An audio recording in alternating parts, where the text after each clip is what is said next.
I bless you all.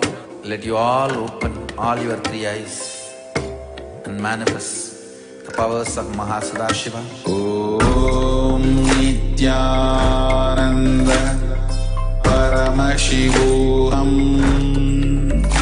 Om Nithyananda Paramashivam. Om Nithyananda Paramashivam. Om Nithyananda Paramashivam. Om Nithyananda Paramashivam. Om Nithyananda Paramashivam. Om Nithyananda Paramashivam.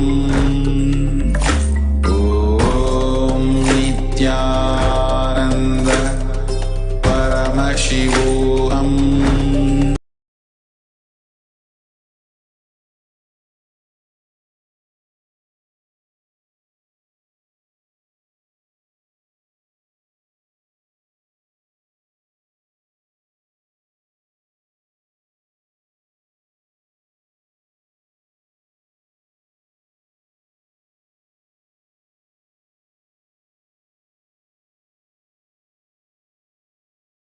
Om Nithyananda Paramashivam. Om Nithyananda Paramashivam. Om Nithyananda Paramashivam.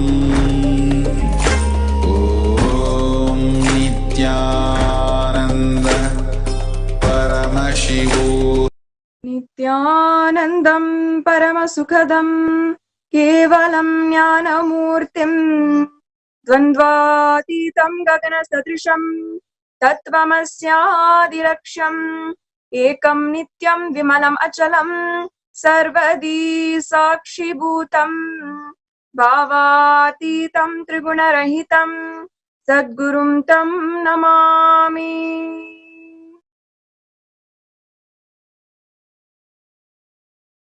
Nithyanandam, I offer my humble obeisance, my pranam to the divine lotus feet of His Divine Holiness, Bhagavan Sri Nithyananda Paramashivam. And I welcome all the viewers gathered in all the social media platforms, Facebook, Twitter, Instagram, YouTube, in all of the physical locations as well, satsang centers, paduka mandirs. I welcome all of the Sarvagnapita Yajamans, Kartas, manifestors, all of the NHU students, graduates, and all of the well-wishers and the 2 billion Hindus tuning in to the message from Sri Kailasa, from Paramashiva himself today. It is the auspicious day of the Meenakshi Tirukalyanam, the Chitre Brahmotsavam, which happens every year celebrating the beautiful cosmic happening of Meenakshi, who is so pivotal, so beloved in our Hindu history. This Chitre Brahmotsavam started on the 25th, goes until tomorrow, until Tuesday. And this Meenakshi Tirukalyanam is one of the climactic rituals that we perform, offering to Meenakshi Parashakti and Sundareshwara Paramashiva, and receiving their blessings. Today, we will have the opportunity during this morning's satsang itself to be able to witness the Meenakshi Tirukalyanam happening in the presence of His Divine Holiness. And we will be able to receive the blessings of Meenakshi Parashakti, Sundareshwara Paramashiva, all of the viewers. Their relationship, their marriage is the most perfect and most loving, healing relationship. It teaches us all what is the true meaning behind relationship, how to have it, and with their blessings, we can have it in our lives as well. So I encourage all of the viewers to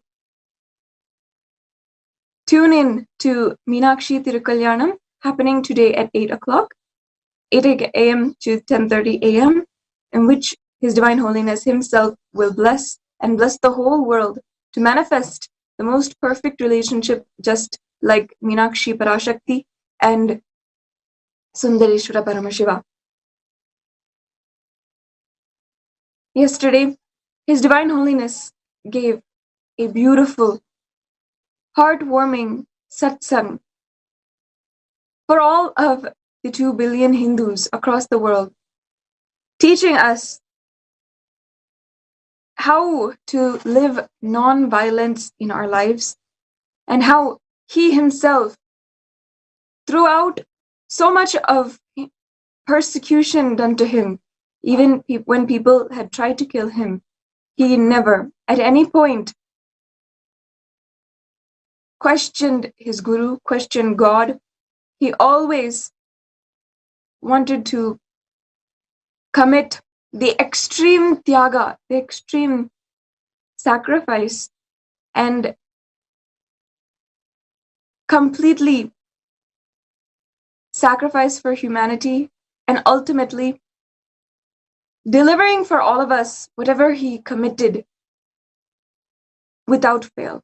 So let us understand, remind ourselves what Swamiji had spoken about in yesterday's satsang.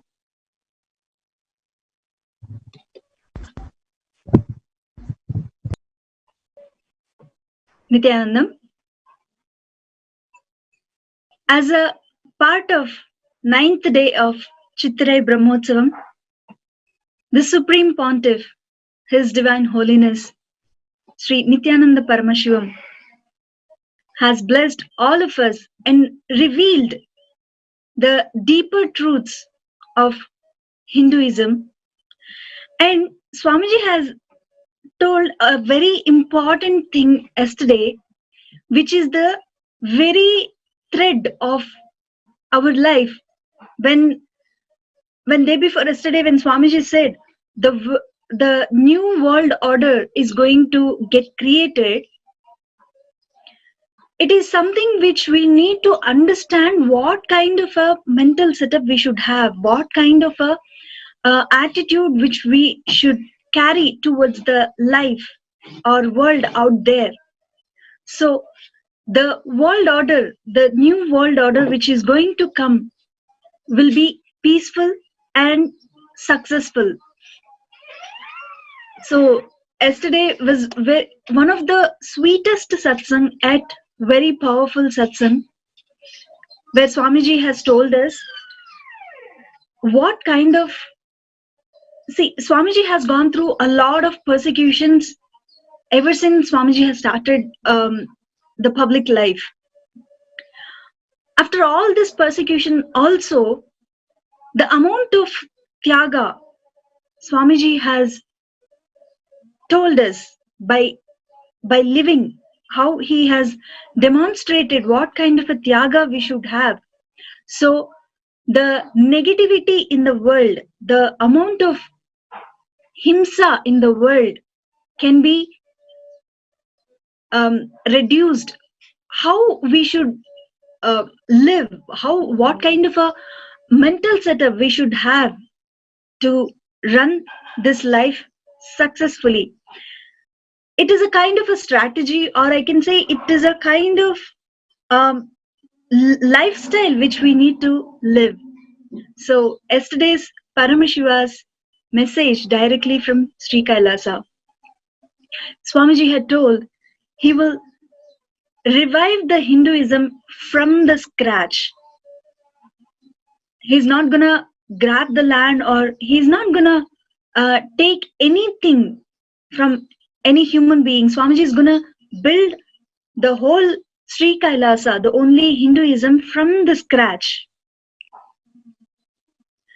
It is not by any revolution, but by evolution, and setting a model communities, the Kailasa enlightened ecosystem, the Sarvajna Pithas all over the world going to come up. And Swamiji told he is interested in he's not interested in any of waging wars or fighting against any of the infrastructure. He's not going to do any of it. Swamiji is going to revive the whole Hinduism from the scratch. He's going to set up a model Hinduism.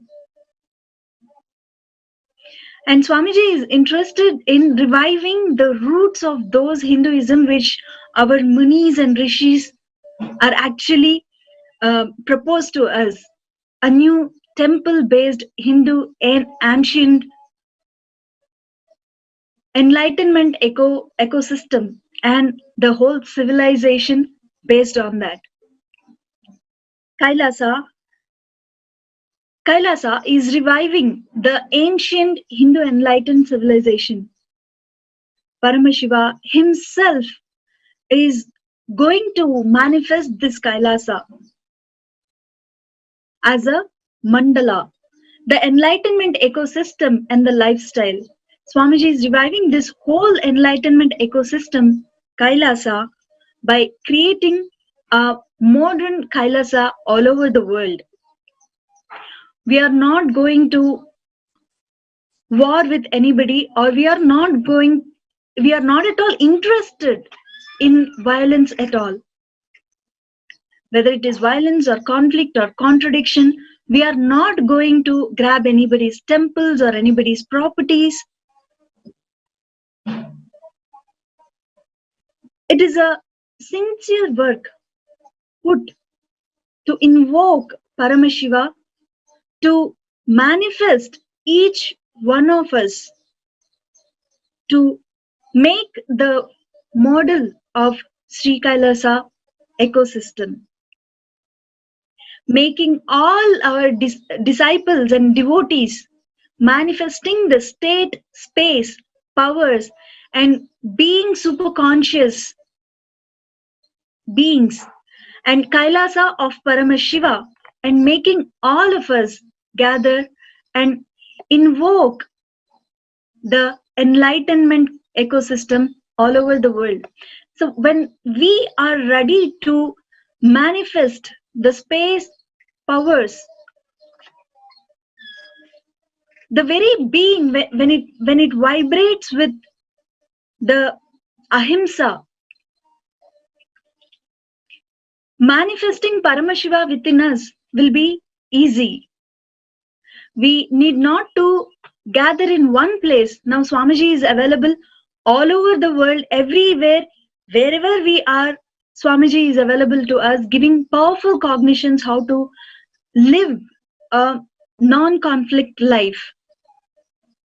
We can be as powerful an ecosystem of Kailasa in any remote village, at any corner of the world, whether it is Tamil Nadu or Pattanam or any village across the world. Swamiji is readily available, guiding us with powerful cognitions. Swamiji has very beautifully put the quality, the component of ahimsa in a very beautiful way, saying our existence should not be a threat, or any disturbance should not be created by our existence. And Swamiji has told he has learned of not having any conflict by our existence to anybody around us. This one beautiful component, how he had adapted from Swamiji's biological mother, we sweetly call her as Swami Amma. So the way we demonstrate how we can live without any conflict with the whole life is what the ahimsa means. The more and more we radiate Paramashiva, the maturity happens within us. Whether we pour 1 rupee or 1 hour or the whole time as volunteer or whatever it is, when we see the height of the sacrifice what Swamiji has done, it is very inspiring way where the whole lifestyle is based on the gratitude. Whatever the life comes in front of us, it is a pure gratitude space. When we approach towards the life with the gratitude space, the amount of sweetness which we radiate, the non-conflicting lifestyle, non-violence lifestyle which we will radiate, is the base of this Sri Kailasa ecosystem. So Swamiji has blessed all of us to have that very component of ahimsa paramo dharmaha, as our strategy of existence. When we understand ahimsa paramo dharmaha as our strategy inside us, and being completion as a lifestyle itself, the way we approach towards life will be more sweeter, and our very existence will become blessing. If we see, Swamiji is the most attacked person, most persecuted person, though he got persecuted so much. After all the persecution also, he never fight back with anybody. His very existence of the ahimsa is the only one which radiates Paramashiva component, and when he invoke that Paramashiva component within us, we will be radiating that livable lifestyle around us. And Swamiji had told how in this COVID pandemic, people are turning towards our, even as an entertainment, they are choosing our Hindu lifestyle, which is like watching Ramayana, getting powerful cognitions from Ramayana. The most watched show is Ramayana, especially at this point of time. So it is very beautiful to build our whole life based on Tyaga. And Swamiji has given this Tyaga, this non-violent lifestyle as a strategy of existence. And from here, the whole beings will be created for Sri Kailasa to exist in a very beautiful and happy way of life. So with this, Swamiji has blessed all of us to live, radiate the component of Paramashiva and the powers of Paramashiva. Let us move to the next segment of this morning satsang.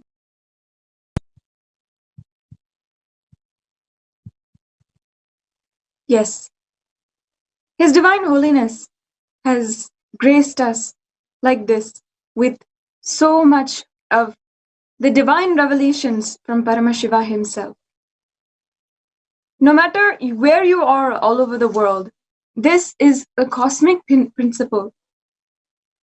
It applies to whomever you may be across whatever background.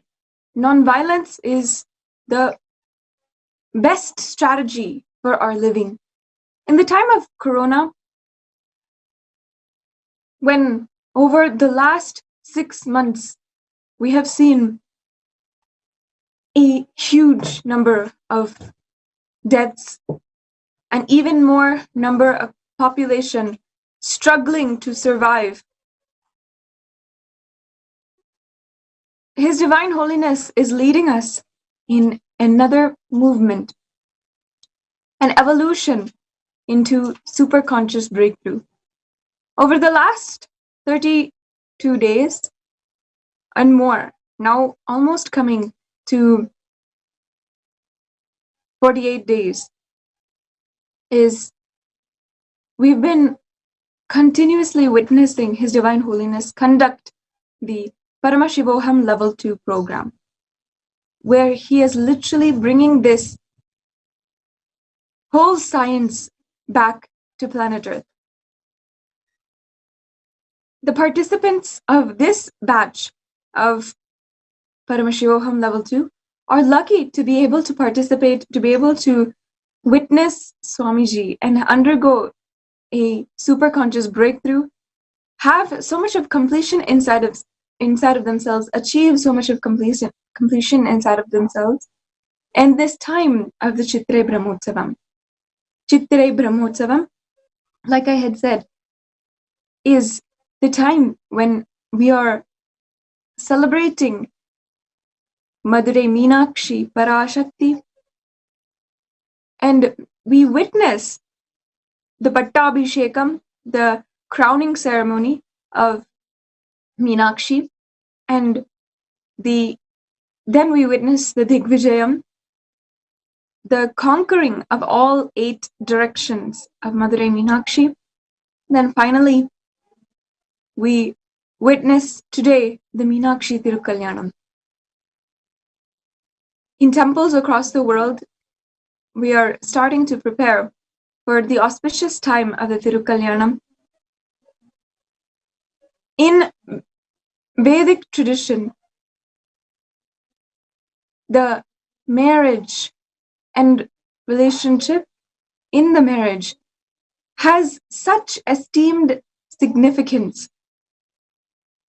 A context which is restored, a context which we've seen in so many households, in so many relationships and marriages, is completely lost due to superficial understandings of who we are and what is a relationship.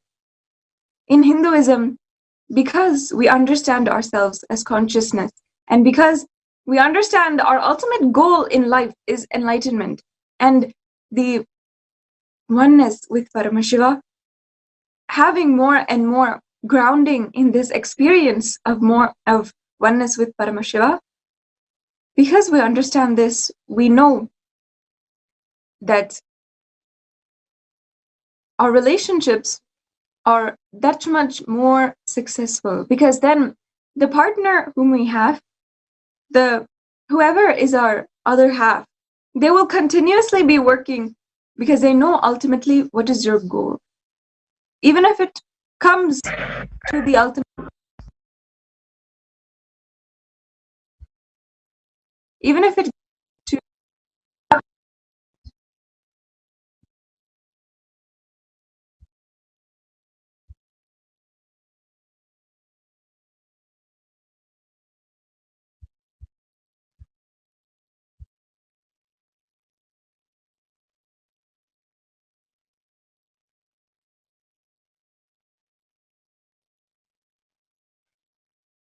yes, sorry for that technical glitch and audio disturbances or audio intervention.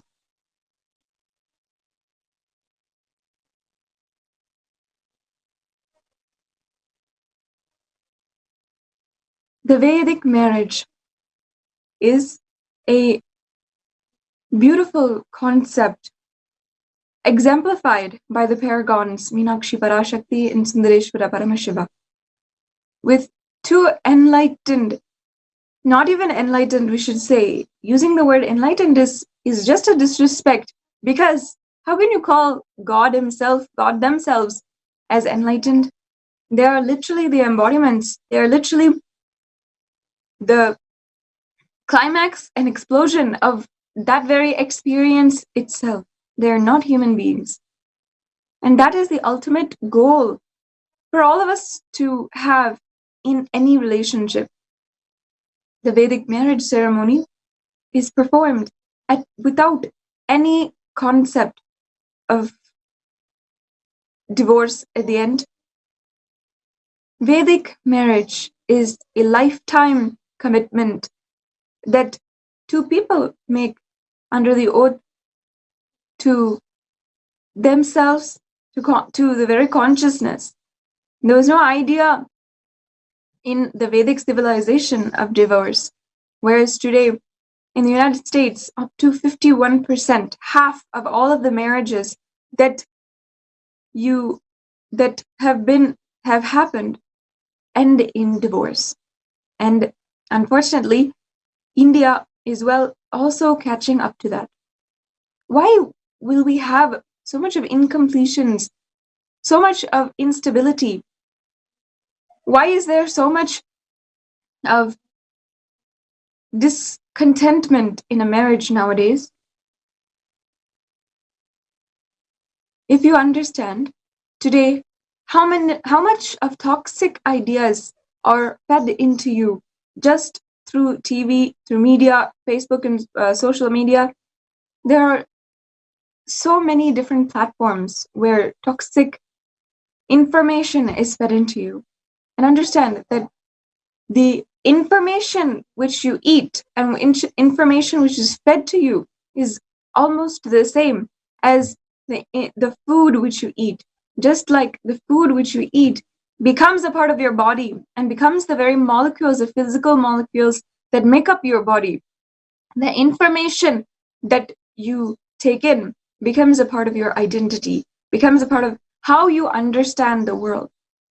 And with so much of negativity in the outside world, in TVs, in the media, in advertisements, and in so many different ways, in Hollywood, Bollywood, these ideas that we are continuously fed about what is the ideal relationship and what we are supposed to do in relationship, what is the context and what is the goal, has lost entirely its sanctity.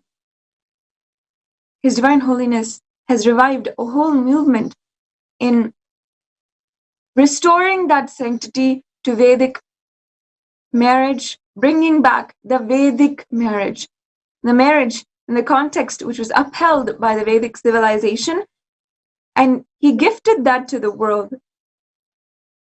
Since 2003, Swamiji himself has been conducting marriages, blessing couples who want to live prosperously and help each other for their goal of enlightenment. Let us first understand the story of Meenakshi and how that manifestation of Devi Parashakti happened on planet Earth. And let us reveal a little bit into how the world was in that time, how people existed. Many people call the story of Meenakshi, the history of Meenakshi, and they call all of our Puranas also as mythology. Please understand that mythology is not the right word. It is absolute abuse to Meenakshi, Bhagavan Sri Rama, Sri Krishna, and all of the gods and goddesses who whose histories and life stories are intricately described in the Puranas. Just because modern day historians don't understand the way that Hindu history has happened, they don't understand the great advanced Vedic civilization that we once were, does not mean it did not happen. The entire narration and epic of Meenakshi Parashakti is a great happening. And we must all realize that today what we are living as Hinduism, what we are experiencing as Hinduism is mere fraction, is just a mere ghost, I can say, of what Hinduism was before. Because Hinduism has become extremely vulnerable to attack. It has been destroyed in so many different ways. Understand, 80% of scriptures being completely destroyed is not a joke.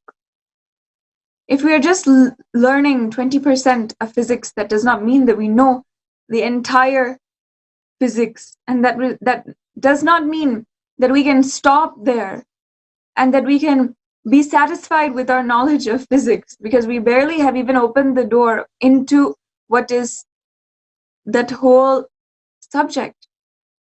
In that way,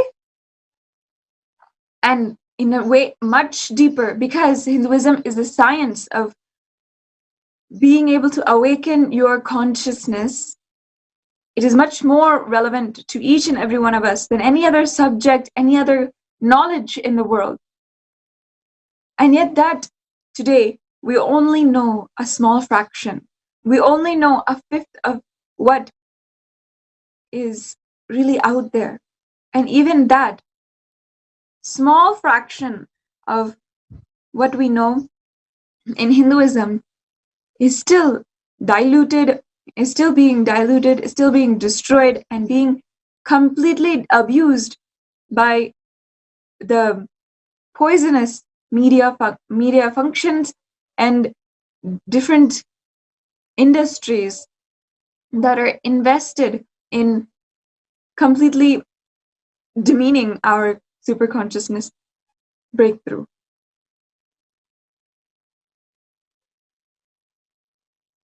That is why we may not, even us Hindus, we may not understand what is Hinduism and how our history has unfolded. We may not even understand how our history has happened. We may not even connect with Bhagavan Sri Rama, Sri Krishna. We may think that even they are mythological people. They are not real. But understand, they are very much real. And just as there are four walls surrounding you, and you happen to believe that you exist in it, these gods and goddesses are living in each and every one of us, and are living in each and every moment. They're continuously available for the world.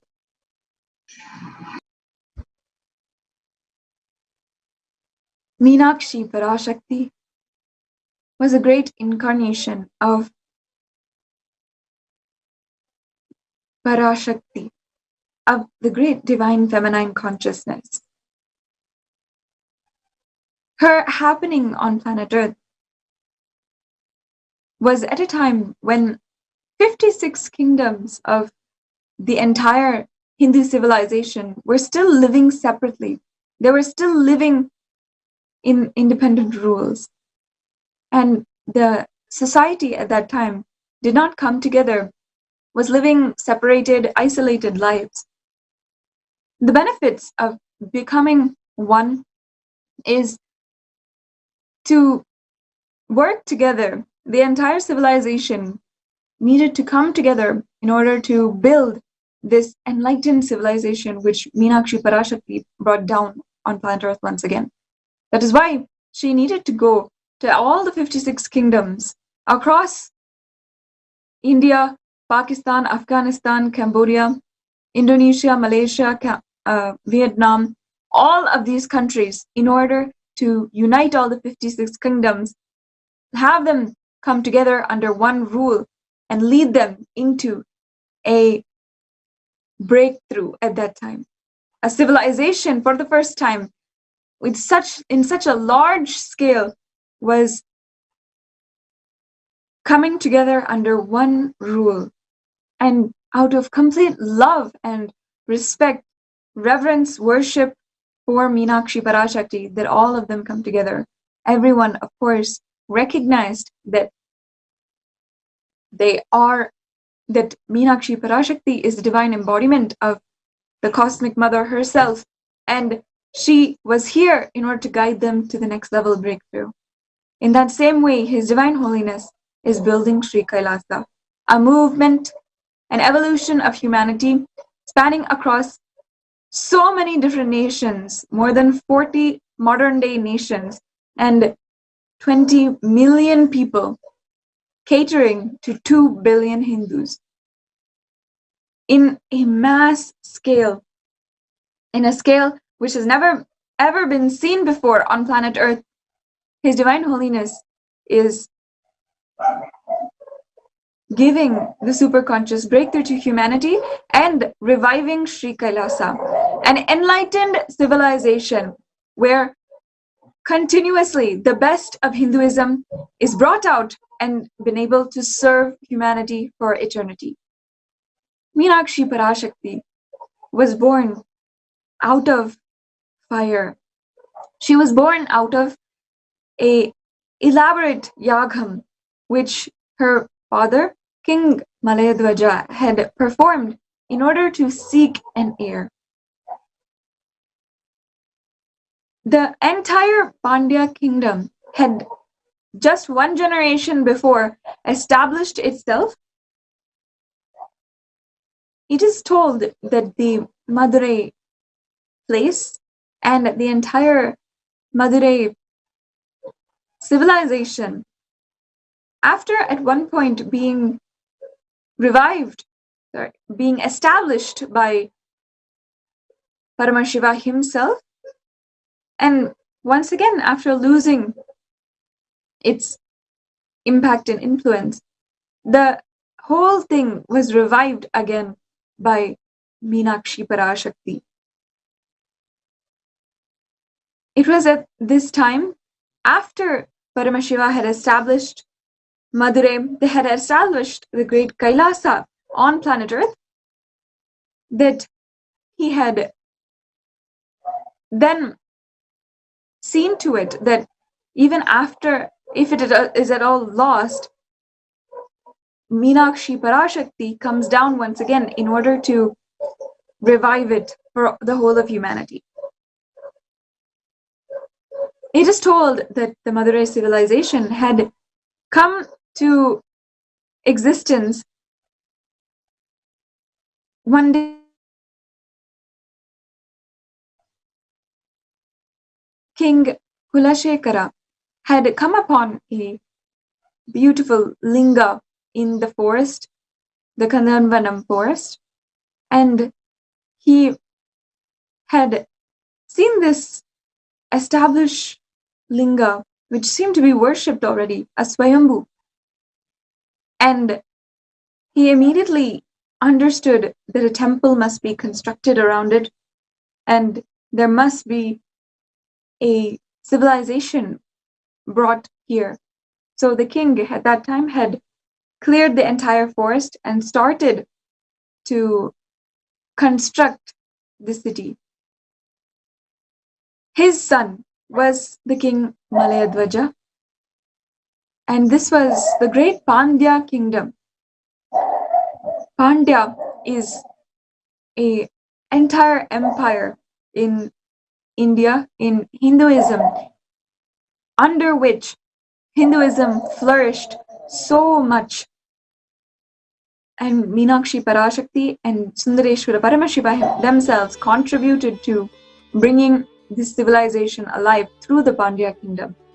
The Pandya kingdom is then what had continued after so many years and upheld what Meenakshi Parashakti had started and revived in Madurai with king after king until the invasions had stopped them from doing so. The Pandya kingdom and this lineage hierarchy of this kingdom had continued the great enlightened civilization which Meenakshi Parashakti revived.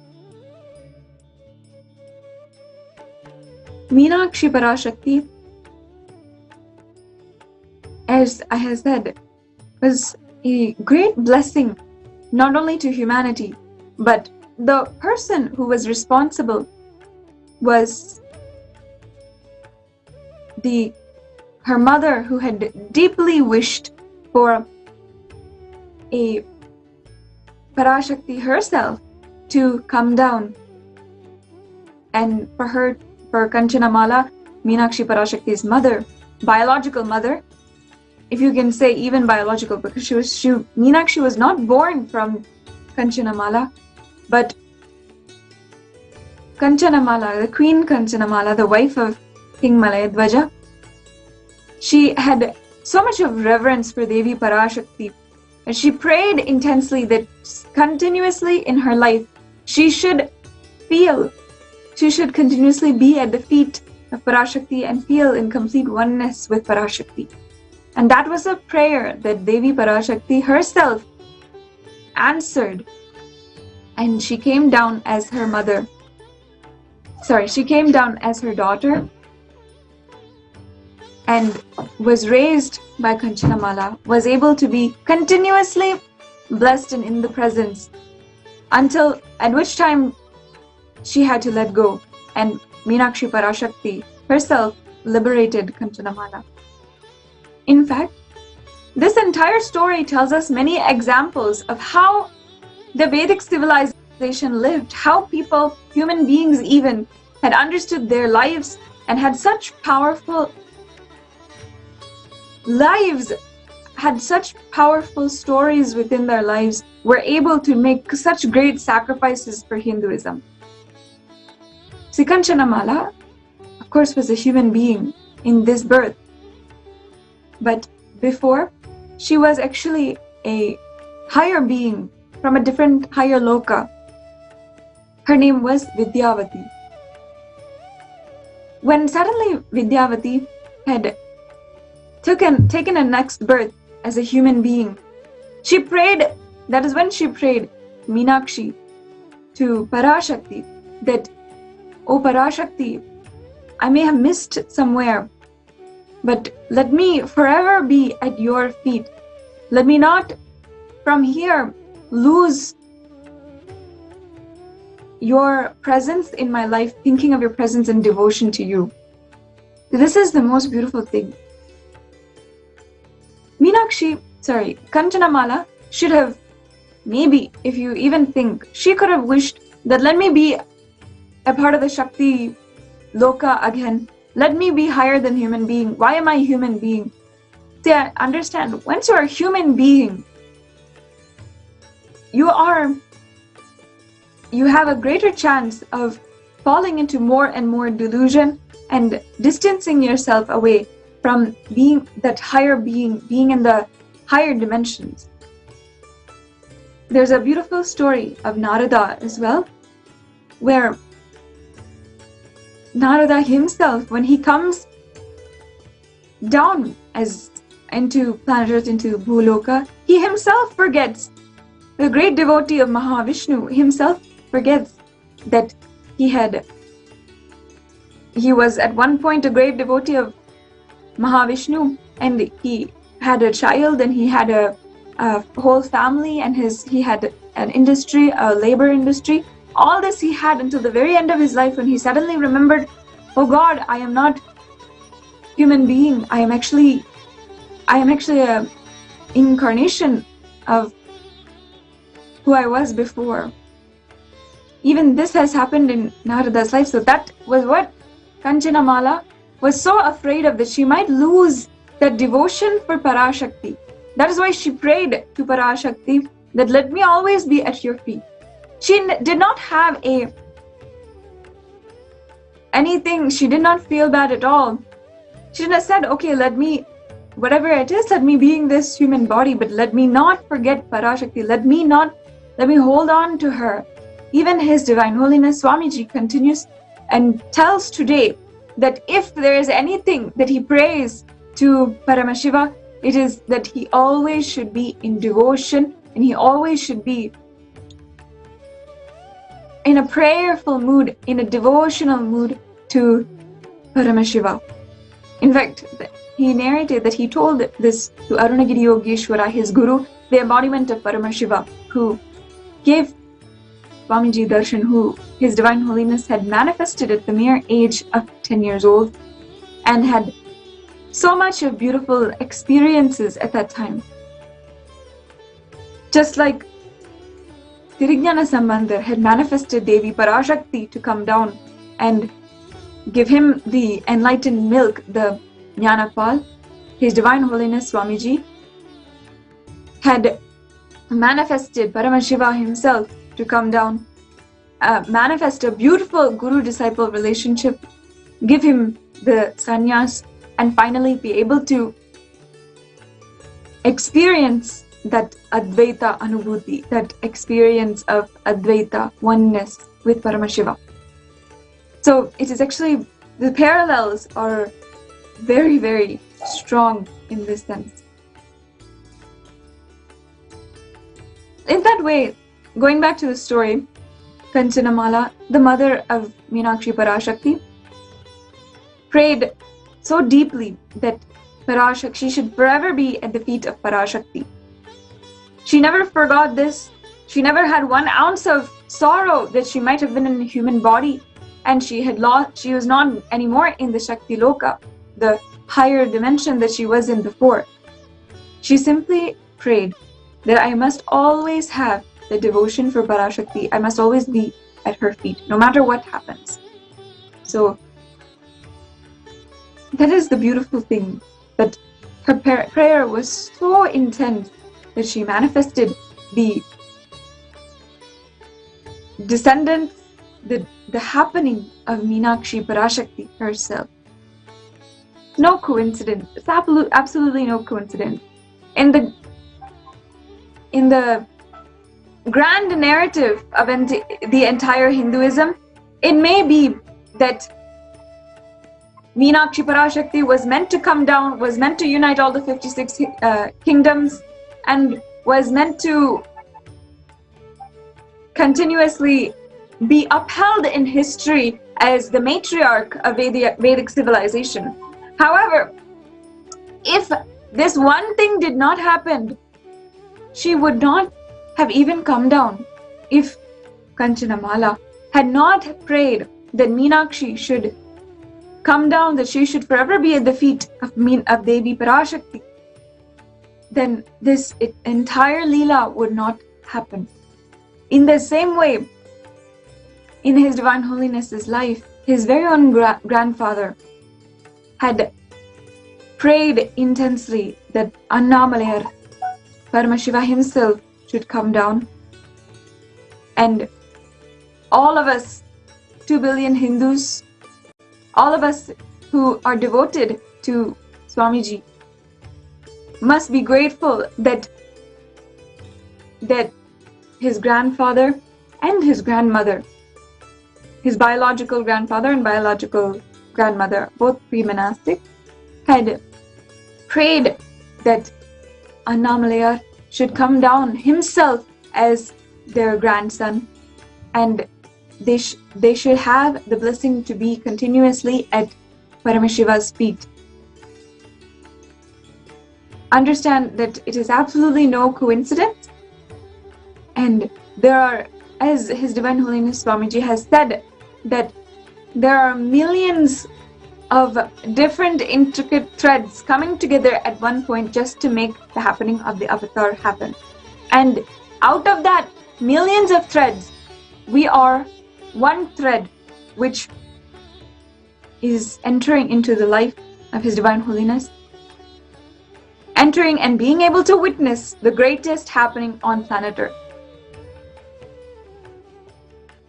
We must not take anything for granted when we come to the awareness that His Divine Holiness has happened in our lives. So let me take a few minutes. If you are watching this live video, in about an hour, we will be witnessing the Grand Meenakshi Tirukalyanam, and it'll be such a great happening for all of us to witness in the presence of His Divine Holiness Swamiji. I encourage all of the viewers to share this live video, share across all social media platforms, Facebook, Twitter, Instagram, YouTube. Let us share with our family and friends and everyone whom you think will understand and will benefit from this science of superconsciousness which His Divine Holiness is reviving, and the grace and blessings of His Divine Holiness Swamiji himself, which is everyone, every human being on planet Earth can benefit, can transcend the lives which they are living with the grace of His Divine Holiness Swamiji. So take a moment, share and spread the message of Sri Kailasa, spread the news that His Divine Holiness Swamiji, the great embodiment of Paramashiva himself, has happened on planet Earth once again, and we should not miss.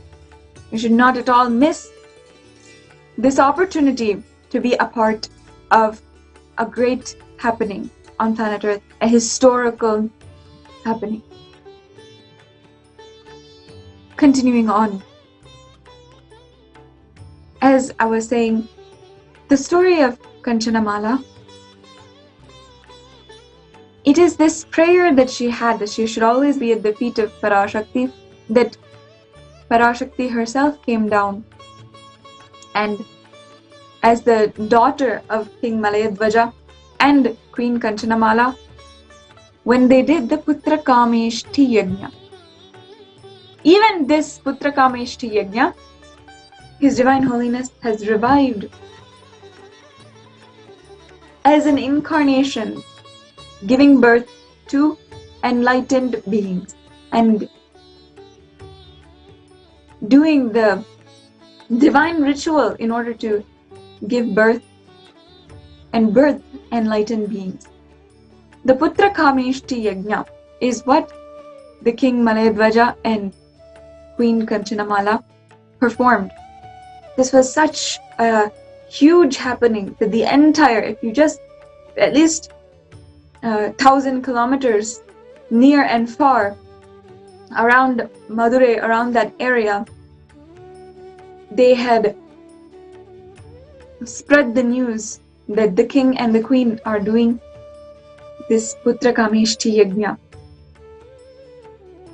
They are doing a yajna. The fact of the matter, as Swamiji himself has described, is that the yajna itself did not happen on Bhuloka. It happened in a higher dimension, as the rituals, the science of rituals had not yet come down onto planet Earth. And King Malayadvaja had befriended rishis of higher dimensions, and he had asked these rishis to perform this Putra Kameshti Yajna in order to manifest a child, an heir for his entire kingdom. For King Malayadvaja, it was an heir which he wanted, and of course, for Kanchanamala, it was Devi Parashakti herself who she wanted. So this entire Homa ritual had happened, and so many preparations took place. If you have ever been a part of a grand Hindu ritual, it may take weeks, months in order to prepare. Just, for example, on January 30th, we had celebrated the Kumbhabhishekam At least 6 months in prior, we have been preparing for that Kumbhabhishekam to happen with such grand execution. In that way, at least 10 times more. At least 10 times more was this Putra Kameshti Yajna. And when it was finally happening, upon that fire, a 3-year-old girl had appeared, a beautiful 3-year-old girl. And of course, when she happened, Pingmalaya Dvaja and Kanchanamala were so happy. Of course, for Kanchanamala, she immediately knew, upon seeing the golden shine of her skin, she immediately knew that it was Devi Parashakti herself who had come down. And they also noted that Devi Parashakti had 3 breasts. This small girl had 3 breasts. So they were so happy, and they had finally gotten an heir for the Pandya kingdom, and Kanchanamala had gotten her boon to forever be at the feet of Meenakshi Parashakti. So after this, Meenakshi Parashakti, who at that point was named Thadagai, had been raised by her family, by the king, by the kingdom, by the entire royal household as the next heir for the Pandya kingdom. She was grown up as a warrior and trained in so much of the arts, including sword fighting, horseback riding. She was trained in order to completely take over and rule her kingdom. Upon her coronation, when she matured, she had her coronation, the Pattabhishekam, which we all witness every single year during the Chitra Brahmotsavam. And then, after the traditional coronation, the heiress now will go around and conquer all of the 8 directions in the Digvijayam. She conquers every single land. She unites all the 56 kingdoms. And upon doing that, finally she decided, okay, let me conquer Kailasa itself. Kailasa, the great abode of Paramashiva. At this time, understand that it is possible for astral travel. It is possible for her to not only conquer the 56 kingdoms on physical planet Earth, but also conquer Indraloka and different layers of existence, different dimensions like this as well. Even Indraloka she had conquered, and Indra, the great god, had no choice but to surrender to Devi Parashakti. So at this time she said, okay, let me embark on the conquest of the highest dimension, Kailasa itself. So she started to completely conquer. Shivaganas, all of them were completely defeated. Nandi himself, the great bull vehicle of Paramashiva, was defeated. And finally she came upon Paramashiva. Even just as she approached Paramashiva, she had his divine darshan. And upon that darshan, she had the awakening of her incarnationhood, the realization. The 3rd breast, which was on her body, had completely disappeared. Now that she was in oneness with Paramashiva, she did not need any other reminder for herself to continuously be in oneness and continuously be in the seeking of oneness with Paramashiva. So that is when Meenakshi Parashakti tells her desire to Paramashiva that he must come down with her to Madurai, and they should both rule the enlightened civilization. And he obliges happily. Paramashiva comes down as the embodiment, as Sundareshwara. Sundareshwara Paramashiva is the great embodiment of Paramashiva, who had such a playful, beautiful Leela on planet Earth, which had its own unique energy.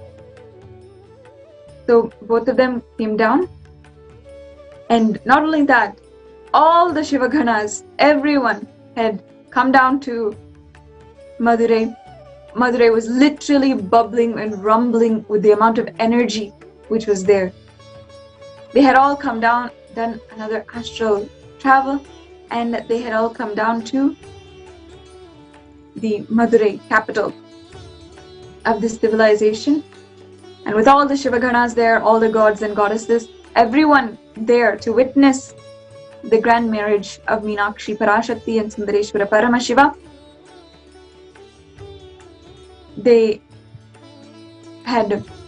it was such a grand celebration with all of the gods and goddesses to witness. This Kalyanam, Tirukalyanam of Meenakshi Parashakti and Sundareshwara Paramashiva is ritualistically remembered and revered even today. And today at 8 o'clock, just coming up in a few hours, we are going to go into, and we're going to be able to witness the Meenakshi Kalyanam just in the presence of His Divine Holiness, and just as they conduct the ritual ceremony in Madurai, in the Meenakshi Amman temple itself. Upon the marriage of Meenakshi Parashakti and Sundareshwara Paramashiva, they have given us the example of how to live the perfect Vedic lifestyle, where the wife should be Parashakti and should radiate the energy of Parashakti, and the husband should be Paramashiva and he should radiate the energy of Paramashiva. This is what Swamiji is reviving as Vedic marriage. Let us understand from Swamiji himself about Vedic marriage and the context which he is reviving. Marriage ceremonies of Anandeshwara and Anandeshwari. The Vedic tradition, getting married, was used as a technique, method to help the other person to live enlightenment, to live and radiate Jivan Mukti. Today is Couples Day. So if you are married, decide you will radiate enlightenment more intensely than any complaints and negative qualities you have about your spouse. Just see whether she or he is or her negativity is more powerful, or your understanding about living enlightenment, your experience of living enlightenment is more powerful. If you can stretch the capacity of your living enlightenment, power of your living enlightenment, little more than her or his negativity, you will see not only you will radiate enlightenment, you will see the other person also picks up living enlightenment and radiates. So decide to live enlightenment little stronger, more than your spouse. Thank you.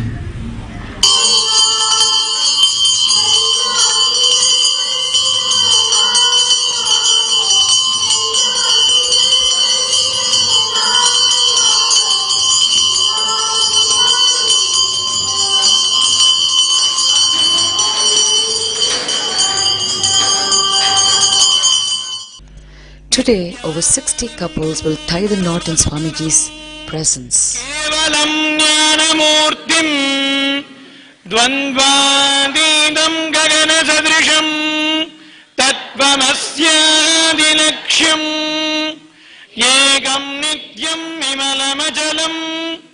Sarvani साक्षिभूतम् भावातीतं त्रिगुणरहितं सद्गुरुं तं नमामि। ॐ ह्रीं इदम् आजमनीयं श्रीगुरवे नमः। आनन्देश्वरा जय जय आनन्देश्वरी मण्डवाळा आनन्देश्वरा जय जय आनन्देश्वरी मण्डवाळा सिद्धर्गळुम योगिगळुम मणकोलम कंडिड कूडिनरे सिद्धर्गळुम योगिगळुम मणकोलम कंडिड कूडिनरे. As you all may be aware, all the divine energies are invoked in this fire. In front of this fire, keeping all those energies as a witness, you are taking this vow of all these 7 vows and decide that you will live. Please understand, in the Vedic tradition there is no divorce. So you commit to live together, support each other with these vows. The first ceremony is a divine marriage performed by Swamiji himself. Swamiji conducts a marriage ceremony for the assembled couples in the authentic Vedic tradition. Vishnustvan vetu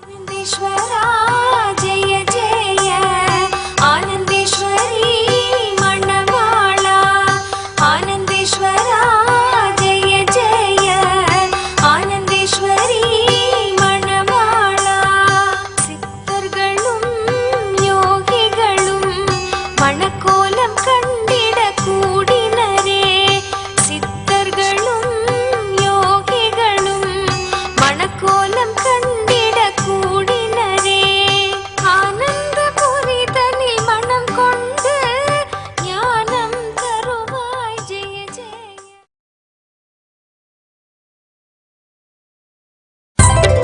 வேண்டும் வரம் கூடும் நேரம் நிறைவேறும் நம் தேவையாவும் இனிதான புது வாழ்வு சேர்க்கும் நிறைவான நலம் யாவும். So, as all of us have just witnessed, His Divine Holiness has really revived this tradition of Vedic marriage. It started all from Meenakshi Parashakti and Sundareshwara Paramashiva himself and their marriage. And today, Swamiji is reviving that aspect of Hinduism. Swamiji may be a sannyasi, and his sannyas sampradaya may be strongest in the world. However, His Divine Holiness has continuously, without any fail, underlined, emphasized the necessity of Vedic traditional households. He welcomes and includes all of the different types of sampradayas. Rishi sampradaya, Rishi and Rishika sampradaya is the sampradaya where you're living in complete dedication to the rival of Sanatana Hindu Dharma with your partner, with your, as a grihastha, as a house, the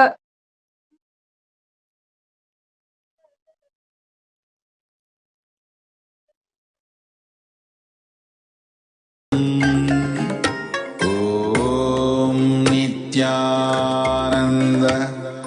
Paramashivam Om Nithyananda traditional household is a joint family system in Vedic tradition. Even in the life of His Divine Holiness, he has always told how in his own life, all of his cousins, his aunts, uncles, grandmothers, grandfathers, everybody lived together. It was a very big household. However, they all came together, lived together happily, ceremoniously. It was a huge, a beautiful environment. Unfortunately, today, what we see in the modern day household is so much of isolation. The isolation is what starts a process of becoming more and more away from society, away from feeling that your life should be for others. Because when you have a joint family system, you know that whatever you do is affecting another person. You understand the ins and outs. You understand how your relationships are affecting your life. In joint family system, you are continuously together and living prosperously. But when our families become more and more isolated, more and more separated, and almost put into boxes, a unit of 4 in boxes everywhere. Like this, if it is, we never connect with each other in society. We never have an opportunity to show each other to show ourselves to society and have a beautiful connection and growth with each other. I did very much from my life itself.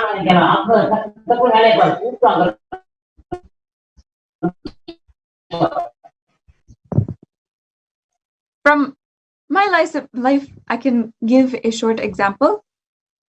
In the United States, I grew up in Seattle, Washington, where my family of 4 was living for at least around 7 years before we started living in a community, a temple lifestyle. Before, we were continuously isolated. We had our own problems, and never we mingled outside of what was just the 4 of us. However, after Swamiji happened in our lives and he blessed us with the community living, that is when we started opening up. We started taking responsibility for more than just ourselves, but taking responsibility for a whole community around us.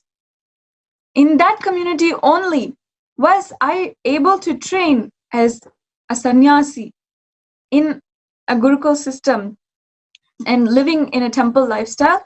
Was I able to train as a sannyasi and understand that communicating and contributing, connecting and contributing to not just the community around me, but to the whole world was what I wanted to do in my life. And that is why I wanted to take sannyas. The whole household and the whole community, which bases the life on connecting with others and bases the life on a community living, that is the greatness of Vedic civilization. Even Meenakshi Parashakti had lived with all the Shivaganas, everyone together at one point, while they were on planet Earth and while they were ruling the entire civilization. The whole family, the Shivaganas, every gods, all the goddesses, everyone was living together under one house. And yes, there might be small conflicts, but completely negligible when it comes to the absolute joy that they may feel from being together and living with Parashakti and Paramashiva themselves.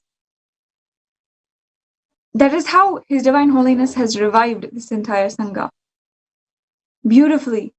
Rishis, Rishikas, Sannyasis, Sannyasinis, everyone living in order to revive Hinduism, in order to live the authentic, true lifestyle of Vedic tradition. And all of us working together in order to revive Sanatana Hindu Dharma and work on our own consciousness and build our own consciousness and have super conscious breakthrough.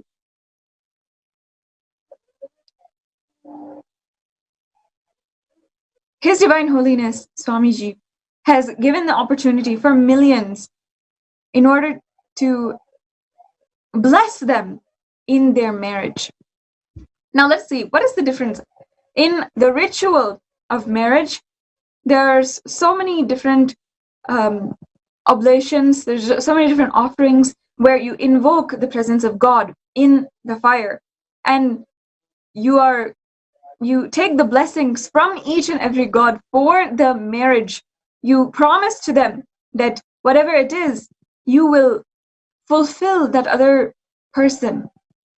And it was such a sanctified process, ritual, so close to the soul of one's being. For any person, a Guru Puja is such a beautiful process that they go through, that they work on their own individual soul, that they offer their own individual soul to their Guru. Now, in the Vedic marriage, you are literally letting another person into that relationship with God, that relationship which you have. And that is not just a physical bonding, but a bonding even at the soul level, a bonding which has such deep significance. So, with the blessings of an incarnation, your marriage can be 10 times, not even 10, I cannot even say 10. It is a million, billion, unquantifiable amount, that much more impactful in your lives. I can give the example of so many couples that His Divine Holiness has blessed, has even conducted their marriage themselves, where the entire dynamic between the couple is entirely different. That they know that they both are in complete devotion to Swamiji as their Guru and God. And they know that they are together in the journey that Swamiji is taking them. That is how Swamiji has blessed so many couples across the world in the nation of Sri Kailasa. The blessing of Swamiji is so important when you're embarking in this journey. The marriage is not a joke. It is not something so simple that one can take up. Taking responsibility entirely for another human being, and then after that taking responsibility for procreating and making more human beings. In that way, you are responsible for the entire community itself. You are responsible for the generation of the community. The way that you relate to your husband or you relate to your wife, and the way that you raise your kids will make a huge difference in society in the long run. It may just be one person, a few people, but it demarcates the way that we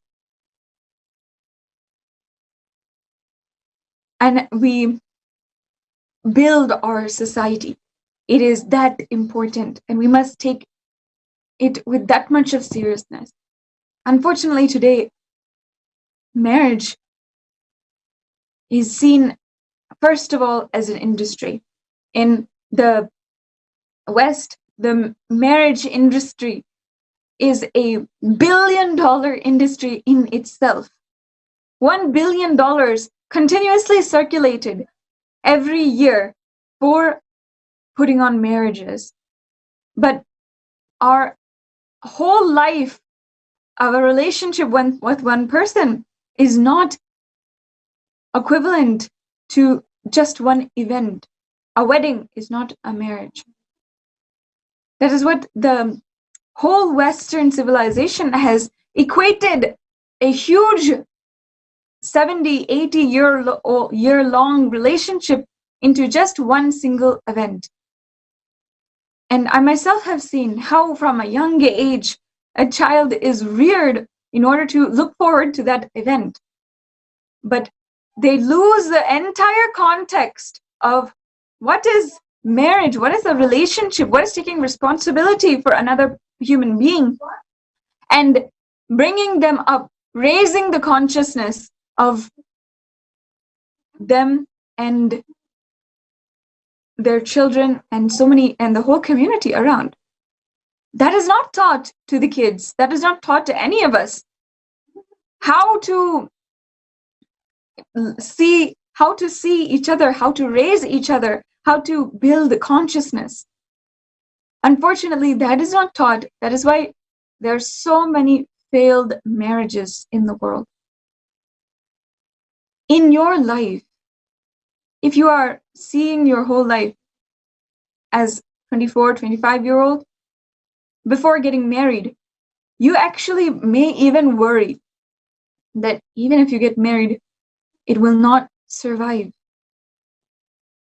Because who knows, it might be unstable, it might be because you yourself do not understand the future and do not understand ourselves.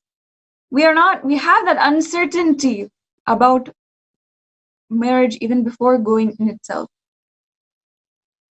And we are not taught what is the context of marriage and what is the context of another person continuously in your life. What is the context of creating a family? It is not at all taught, and it is left up to society in order to follow the role model which you have previously seen in your family, in your community.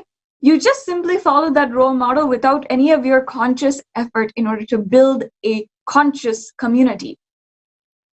That is how marriage, households, and communities are built today. But His Divine Holiness recognizes the importance of starting it all with the right context. That is what he has been insisting, guiding, initiating for millions of people for the last 25 years. Understand that even at this level, the marriage ceremonies, His Divine Holiness is reviving a great aspect of Sanatana Hindu Dharma.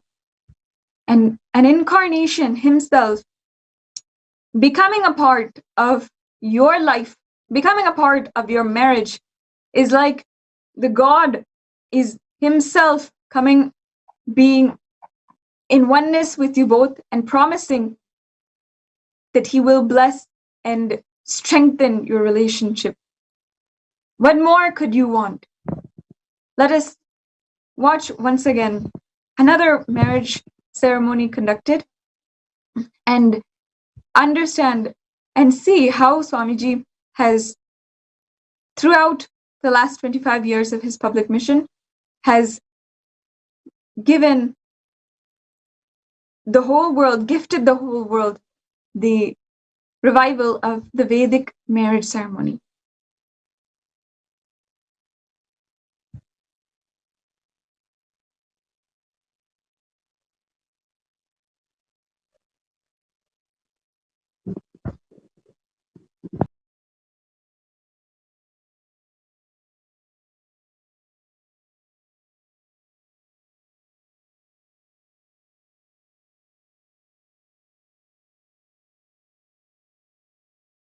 All the participants of this Meenakshi Tirukalyanam are requested to kindly come up to the stage and be seated.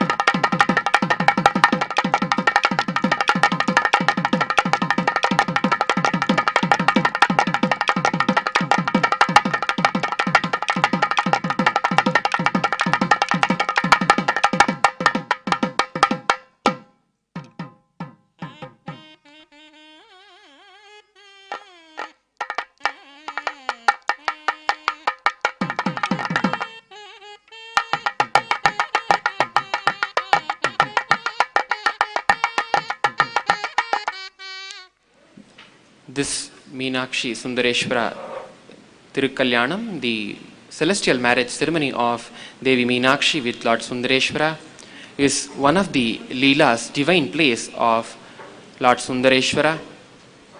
After conquering the whole world, Devi Meenakshi reaches Kailasa, and when she was about to conquer Kailasa, Lord Shiva appeared in the form of Sundareshwara, and at the very moment of seeing Lord Shiva, Devi experienced her avataric mission and got enlightened. This is celebrated in the Hindu tradition as the Meenakshi Tirukalyanam. In this Meenakshi Tirukalyanam, the Kalyanotsavam,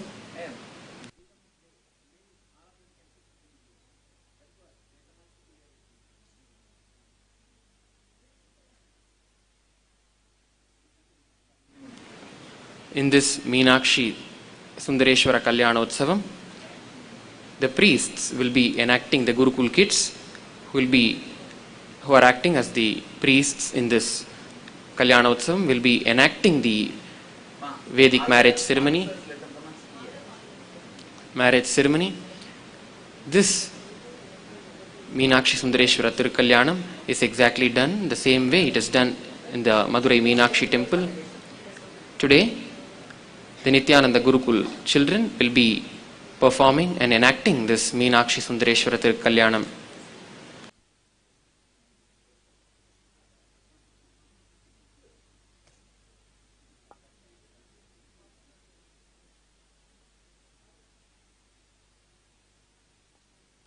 Om.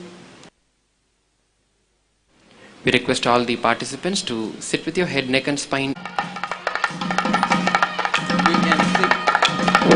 Om Shuklam Bharadharam Vishnum Shivarnam. I welcome every one of you for this auspicious celestial wedding ceremony. मैं आप सबको स्वागत करता हूँ.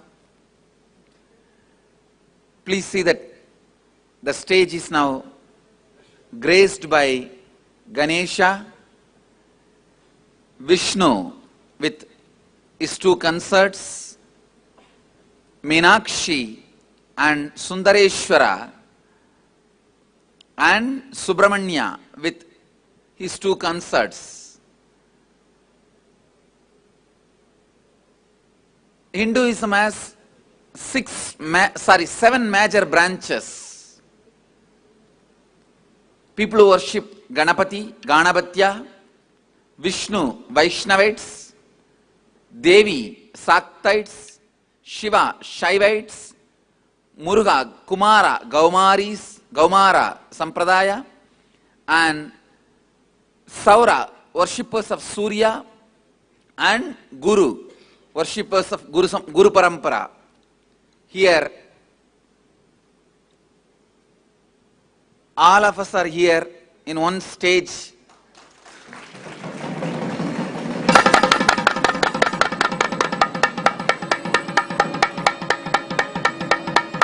Because during the wedding, the sun and the moon was owned by Meenakshi and Sundareshwara. The sun and the moon are in the forehead of Meenakshi. So, all deities of the mainstream Hinduism are present in the stage. Usually Ganesha will not be there, but because of Ganesha Brahmotsav today, Ganesha is also in the stage.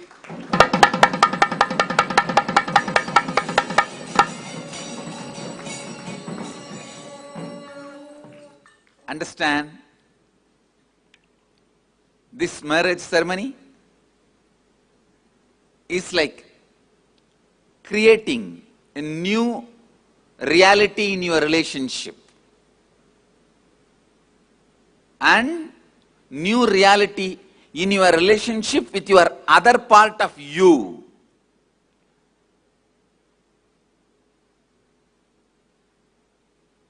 With this introduction, I'll enter into the ceremony. I welcome all of you to enjoy this ceremony. Krama Brahmacharis, the Rishikul kids are enacting the whole marriage ceremony as per the Uttara Kamikagama based on Madurai temple tradition.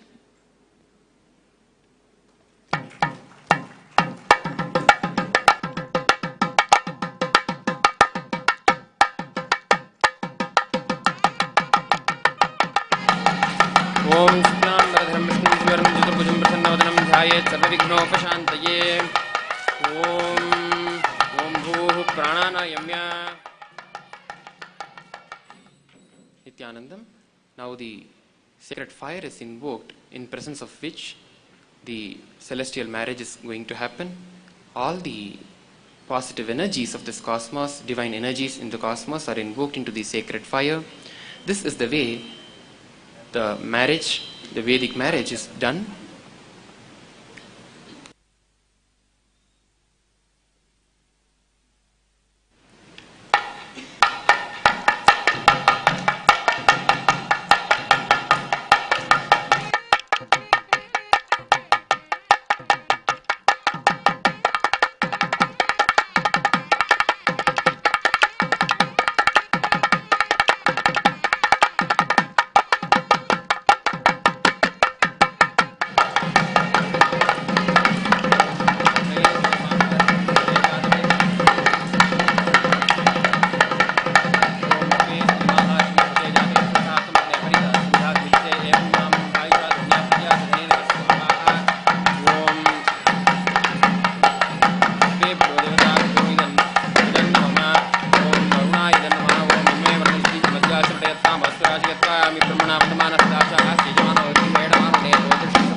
Nithyanandam, as a part of this marriage ceremony, first the tying of the kankana for the deities, the presiding deities, Meenakshi and Sundareshwara, will be happening now. This is a conscious resolution for undergoing this marriage ceremony.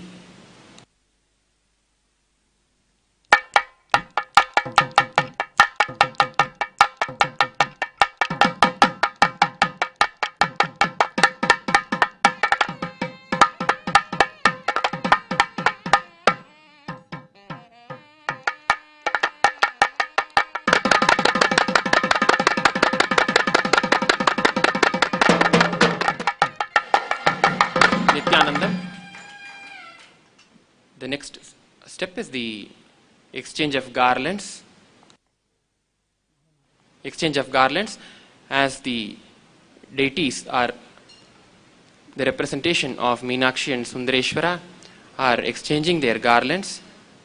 The participants who are getting rewedded in this marriage ceremony are also requested to exchange their garlands thrice.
as you are seeing, each of the couples are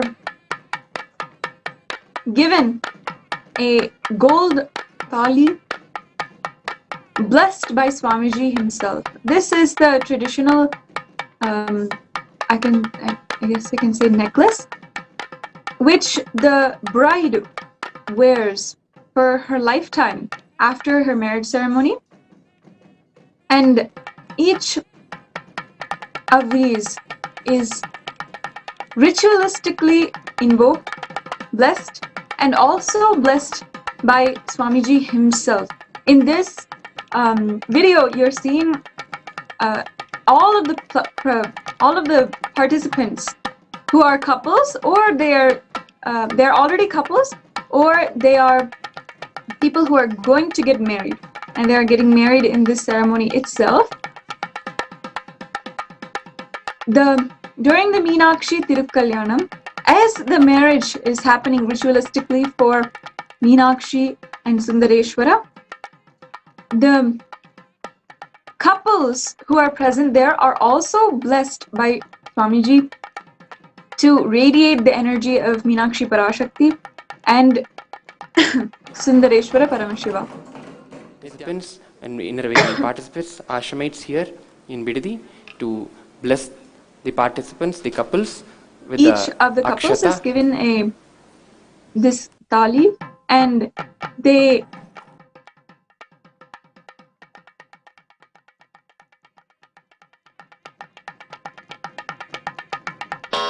are it is blessed by Swamiji.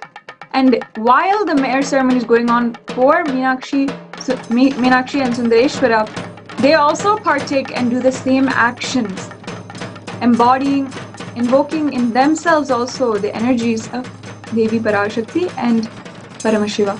Now you're seeing His Divine Holiness. This is in the year 2013. His Divine Holiness himself ties. He is showing this golden necklace, the thali, and upon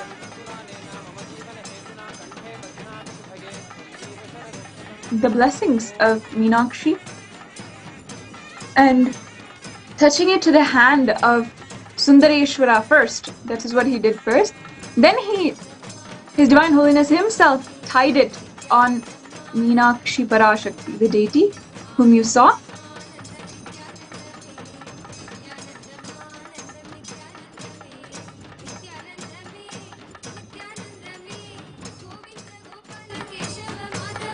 So once again, he is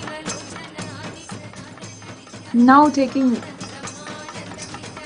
thali and taking it with the blessings from the hand of Sundareshwara Paramashiva and tying it around the neck of Meenakshi Parashakti. This ultimately symbolizes the actions which the divine husband and wife had done thousands of years ago during the actual Meenakshi and Sundareshwara Kalyanam at that time.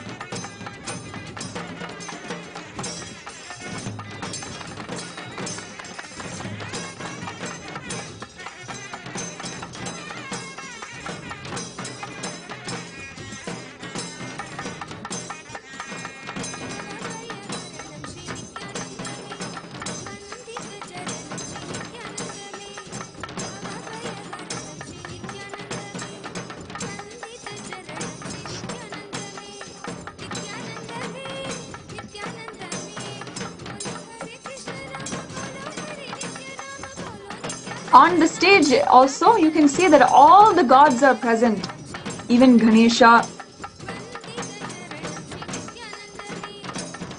and His Divine Holiness is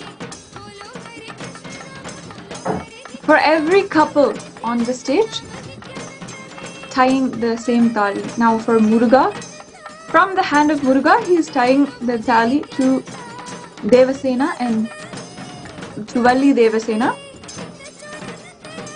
This is the ritualistic procedure done out of great reverence and love for the deities, for the gods themselves, who are living in the deities.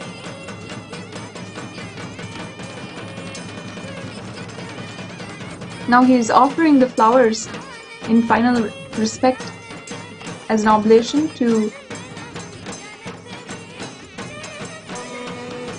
Meenakshi Parashakti and Sundareshwara Paramashiva. And now the final part is the divine offering of the lit, waving of the lit camphor.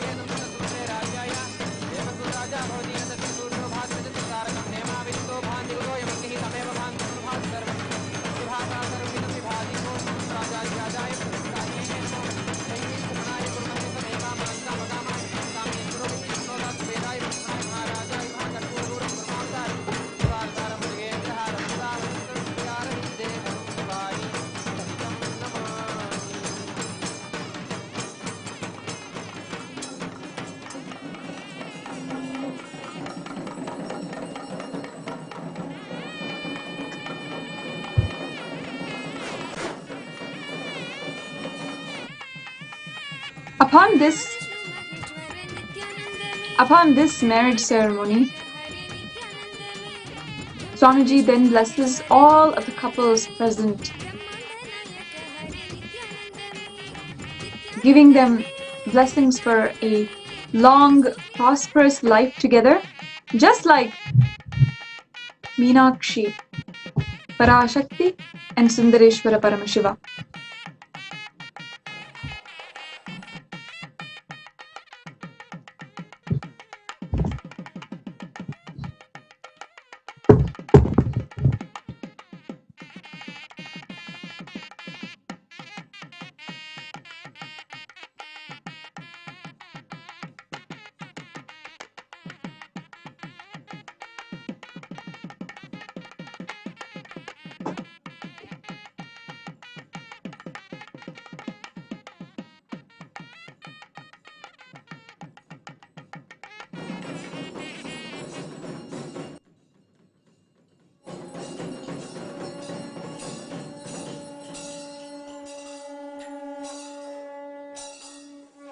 After the Mangalya Dharanam, the tying of the sacred thread, the next step is Devi. This is the very ritual Lord Shiva that is performed by the priests and in the Madurai Meenakshi Amman temple.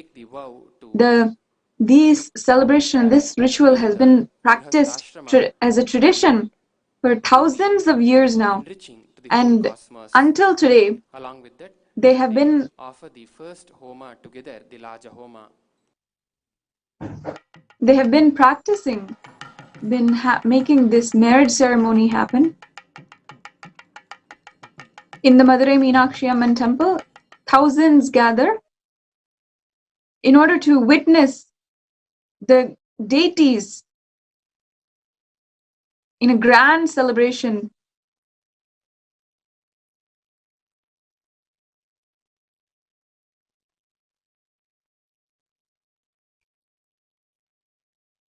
As you can see, the Meenakshi Parashakti is lifted by hand.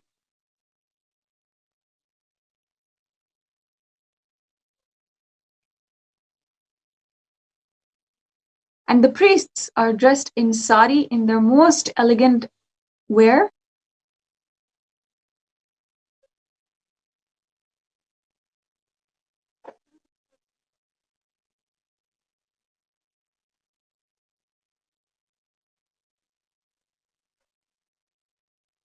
They are lifted and brought to the mandapam where the Kalyanam takes place.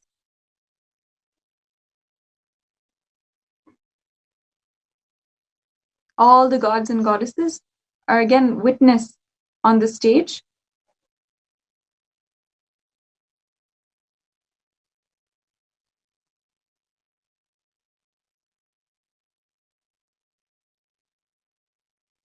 And in the whole ritual, one of the main priests actually enacts the divine marriage of Meenakshi and Sundareshwara, they are the ones who are dressed in the sari, in the traditional wear, in the most elegant wear, and wearing the crowns. And they embody the deities of Meenakshi Parashakti, and all the rituals which are done for the deity are also done to them. And for the whole ritual, they will be the ones who tie the thali, they'll be the ones who exchange the garlands and everything. This is a ritualistic process observed for thousands of years in the Madurai Meenakshi Amman temple.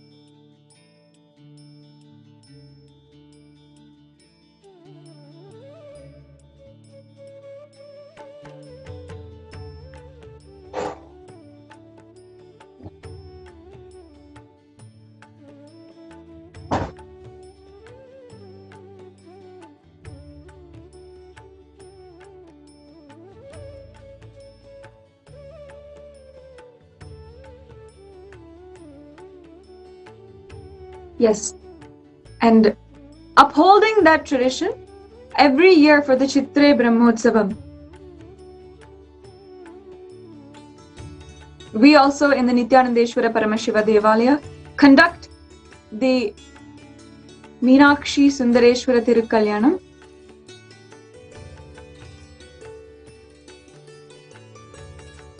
In the same way, having enactors and having the great people, and just as you saw before, His Divine Holiness himself blesses all the couples present who want to receive the blessings of Meenakshi Parashakti and Sundareshwara Paramashiva and live prosperously in their marriage, blessing their marriage forever.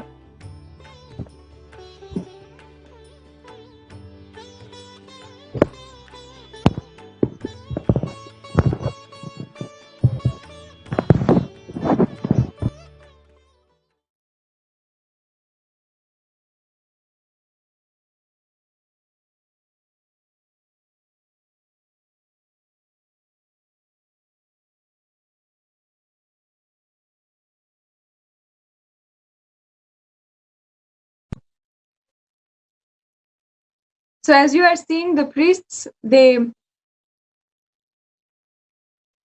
are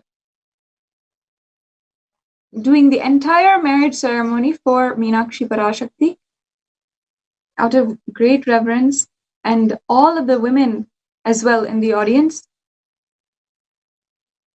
As soon as the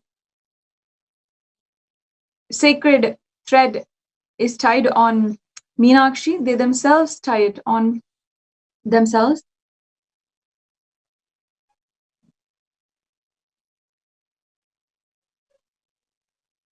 This is the grand festival which takes place in the Madurai temple, and in just a few minutes we will be witnessing the Meenakshi Tirukalyanam happening in the Nithyananda Paramashiva Devalaya, along with the presence of His Divine Holiness, of Swamiji, the embodiment and reincarnation of Meenakshi Parashakti, Sundareshwara Paramashiva. We have the great opportunity to be able to see, witness Meenakshi Tirukalyanam with His Divine Holiness himself. It'll be a sight to see for all of you who it might be your first time. These rituals and the observance of these rituals mark a thousands of years old tradition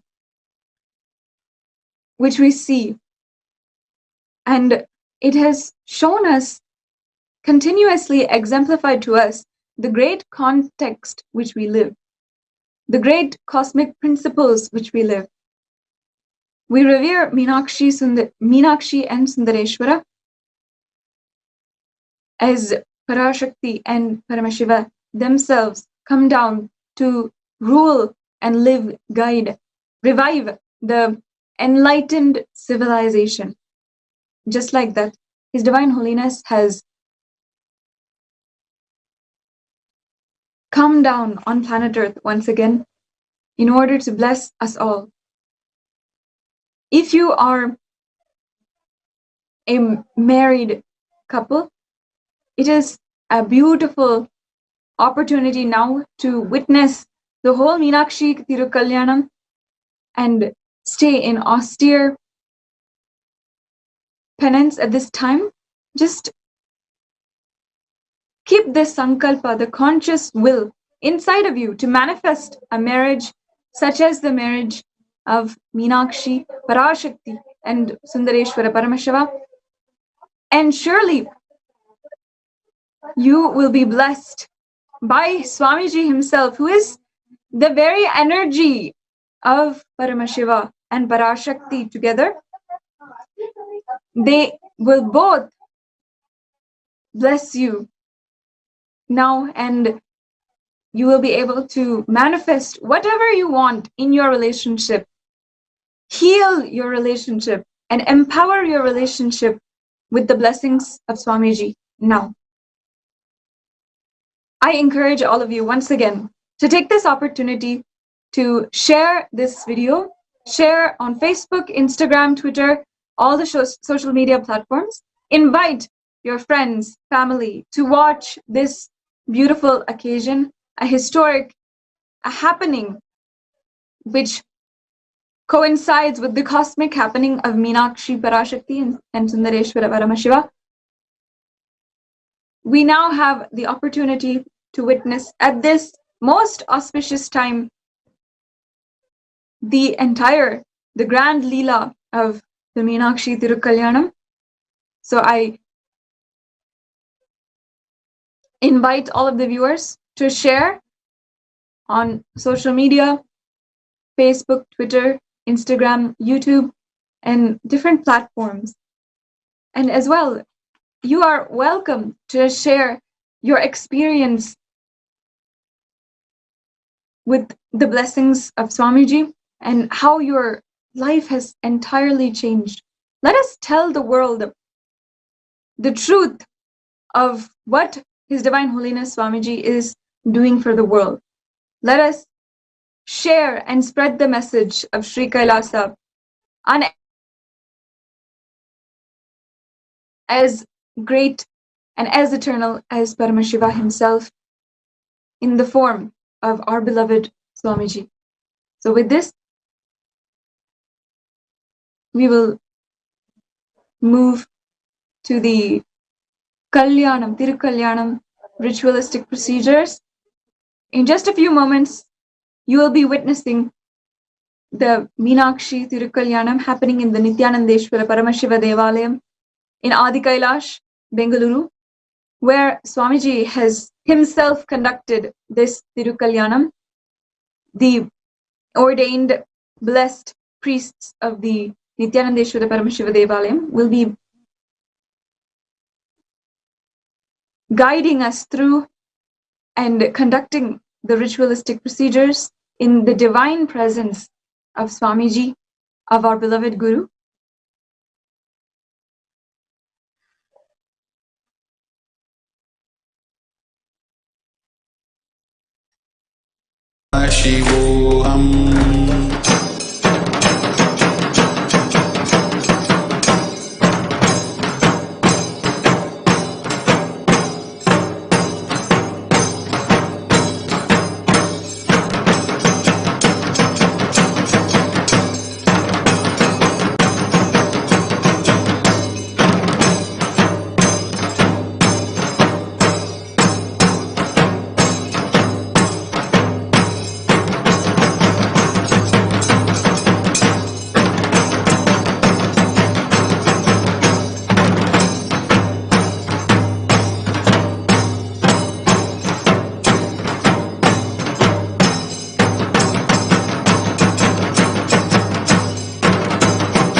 Nithyanandam. The local feed, please switch it off.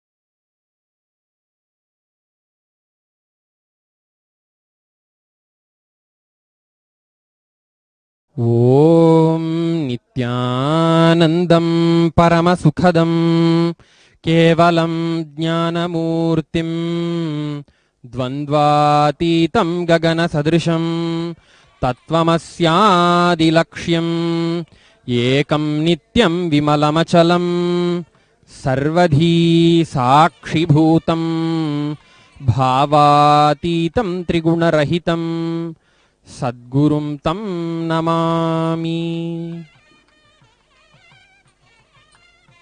Nithyanandam. We welcome all the devotees of His Divine Holiness Swamiji and all the viewers of Kailasa's Nithyananda TV who are watching this grand celebration of the celestial celebration of Meenakshi Sundareshwara Tirukalyanam, the celestial wedding of Devi Meenakshi with Shri Somasundareshwara Swami, live happening in Adi Kailasa Nithyananda Peetham, San Jose.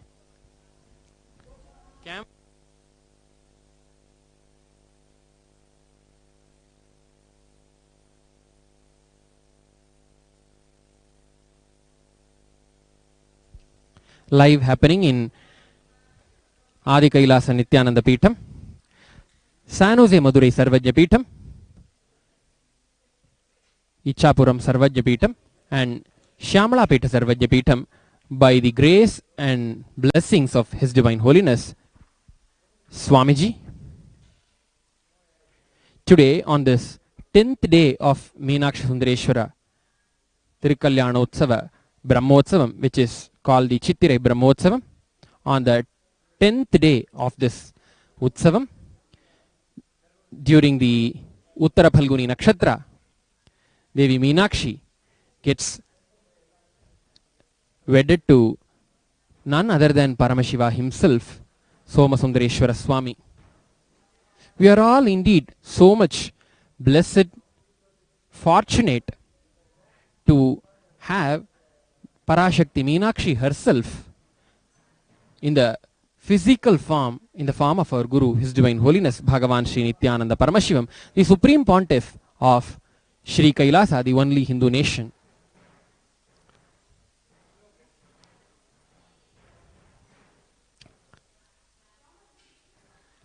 As the rituals are now going on, between 9:04 and 9:29 AM Indian Standard Time, we will be having the Mangalyadharana Muhurta, the offering of the Mangalyam to Devi Meenakshi.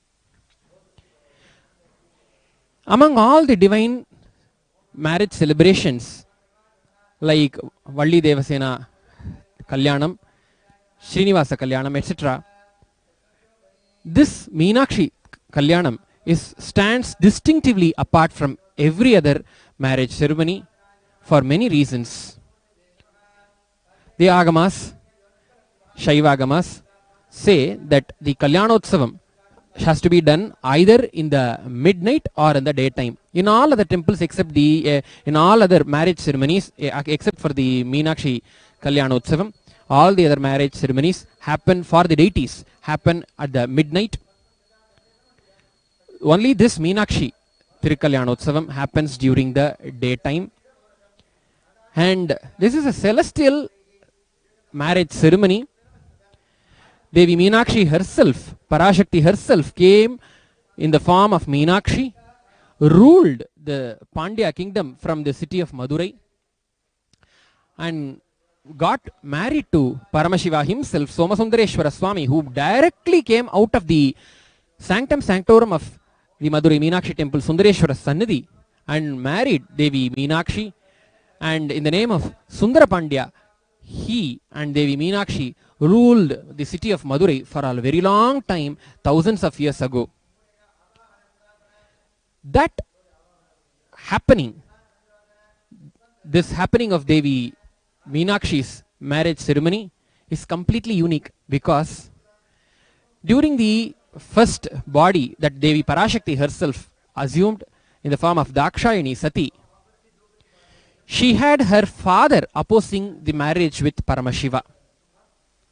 Her mother accepted, her father Daksha was completely against Paramashiva, and despite that she got married.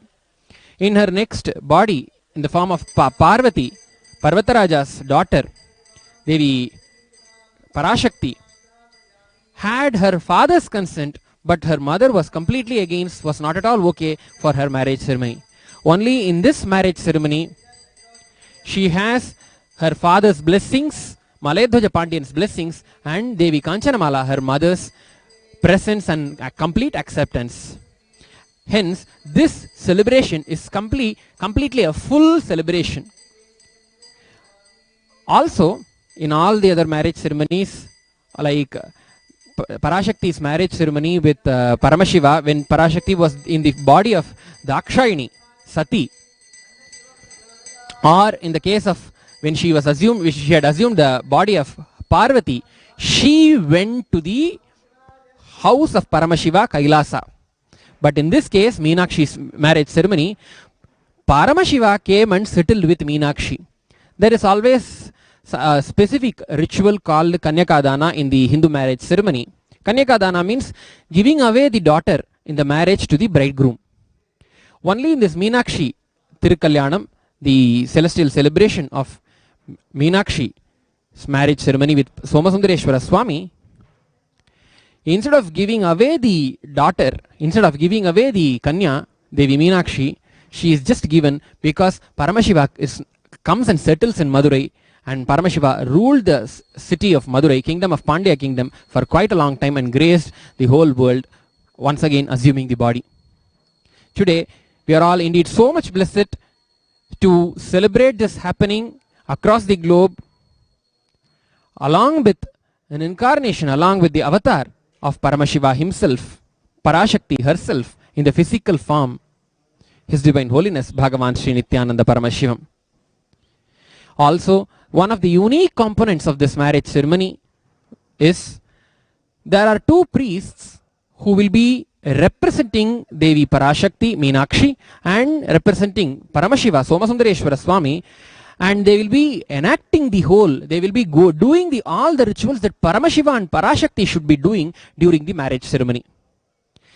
Whatever the rituals that Paramashiva has to do and Parashakti has to do, we will be invoking Devi Parashakti and Paramashiva, Sundareshwara Swami, in the priests, and through them Paramashiva, Somasundareshwara Swami and Parashakti Devi Meenakshi will be performing all the rituals, and will be having a great time of joy, celebration, devotion, intense Shakti Nipata with His Divine Holiness Swamiji as these rituals are happening. Come, let's all join together and watch this grand celebration of Meenakshi Sundareshwara Tirukalyanam happening now live in Adi Kailasa Nithyananda Peetham.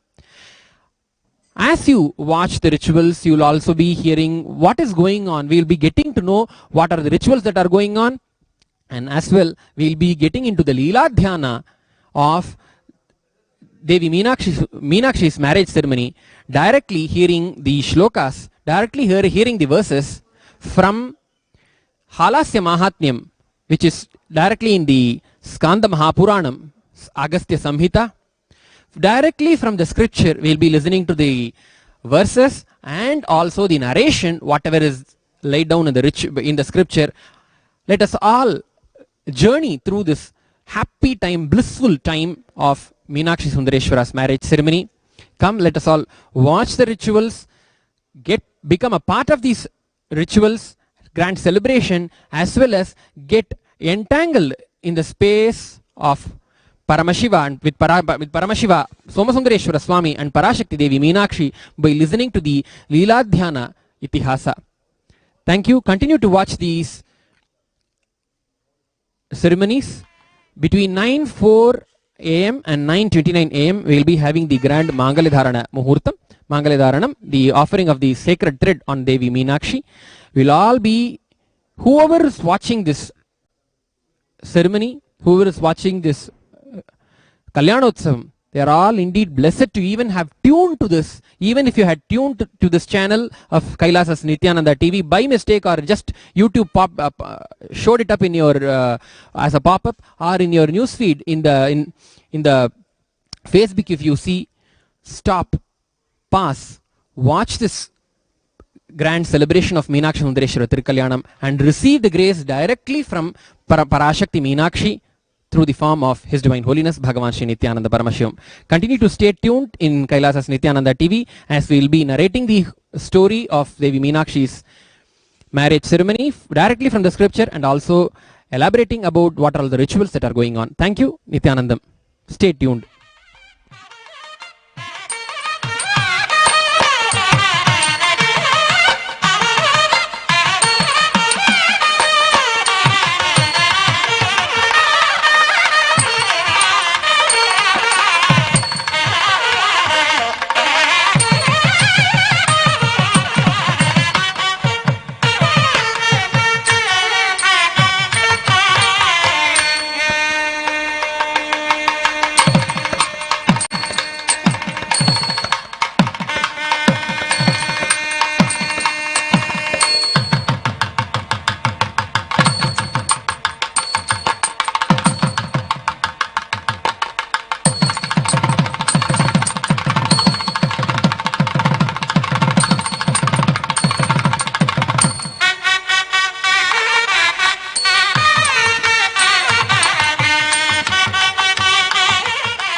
Now we are in the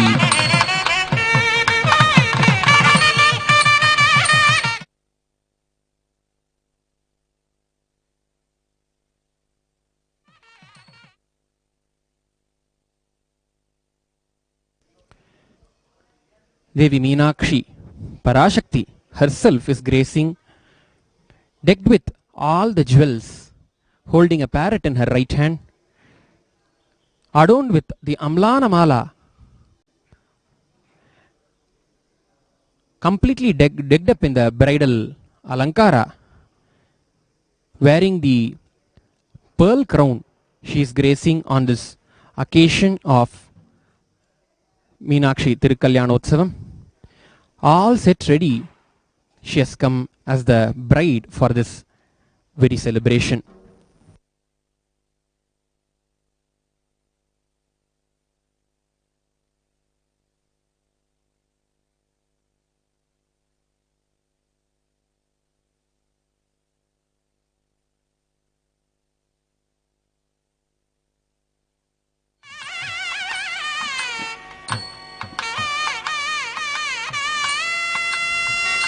Paramashiva. Now we are all having the darshan. We are all having the darshan of Paramashiva, who is ever with Devi Parashakti, the inseparable Devi Priyavidai, and the incarnation of Devi Parashakti and Paramashiva himself, Swamiji, gracing through their Archavataras in Adi Kailasa Nithyananda Peetham. The deity in the middle, the center, is Paramashiva himself, Sundareshwara Swami, the bridegroom of this Kalyanotsavam. On to his left hand side, the Piriyavide Amman, the inseparable Parashakti, who's ever, always with Paramashiva, his eternal consort, is here gracing. And on to the right hand side of Paramashiva, Sundareshwara Swami, incarnation of Meenakshi Sundareshwara, His Divine Holiness, Bhagavan Sri Nithyananda Paramashivam, is gracing all of us. Let us all bow down at their feet and receive their grace and blessings on this auspicious occasion. Along with Meenakshi, Devi Meenakshi and Sundareshwara Swami Paramashiva, we also have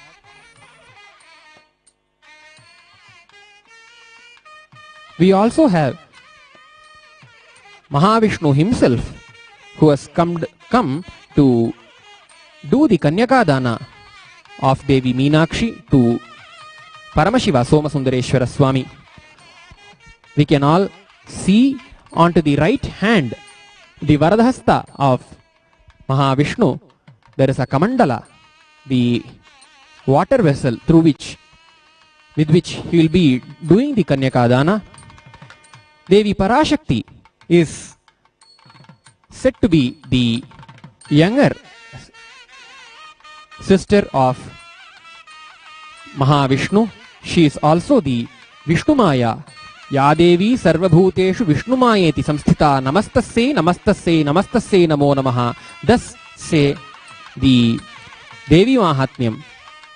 Devi Parashakti, that very Vishnumaya, Mahamaya Parashakti herself, has come down in the form of the Archavatara of Devi Meenakshi Parashakti today, who will be given in the marriage by her very brother Mahavishnu, Sriman Narayana.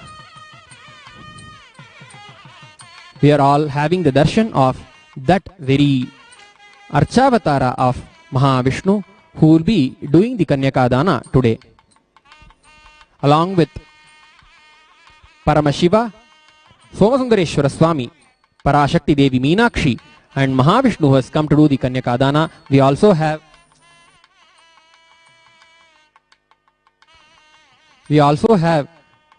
Subramanya Swami, Valli Devasena Sameta Shri Subramanya Swami, who is also gracing in this occasion. One of the unique components of this Meenakshi Tirukalyanam is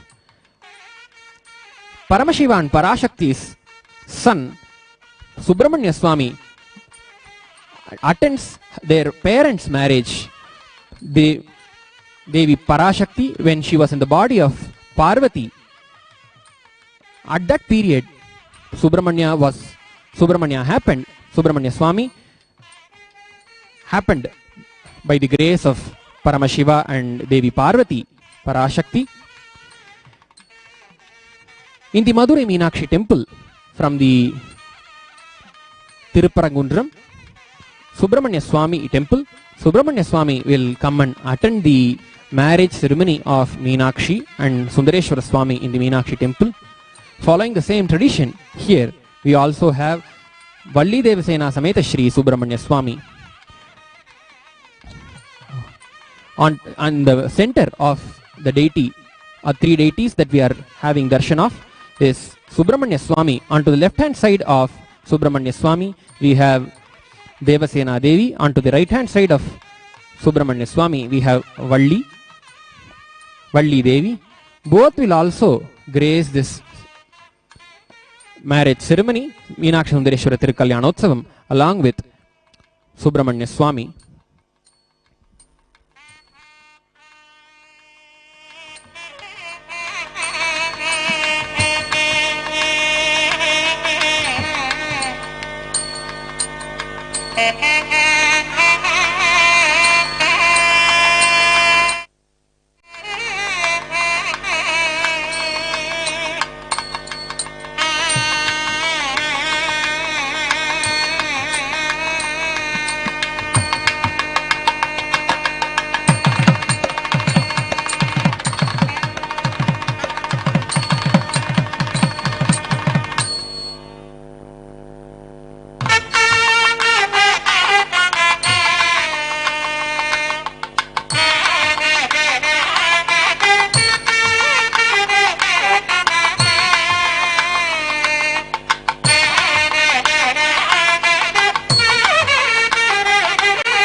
Along with Paramashiva and Parashakti, as we earlier told, there are two priests who are representing Somasundareshwara Swami and Meenakshi Devi.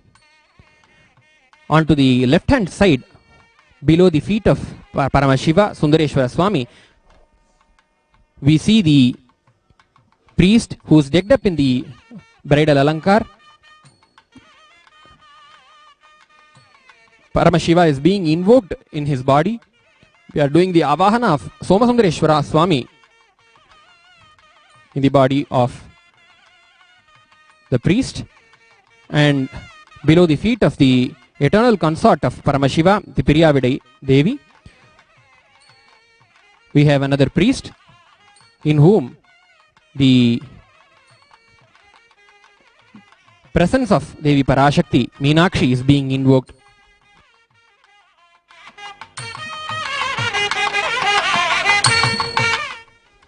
We are now watching these rituals. These two priests who are decked up with the jewels at the feet of Somasundareshwara Swami and Parashakti will be officially doing all the rituals. Now the garlands are being offered for them. As these ceremonies, as these rituals are happening, let us also hear the grand happening story of Meenakshi Sundareshwara Kalyanotsavam directly from the Halasya Mahatmyam.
Now the puja to Sundareshwara Swami is happening, invoking the presence of Somasundareshwara Swami for this Meenakshi Sundareshwara Tirukalyanam. As the rituals are happening, let us listen to the source verses directly from the Skanda Mahapuranam. Brahma Vishnwadi Devanam Adrishya Soma Sundaraha Swamshena Linga Nirgatya Sarvavayava Sundaraha Tatataka Mudvahya Swayam Pandya Mahipatihi Devas Sundara Pandyo Bhut Tam Leelam Varnayamyaham. Now here Agastya Maharshi says, I am now going to explain the Leela of Somasundareshwara Swami, wherein Somasundareshwara Swami directly emerged from the sanctum sanctorum, the Garbhagraham of Somasundareshwara's shrine in Madurai Meenakshi temple, and came and got married to Tatataka Devi, Meenakshi herself. Day before yesterday, we had the Pattabhishekam ceremony of Devi Meenakshi. Devi Meenakshi was coronated as the queen of Madurai, queen of Pandya kingdom. Immediately after she was coronated, what all happened? Let us see the Varnana, let us see the description that Agastya Maharshi, who was direct witness for this marriage, describe all these things. Tatataka Kanyakasa Swayam Simhasane Sthita Samrajya Lakshmi Saundarya Lakshmi Abhinnaiva Rajate. That Devi Tatataka Parashakti Meenakshi, the name given to Devi Meenakshi by her parents is Tatataka. Tatataka, she was ruling the kingdom of Madurai, seated on the Simhasana, and as she was ruling the kingdom, she was none other than Samrajya Lakshmi herself. Navaratna Vichitrena Kiritena Sitena Cha Chhatrena Chamarabhyancha Punaratyanta Shobhita. She was decked up with all the gemstone studded crown, and she was offered the grand umbrella and the chamaras, the fans, by her attendants. Vicharadakshai sachivaihi satatam samvrita sati dushtanam api shishtanam shikshanam rakshanam kramat. She was extremely in a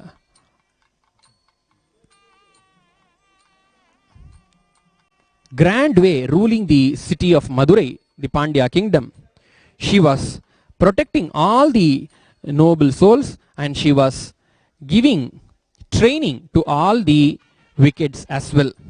Karoti shastra nitya cha rajya bharam dadati cha yauvanam prapya kalena matra kanchana malaya chintayamasa sa kanya kada bharta bhavishyati kada vikrita vakshojam nimagnancha bhavishyati. When Devi Parashakti Tatataka emerged out of the Yaga Kunda, emerged out of the Putrakameshti Yaga, she had 3 breasts unlike any other normal female child. Her father, Malayadhvaja Pandya, was worried, but Paramashiva, in the form of a formless voice, blessed the child that whenever at the right age, when this child meets her husband, her 3rd breast will disappear. As Tatataka grew up and became the queen of Pandya kingdom,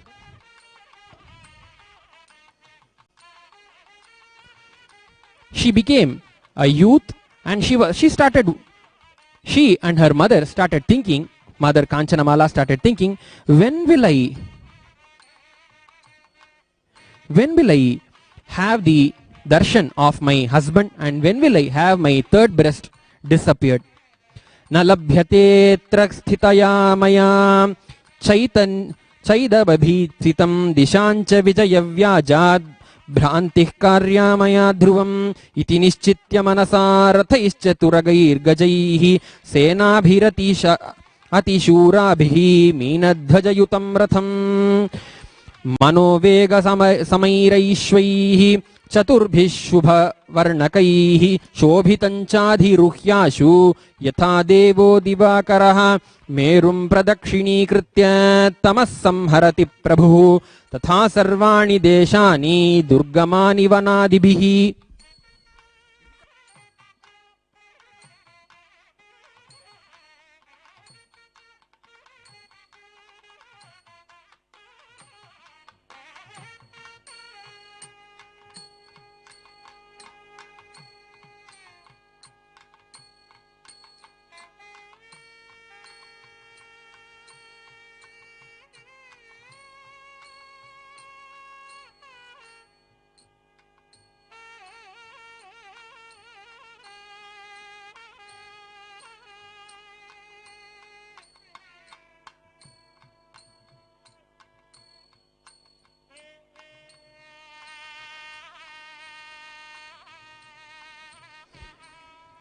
जित्वा विंशोत्तरशत वर्णयुक्तं च काञ्चनं विविधानि च रत्नानि विचित्रां स्तुरगान् गजान् अम्बराणि विचित्राणि भूषणान्यद्भुतानि च गन्धद्रव्याणि दिव्यानि वस्तूनि रसवन्ति च तत्तद्देशाधिपैर्भीत्या प्रदत्तानि महन्ति च उपायनानि सर्वाणि लब्ध्वा कन्यातटातका चक्रवालमहाशैलं कृत्वा प्राकारमद्भुतं स्वराज्यस्य धनैर्धान्यैः समृद्धस्य सुवस्तुभिः लोकपालपदं जेतुम् उत्सुकाति पराक्रमात् श्रीमत्पञ्चाक्षरं मन्त्रं समुच्चार्य चतुर्विधं बलं विलोक्य तेभ्यश्च ददौ दिव्यं पराक्रमं दिव्यदृष्टिं खेचरत्वम् अपि देवी तटातका महेन्द्रस्य पुरीं पूर्वं परिवृत्यामारावतीं पराभावं देवतानां कारयामास कन्यका. After Devi Meenakshi became the queen of Pandya kingdom, she started conquering all the kingdoms. Either out of respect or out of fear, all the kings surrendered to her. She was, wherever she went, she was casting her divine drishti, divya drishti, and continuously she was conquering all the places just by chanting the Shiva Panchakshara Om Namah Shivaya. She further, after conquering the whole of the Bhuloka, Bhumandala, she went and conquered the Mahendrapuri, the Swargaloka itself.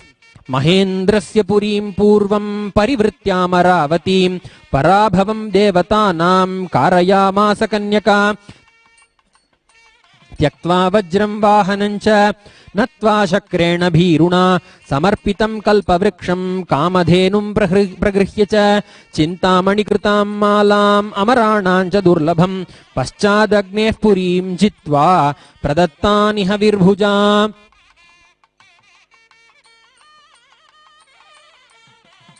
Now the homa for the marriage ceremony is happening here. We are all witnessing the homa, the Agni being invoked, the Agni Karyam being done in Adi Kailasa Nithyananda Peetham.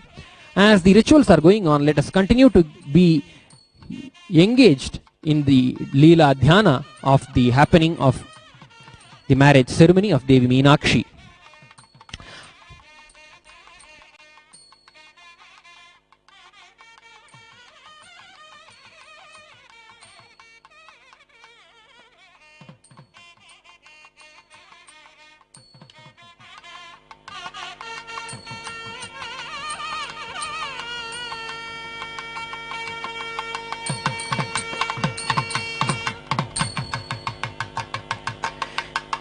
दिव्यवस्त्राणि सर्वाणि महादीप्तयुतानि च वाहनानि च रत्नानि काञ्चनानि बहूनि च गृह्यानुगृह्य ज्वलनं धर्मराजपुरीमथ पराक्रमेण जित्वा तं महाभोग चितानि च नीलकोशेय कस्तूरी नीलरत्नादिकानि च अनर्घ्याणि प्रगृह्याशु महाधीरा तटातका नैऋतिं लोकपालं च वरुणं च सदा गतिं कुबेरं चक्रमेणैव जित्वा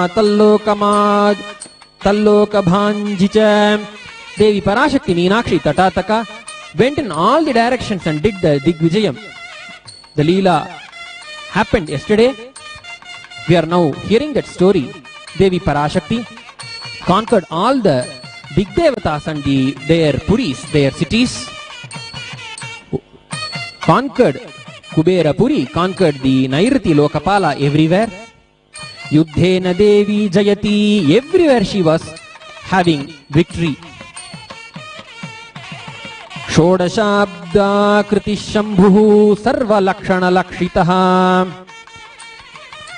Yada Tatataka Devi Nirgata Digjayaya cha Tadanimeva Sahasa Halasyeshodaya Nidhi Swayamamshena Nirgatya Mahalingan Maheshwaraha Taptakanchana Sankasho Mahatejas Samanvitaha Saundarya Sagarodbhuta Purna Chandra Nibhananaha.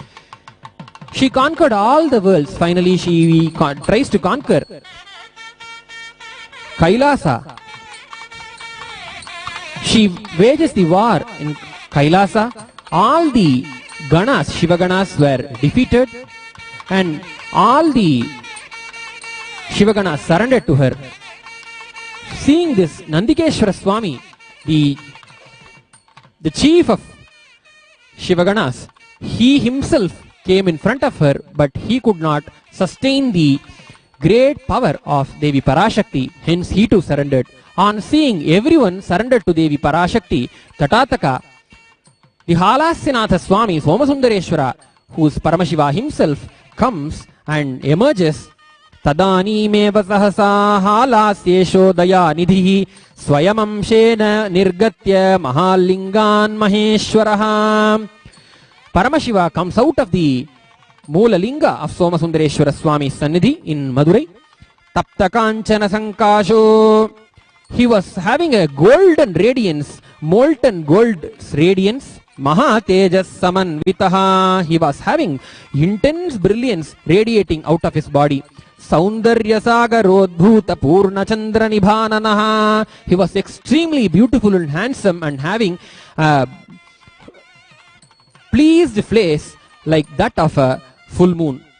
Tatatakati Saundarya Samanavaraveshavan. She was also Devi Parashakti, how she was extremely beautiful in the form of Tatataka Meenakshi. Same way Paramashiva was also extremely beautiful. Shodashabda Kriti Shambhu. Paramashiva was sporting as if he is 16 years old.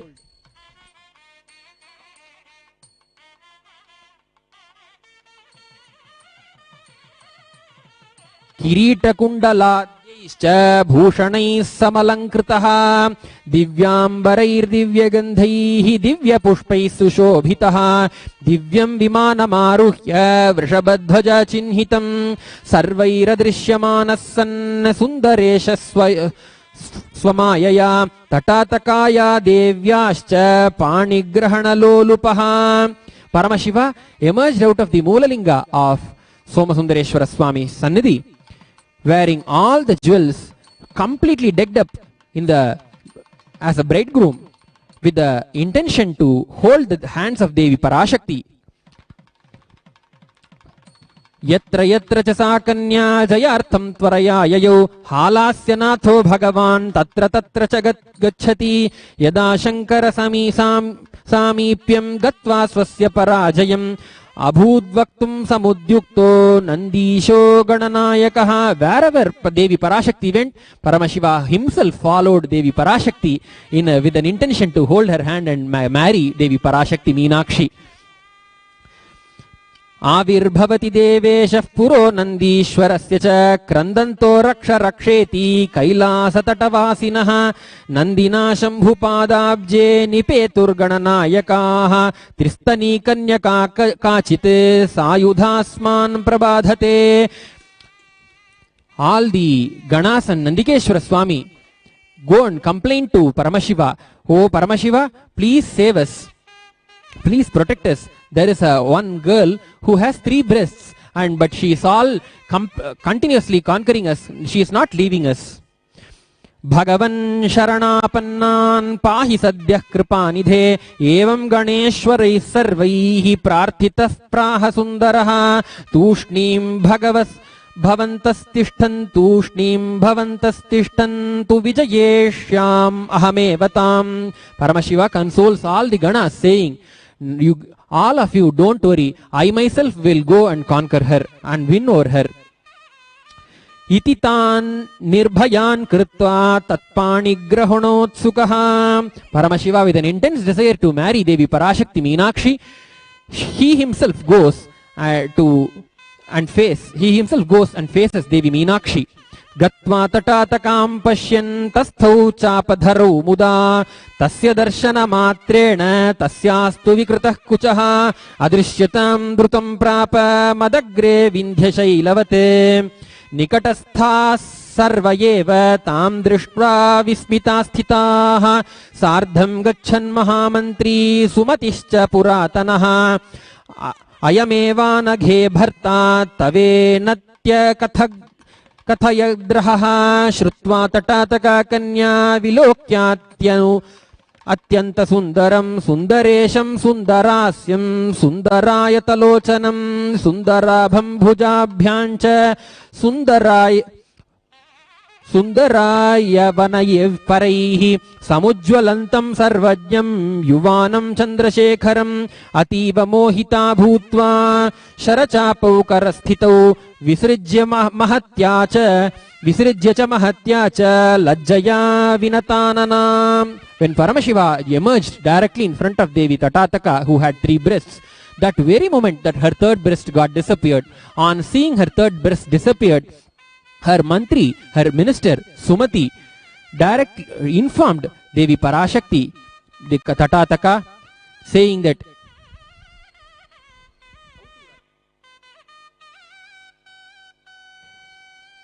just whispered in the ears of Devi Meenakshi, "Oh Devi, he is your husband. See, your 3rd breast has disappeared." On seeing that, she dropped off her bow and arrow and she got into a deep blushful mood.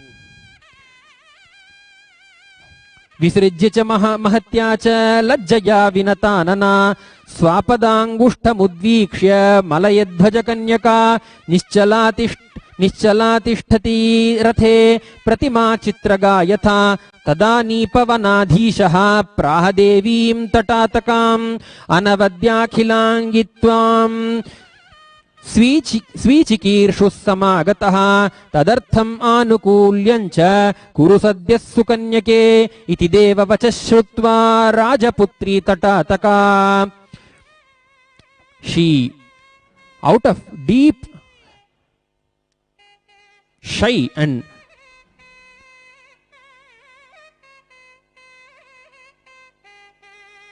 out of deep blushful feeling, stood unmoving. This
Paranjyothi Muni in Tamil very beautifully explains this in the Tirukalyanam Puranam.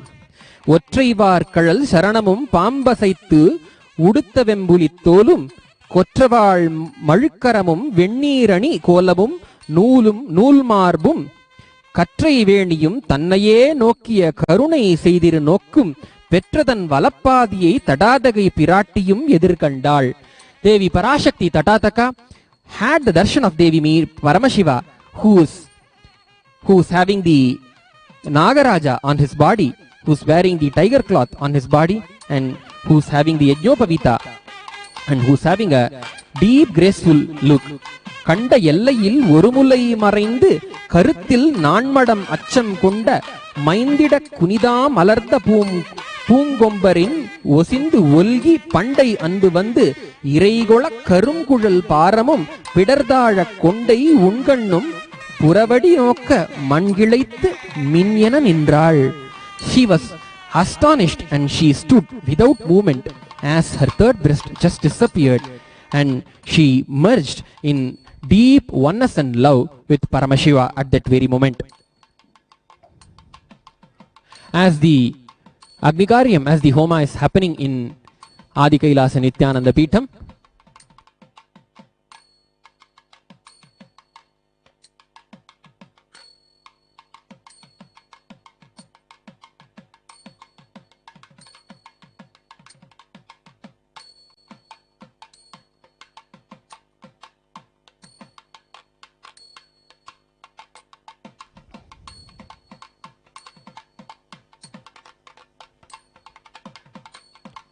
अनुज्ञया च त्वन्मातुः त्वत्पाणिग्रहणं मुदा कन्यकेहं करिष्यामि गच्छत्वम् अविलम्बितं. Paramashiva immediately says, I will come and marry you with the consent of your mother. Now you go, quickly go back. इत्युक्त्वा प्रेषयित्वा तां कन्यकां स्वपुरीं प्रति स्वयमन्तर्दध्ये शम्भुः जीवन्मुक्तिपुरेश्वरः. विकृतो रोज विलयात् सद्भावान्नायकस्य च अत्यंत प्रीति हृदया सहसा मधुरापुरीम्. Immediately Devi Parashakti Tatataka came to the city of Madurai back. The moment she had the darshan of Paramashiva, Somasundareshwara Swami, and when the third breast disappeared, she realized her incarnationhood. She realized that she is Devi Parashakti herself, and she was able to enlighten anyone just by her eyesight, like how a fish hatches its eggs just by its eyesight. Hence she was called Meenakshi. शासनं प्रेषयामास सद्यः सर्वमहीभुजां प्रपां सर्वत्र विस्तीर्णां लाङ्गलीभिर्महोन्नतैः पूगैस्तालैः कारयित्वा वितानाद्यैरलङ्कृतां साशु सम्पादयामास सर्वोपकरणानि च अम्बराणि विचित्राणि भूषणान्यद्भुतानि च प्रददौ कल्पवृक्षश्च देवेन्द्रेण पुरार्पितः पयोदधिघृत क्षौद्र शर्करा प्रमुखं च यत् रसवस्तु च तत्सर्वं कामधेनुः प्रयच्छति चिन्तामणिश्च रत्नानि विविधानि धनानि च हिरण्यादीनि सर्वाणि प्रददावक्षराणि च एवं समस्तसंभारं कृत्वा संभृतमाशु च वरागमनमिच्छन्ति मुहूर्तागमनाञ्च सा महाराजकुमारी तां मधुरां तोरणादिभिः प्रपाभिः पूर्णकुम्भैश्च प्रतिद्वारमलङ्कृतं खारयित्वा कदा याति वरवेषधरो हरः इति सञ्चिन्त्य सा शश्वन्मात्रा काञ्चनमालया महदैश्वर्यसंयुक्तैर्मण्डपैर्परिमण्डिते पताकाभिर्ध्वजैश्छत्रैः मुक्तादामवितानकैः. The whole city of Madurai got prepared.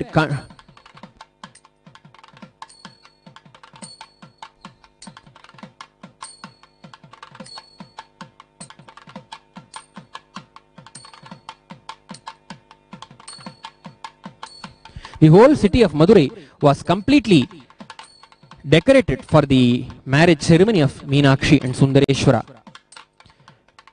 Kanya Pureshwari Kanya Sukhe naste tatataka ayate sumuhurte tu kadambavana nayakaha kalyano chita saundaryam vapusha parigrihya cha sarvairavayavaistadbhut षणैरति सुन्दरैः अत्यन्त सुन्दराकारो भगवान् सोमसुन्दरः महावृषभमारुह्य रजताद्रि इवापरं मुकुटेन च दण्डेन नवरत्ने मयेन च सुशोभितेन महता कुण्डोदरधृतेन च पाण्डरेणातपत्रेण विचित्रेण च विराजितः पुरोगतेन महता गणानां प्रवरेण च सहस्रवदनैः शङ्खान् सहस्रं चैककालतः नानावाद्यध्वनि समं चित्रं ध्वनयता तदा सहस्रवदनो नावदनेनापि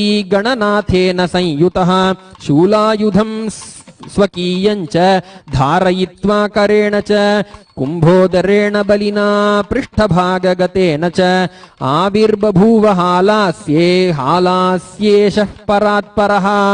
That Halasyanatha Swami Somasundareshwara, he himself emerged out of the Moola Linga of Madurai Meenakshi Sundareshwara temple. He came with the seated on the Rishabha Vahana, the bull, divine bull, and with all the decorations, all the jewels in the full dress up, seated on the Rishabha Vahana, the bull, divine bull, and with all the decorations, all the jewels in the full dress up like a bridegroom at the right muhurta to marry Devi Tatataka Meenakshi.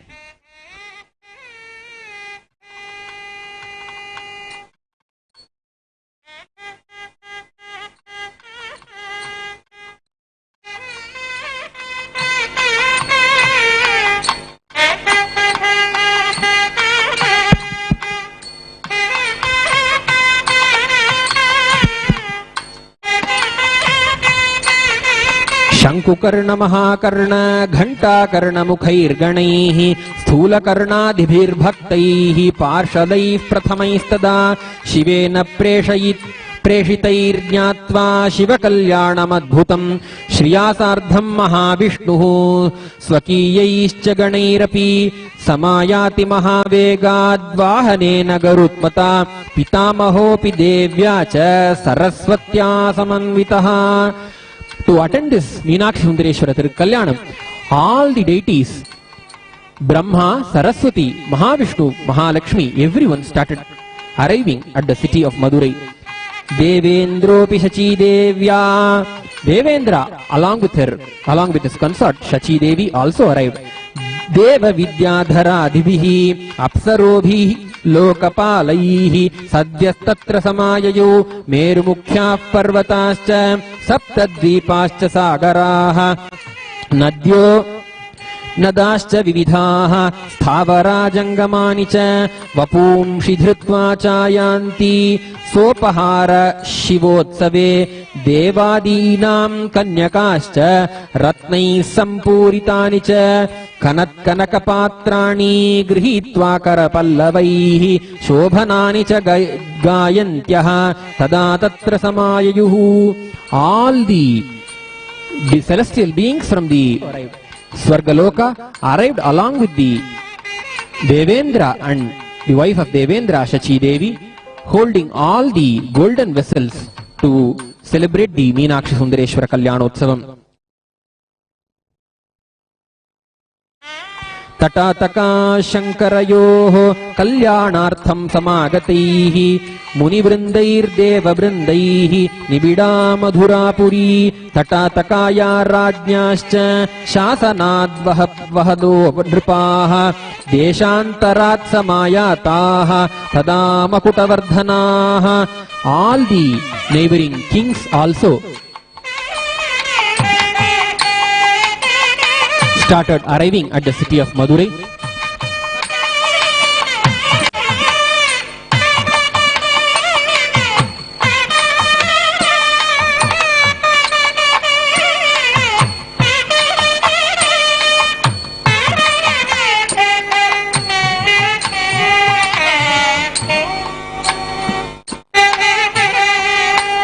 we offer our Dandavat Pranams at the feet of His Divine Holiness Swamiji, the incarnation of Meenakshi Sundareshwara,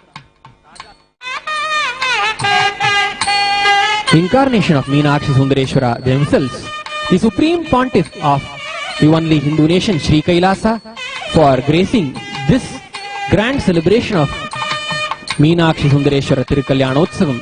We offer our Dandavat Pranams at the feet of Swamiji and offer the Purna Kumbha at his feet. Om na karmana na prajaya dhane na tyage naike amrita samana shuho parena na kannihitam guhayam vibhrajate tadyatajo vishanti vedanta vijnana sunishchitartha sanyasa yogadyataye shirvasvaha ते ब्रह्म लोके तु परान्तकाले परामृतात् परिमुच्यन्ति सर्वे दह्रम् विपापम् परमेष्वभूतं यत्पुण्डरीकम् पुरमध्यदग्रस्थम् तत्रापि दह्रम् गगनम् विशोकस्तस्मिन् यदन्तस्तदुपाधितव्यम् यो वेदादौ स्वरः प्रोक्तो वेदान्ते च प्रतिष्ठितः तस्य प्रकृतिलीनस्य यः परः स महेश्वरः आनन्दो ब्रह्मेति व्यजानात् आनन्दाध्येव खल्विमानि भूतानि जायन्ते आनन्देन जातानि जीवन्ति आनन्दम् प्रयन्त्यभिसंविशन्तीति सैषा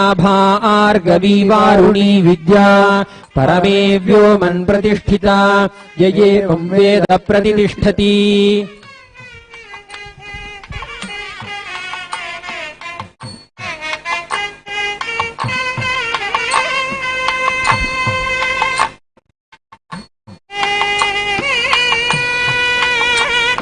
तटातकाया शङ्करयोः कल्याणार्थम् समागतैः मुनिवृन्दैर्देववृन्दैः निबिडा मधुरापुरी तटातकाया राज्ञाश्च शासनात् बहवो नृपाः. All the kings around the Pandya kingdom also started arriving at the city of Madurai to witness the celestial marriage celebration of Parashakti and Paramashiva themselves. स्वैरमात्यैश्च सहिताः सद्यः प्रापुर्वृषध्वजम् सर्वे प्रणम्य साष्टाङ्गम् सर्वैर्देवैः समागतैः मधुराया नगर्यास्तु कारयित्वा प्रदक्षिणम् ततश्च भवनाद्वार मायाते वृषभध्वजे.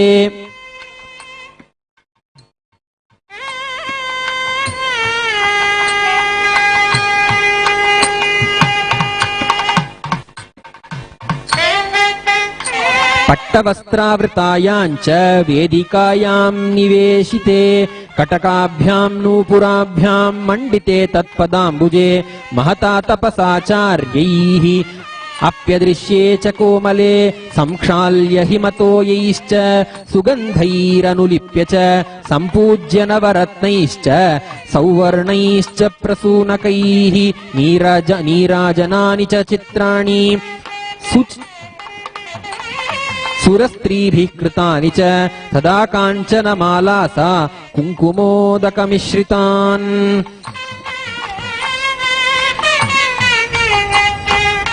मुक्ताफलान्यनर्घ्याणि गृहीत्वाञ्जलिना मुदा देवदेवपदाम्भोजे समर्प्याथ प्रणम्य च इति सम्प्रार्थयामास जीवन्मुक्तिपुरेश्वरम् भगवन् मम पुत्रीं ताम् विधिना प्रतिगृह्य च त्वञ्च पाण्ड्येश्वरो भूत्वा रक्ष सर्वाम् वसुन्धराम् मन्दस्मितेन तद्वाक्यम् अङ्गीकृत्य दयानिधिः. All the celestial beings who had arrived at the city of Madurai, they all did all the offerings and worship Paramashiva. They all fell at the feet of Paramashiva, doing the Sashtanga Namaskara at his feet. At that moment, Kanchanamala, the mother of Devi Tatataka, Meenakshi herself, Kanchanamala offered the Harati, which is mixed with the Kunkuma, and offered the Harati to Paramashiva.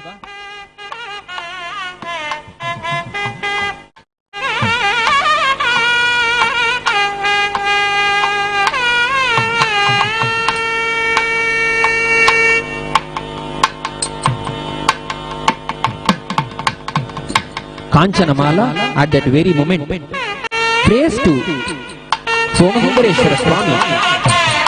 She says, "Oh Paramashiva, Bhagavan, please accept my daughter Tatataka as your wife, and you yourself reside in the city of Madurai and rule this Pandya kingdom." Immediately, Sundareshwara Swami, just with a beautiful smile, accepted that prayer of Kanchanamala. Mandasmitena tadvakyam angikritya dayanidhihi vidhi vishnoh panchashakho tada parshvagatayo sprishan antahpuram pravrishyata mahite mantapottame ratnair vichitrite haime mahasimhasane shubhe upavishya sarobhischa kritanrittam abekshyacha. Paramashiva was offered all the respects that will be offered to a guest, as the Vedas declare, Athithi Devo Bhava. The guest who has arrived is directly Mahavishnu Swarupa. Considering this Vedic injunction, Devi Kanchanamala arranged for all the offerings, all the upacharas offered at the feet of Paramashiva, Sundareshwara Swami, and offered him the Ratna Simhasana.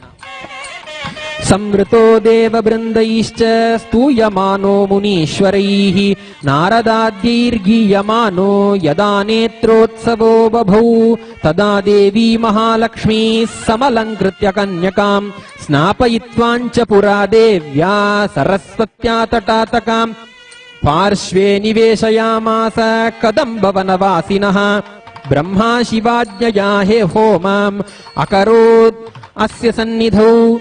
For this celestial marriage ceremony of Devi Meenakshi with Sundareshwara Swami,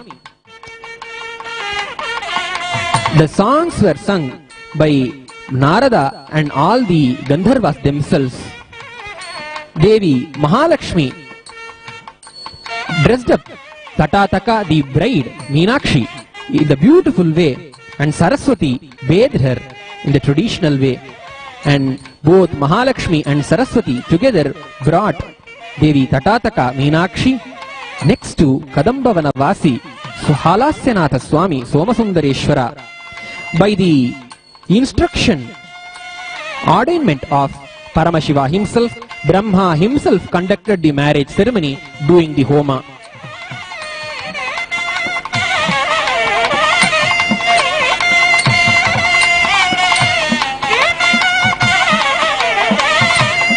Swayameva karodharam matra kanchanamaalaya Mahavishnurmahipala madamsha ityudiryacha. Swayameva karodharam matra kanchanamaalaya udakena pradattena bhringaran nisritena cha. Mahavishnu says, she, Devi Tatataka, is directly my own energy, Madamsha. She is my own energy. She is Vishnu Maya. Hence, I myself will do the Kanyakadana with the water. Udakena pradattena. She, along with Mahavishnu, along with Kanchanamala, does the Kanyakadana at this grand celebration. Samantram chaiva mangalyam sarvalokadi mangalam babandha bandhure kanthe kantabhusha nirantare. Paramashiva tied the Mangala Sutra, which is the embodiment of all the auspiciousness, tied the such a Mangala Sutra around the neck of Devi Tatataka Meenakshi. Tadareje Mahadevi Lata Kusumita Yatha Lajaho Mancha Kanyaya Padaropamashmani. Along with Devi Tatataka, Paramashiva Somasundareshwara Swami went through all the rituals that he himself has prescribed in the Vedas and Agamas. With all the mantras, he tied the Mangala Sutra, and along with Devi Parashakti Meenakshi, he did the Lajahoma and also did the Ashmarohanam, the stepping on the grinding stone Ammikal. Saptadha Padavikshepam Swayameva karot Shivaha. Paramashiva himself graced this Bhuloka by putting his feet along with Devi Parashakti Meenakshi during the Saptapadi. The 7th step which is taken by the bride and the bridegroom in the Vedic Hindu marriage, taking the vows of the marriage. Atha kunkuma pankena samaliptaischa mauktikaihi munivrindair deva vrindaihi kriteshvashirvachasyatu kalatra kanyaka putradi samanvita suparvanam vishmadinancha divyanam sarvanyabharanani cha ambaranyapyanarghyani durlabhani varani cha dattva sampreshayamasa madhura puranayakaha.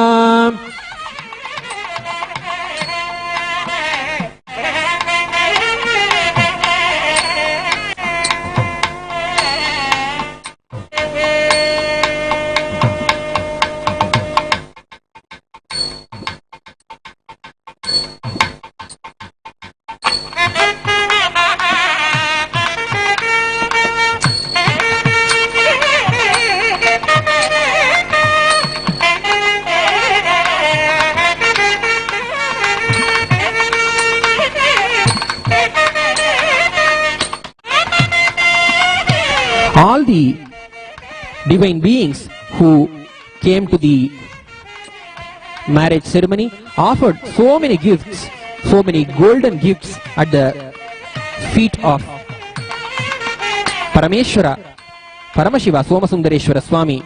Devah Pandyeshwaro Jato Lokanam Bhagadheyaha Dheyataha Tyaktva Shamyakamalancha Dhritvani Papranatakam Kandarpanchatirodhaya Navaratna Kiritavan.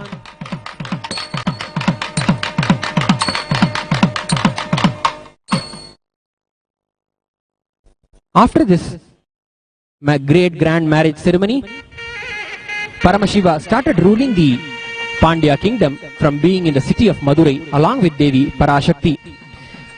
As we had entered into the Leela Dhyana by hearing the Meenakshi Sundareshwara Kalyanotsava, now let us all witness the happening by the very rituals that are happening, wherein Paramashiva and Parashakti are being represented by two priests and undergoing the marriage ceremony directly here in Adi Kailasa Nithyananda Peetham.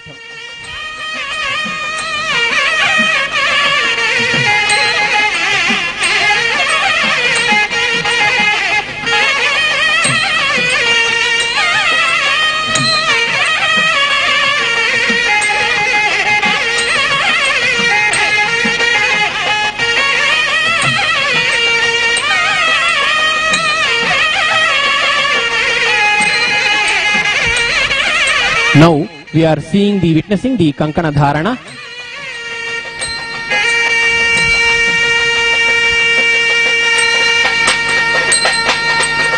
Om Bhratsamakshatra Bhradvrishtyam Drishtibhoji Shubhitam Ugraviram Indra Somena Panchadashena Madhyamitam Vatena Sagarena Raksha Rakshandharayami. The Raksha is being tied first for the priests who are representing Devi Meenakshi and Somasundareshwara Swami. Followed by that, the Raksha is being tied to the hands of Devi Meenakshi first, and then to Somasundareshwara Swami and the inseparable Devi Piriyavidai, who is along with Paramashiva Somasundareshwara Swami.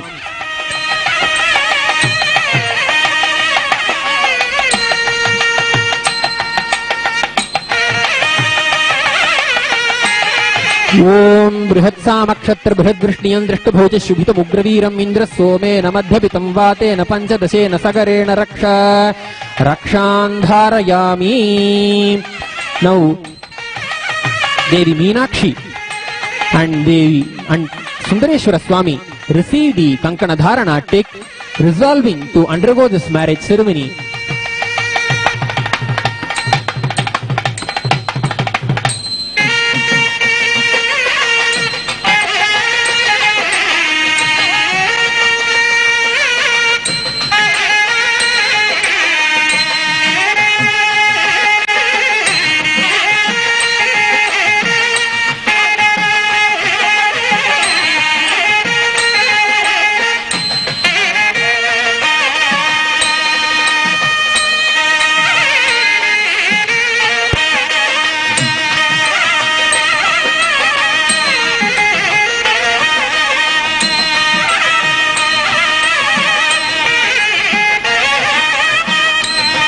part of the next ritual, the Kanyaka Dana is being done.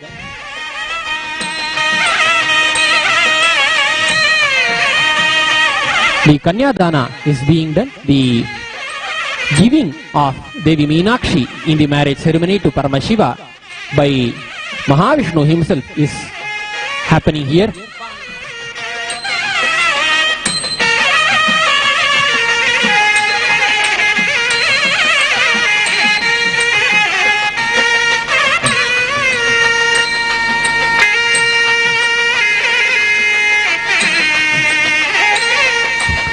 Kanyam Kanakasampannam Kanakabharanairyutam Dasyami Vishnave Tubhyam Brahmaloka Jigishaya Vishwambhara Sarvadeva Sakshina Sarvadevataha.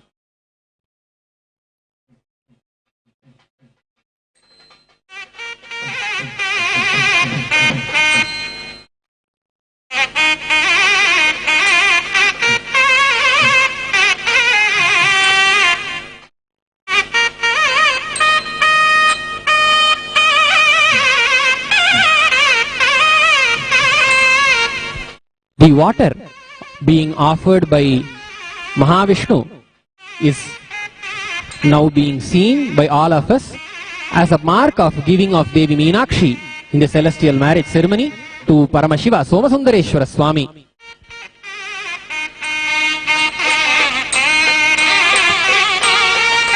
Om Kanyam Kanakasampannam Kanakabharanairyutam Dasyami Vishnave Tubhyam Brahmaloka Jigishaya.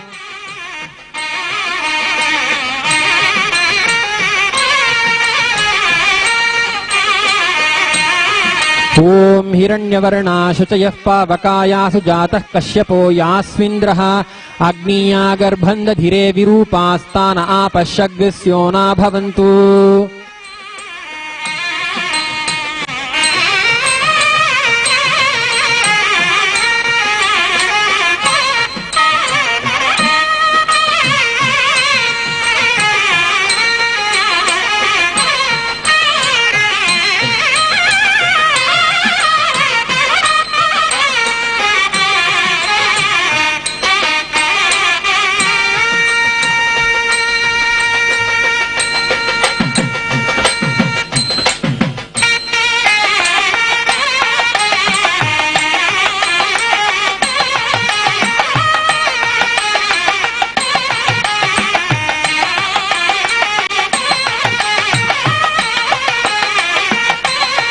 We now pray to our most beloved Swamiji, His Divine Holiness Bhagavan Shri Nithyananda Paramashivam, to bless the Nutana Vastram and the garlands and the Mangala Sutra.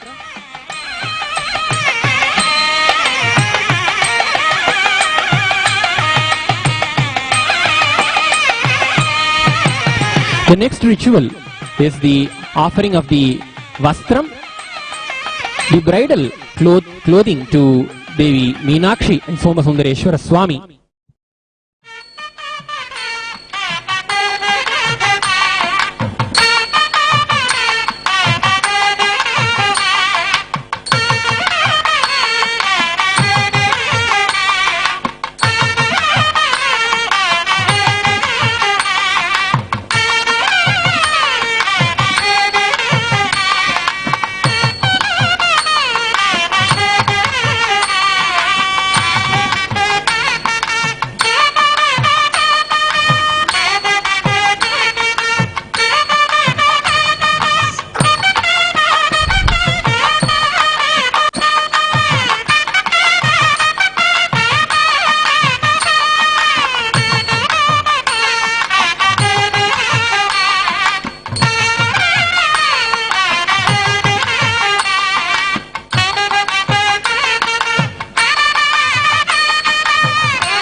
the garlands are being exchanged by the bride and bridegroom.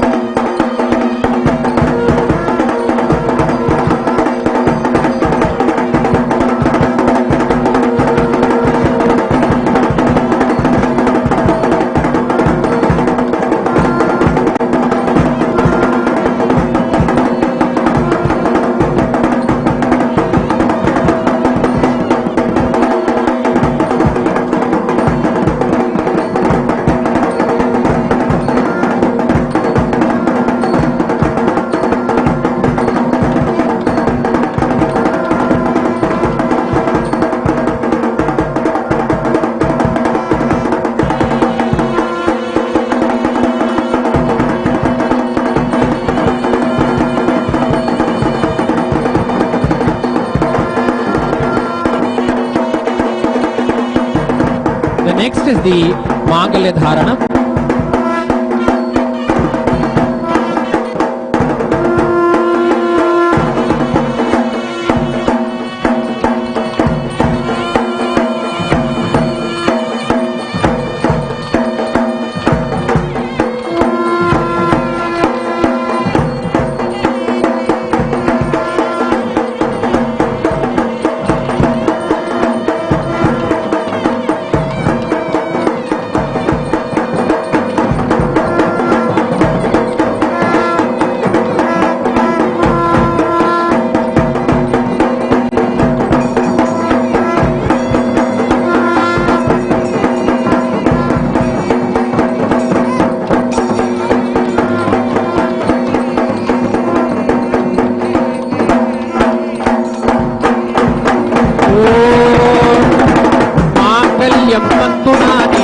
जगज्जीवन हेतुना कंठे बध्नामि शुभगे Sanjeev शरदशतम्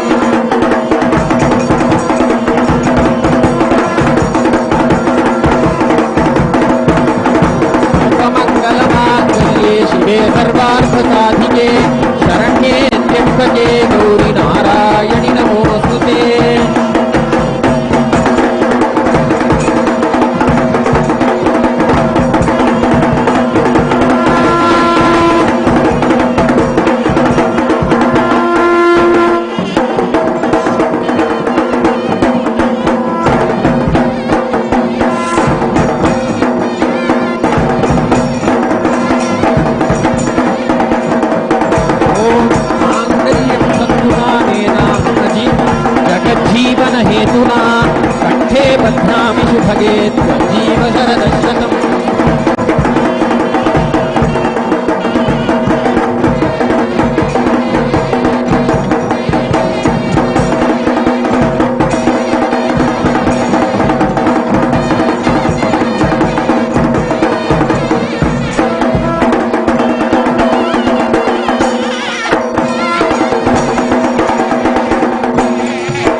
Also at the auspicious Muhurta.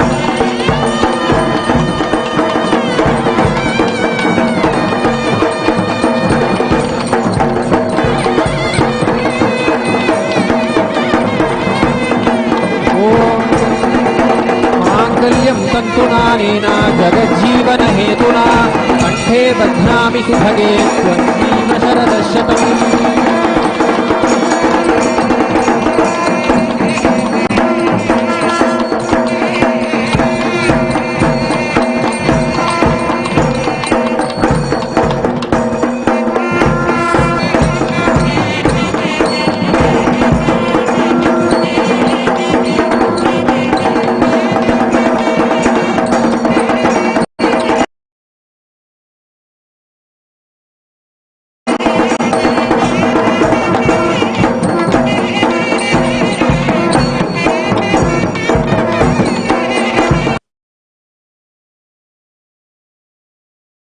भगे त्वं शरदशतम्।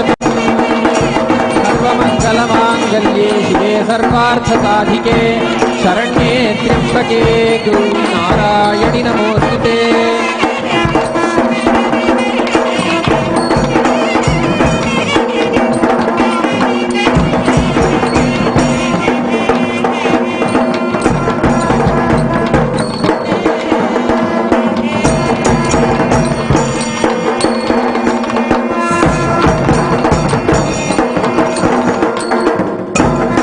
मांगल्यधारण मुहूर्त शुभमुहूर्तोऽस्ति भवन्तो महान्तोऽनुगृह्णन्तु तथास्तु।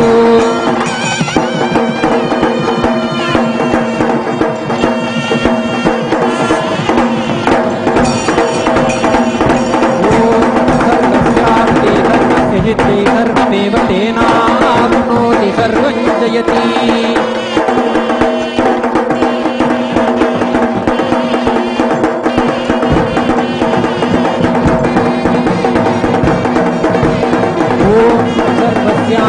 सर्वसिद्धिः सर्वमेव तेनाप्नोति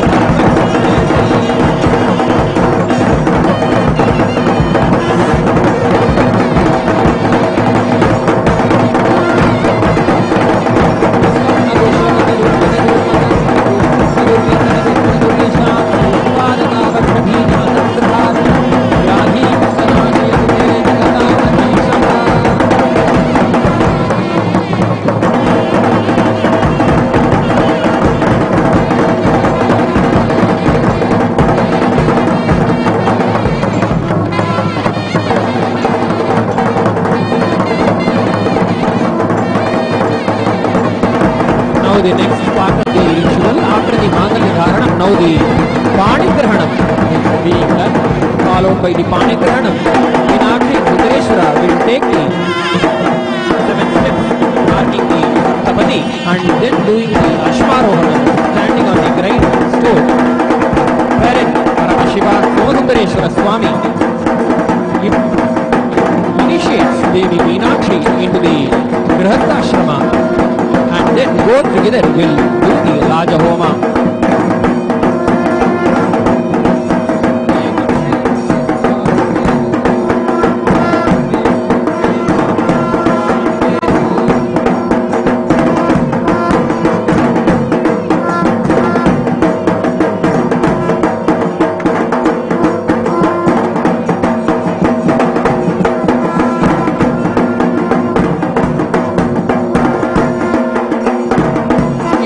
ममश्मानं मश्मेव त्वं स्थिरो भव अभिदिष्टं प्रसन्नतः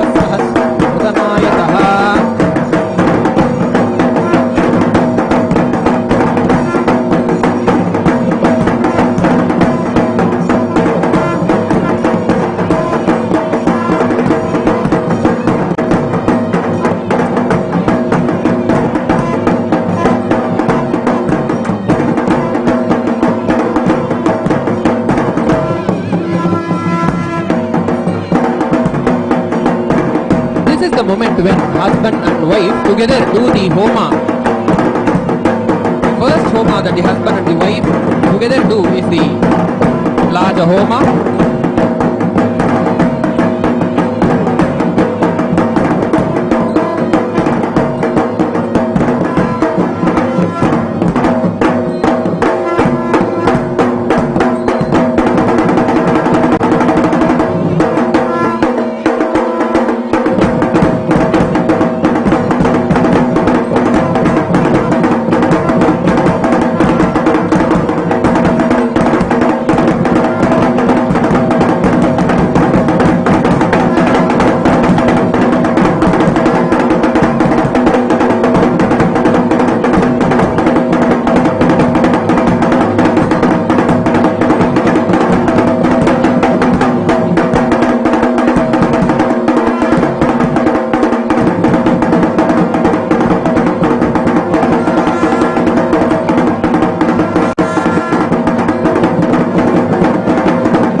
धूर्वं तद्धूर्वतयोऽस्मान् धूर्वति तन्धूर्वयं वयं धूर्वामस्मिन् देवानामस्मिरमं प्रीतमं दुष्टतमं मन्हितमं देवभूतमं हृतमस्य अविर्धानगृह्णस्वमाक्वार्मित्रस्य त्वाचकुषा प्रेक्षेमा भेर्मा सुमिक्था मात्वाहि ओम श्री मीनाक्षी सुंदरेश्वर स्वामिने नमो नमः।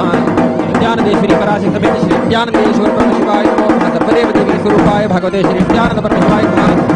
ग्रापयामि उद्दीप्यस्वजातवेदो भक्तनिर्वृति मम पशुगुष्ठमहिमा भजीवन जदिशो दिशा मानो हि गुप्ति जातवेदो कामश्वं पुरुषं जगत् अभिप्रदग्नागहि श्रिया मा परिपातया। ओम श्री मीनाक्षी श्री नित्यानंदेश्वरी पराशक्ति मीनाक्षी देवी महानित्यानंदेश्वर सोमसुंदरेश्वर स्वामिने नमो नमः।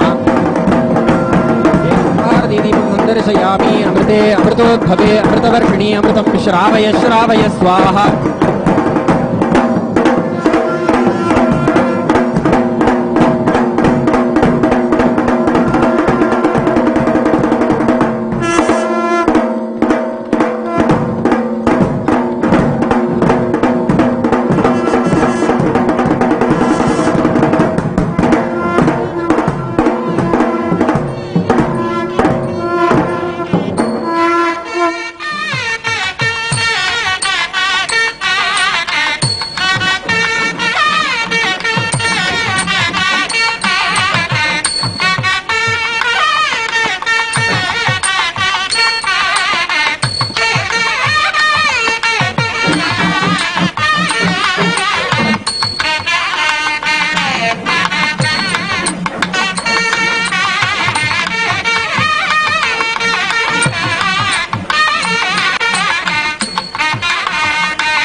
सप्रद सभा में गोपाय एक सभ्या सभासदः तानिन्द्रियावतन् गुरु मायुर्पास्ता हेर्पुत्र्य मंत्रं में गोपाय नमृषयस्त्रैविदा विदुः सुसत्तामानि यजोगिमुषि साहि श्रीरमृता तदा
भूमिमथो पुरः यत्पुरुषेण हविषा देवा यज्ञमतन्वत वसन्तो अस्यासीदाज्यम् ग्रीष्म शरद्भविः सप्तास्यासन् परिधयः त्रिसप्तसमिधः कृताः देवा यज्ञन्तन्वानाः अबध्नन् पुरुषं पशुं संयज्ञं बर्हिषि प्रोक्षन् पुरुषं जातग्रदः तेन सात्वार्हवश्चले तस्माद्यज्ञात् सर्वहुदः समृतं बृहदाज्यं पशुगस्तागश्चक्रेयायव्याने आरण्यान् ग्राम्याश्चले तस्मात् यज्ञात् सर्वभुगः हृदः सामानि जग्निरो छन्दागन्धि जग्निरो तस्मात् यजुस्तस्मादजायत तस्मादश्वागायन्त एकेको भयागतः गावो हजग्निरो तस्माज्जाता जावयः यत्पुरुषं जगवो कतिदाम्यकल्पयन् मुखङ्गिमस्य गौबाहु कावोपादागुच्येते ब्राह्मणास्य मुखमासीत् बाहुराजन्यकृतः वो तदस्य जग्वैष्यः पद्माकुं शूद्रोऽजायत चन्द्रमा मनसो जातः चक्षुः सूर्योऽजायत मुखादिन्द्रश्चाग्निश्च प्राणाद्वायुरजायत नाभ्यादिरन्तरिक्षम् शीर्षाम्भोरणवर्तत पद्माम्भोभिर्गृहश्रोत्राय तथा लोकागुम् कल्पयन् वेदाहमेदम् मुरुधन्महान्तम् आदित्यवर्णम् तमसस्तु पारे सर्वाणि रूपाणि विचित्य धीरः नामानि कृत्वा भुवनं यदास्ते तदा पुरस्ताद्यमुदा जहार शक्रप्रविद्वान् प्रदिशस्तदस्रः तमेवं विद्वान् अमृत इह भवति नान्यपन्थायनाय विद्यते यज्ञेन यज्ञमनुवृन्त देवाः तानि धर्माणि प्रथमान्यासन् ते हनाकम् महिमानः सतन्ते यत्र पूर्वे साध्याः सन्ति देवाः अद्भुः सम्भूतपृथिव्येरसाश्च विश्वकर्मणः समवर्तताधि तस्य द्रष्टा विदधद्रूपमेति राजाधिराजाय प्रभयसाहि नमो वयम् श्रवणाय कुर्महे समेकामाङ्कामकामाय मह्यम् कामेश्वरो वै श्रवणो ददातु कुबेराय वै श्रवणाय महाराजाय नमः कर्पूरगौरम् करुणावतारम् संसारसारम् भुजगेन्द्रहारम् सदा वसन्तम् हृदयारविन्दे भवम् भवानी सहितम् नमामि भवम् भवानी सहितम् नमामि भवम् भवानी सहितम् नमामि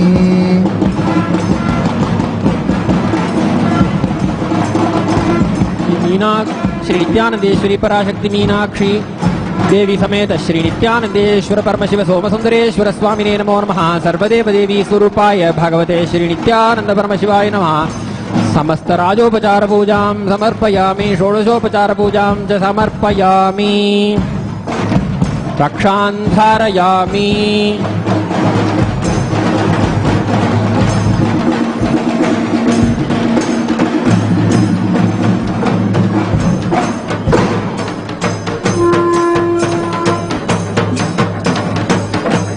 पुष्पाञ्जलिः।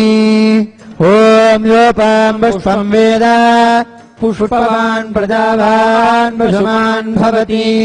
चन्द्रमा वा अपां पुष्पम् पुष्पवान् प्रजावान् पशुमान् भवति।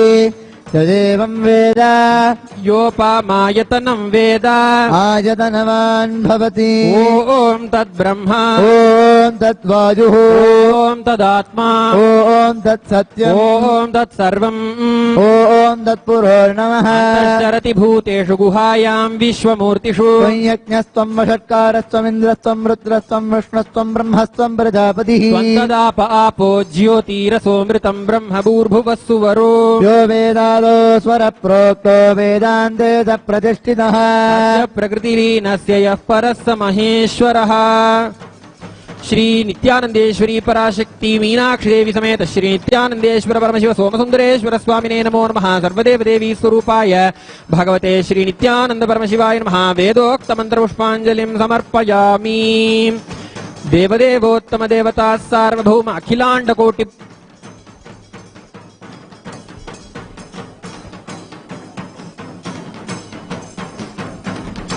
देवदेवोत्तम देवता सार्वभौम अखिलांड कोटि ब्रह्मांड नायक श्री नित्यानंदेश्वरी पराशक्ति मीनाक्षी देवी समेत श्री नित्यानंदेश्वर परमशिव सोमसुंदरेश्वर स्वामिन् चतुर्वेद प्रिय चतुर्वेदम अवधारया। हरिः ओम्। अग्निमीले पुरोहितै यज्ञस्य देवं हृत्विदम् होतारं रत्नधातमम्। हरिः ओम् हरिः ओम्। ईशेत्तो जेत्वा भाजवस्तो भाजवस्तो देवो वत्सविता प्रार्पय श्रेष्ठतमाश कर्मणे। हरिः ओम् हरिः ओम्। अग्न आयाहि वीतजे गृणानो हव्यधातजे निहोता सत्सिभर्षि। हरिः ओम् हरिः ओम्। शन्नो देवीरभिष्टज आपो भवन्तु पीतये संयोरभिस्रवन्तु नः। हरिः ओम्। देवदेवोत्तम देवता सार्वभौम अखिलांड कोटि ब्रह्मांड नायक श्री नित्यानंदेश्वरी पराशक्ति मीनाक्षी देवी समेत श्री नित्यानंदेश्वर परमशिव सोमसुंदरेश्वर स्वामिन् गृह्यसूत्र प्रिय गृह्यसूत्रमवधारया। अथातो दर्शपूर्णमासो व्याख्यास्यामः। अग्निहोत्रं हुत्वा अग्निमाहवनीयं प्रणीय ददाति। देवदेवोत्तम देवता सार्वभौम अखिलांड कोटि ब्रह्मांड नायक श्री नित्यानंदेश्वरी पराशक्ति मीनाक्षी देवी समेत श्री नित्यानंदेश्वर परमशिव सोमसुंदरेश्वर स्वामिन् सामगान प्रिय सामगानम अवधारया। एतत् सामगायन्नास्ते ऊहा ऊहा अहमन्नमहमन्नमहमन्नम् अहमन्नादो अहमन्नादो अहमन्नादः अहग्श्लोककृतः कृश्लोककृतः कृश्लोककृते अहमस्मै प्रथमजाहितास्य पूर्वम् देवेभ्यो अमृतस्य नाभायि यो मा दधाति स एव मावाह। अहमन्नमन्नमदन्तमात्मि अहम् विश्वम् भुवनमभ्यभवाम् सुवर्णज्योतिः। देवदेवोत्तम देवता सार्वभौम अखिलांड कोटि ब्रह्मांड नायक श्री नित्यानंदेश्वरी पराशक्ति मीनाक्षी देवी समेत श्री नित्यानंदेश्वर परमशिव सोमसुंदरेश्वर स्वामिन् आगम प्रिय आगम श्लोकम अवधारया। दहनाप्यायने तेन प्राकाश्यम् विदिधाम्यहम् सृष्टिस्थितिः संहृतिम् च त्विदनोर्विदधाम्यहम् तत्सिद्धिदम् परम् देवम् सर्वदुःखविमोक्षदम् सर्वव्याधिहरम् देवम् सर्वामजहरम् शिवम्। देवदेवोत्तम देवता सार्वभौम अखिलांड कोटि ब्रह्मांड नायक श्री नित्यानंदेश्वरी पराशक्ति मीनाक्षी देवी समेत श्री नित्यानंदेश्वर परमशिव सोमसुंदरेश्वर स्वामिन् स्तोत्र प्रिय स्तोत्रमवधारया।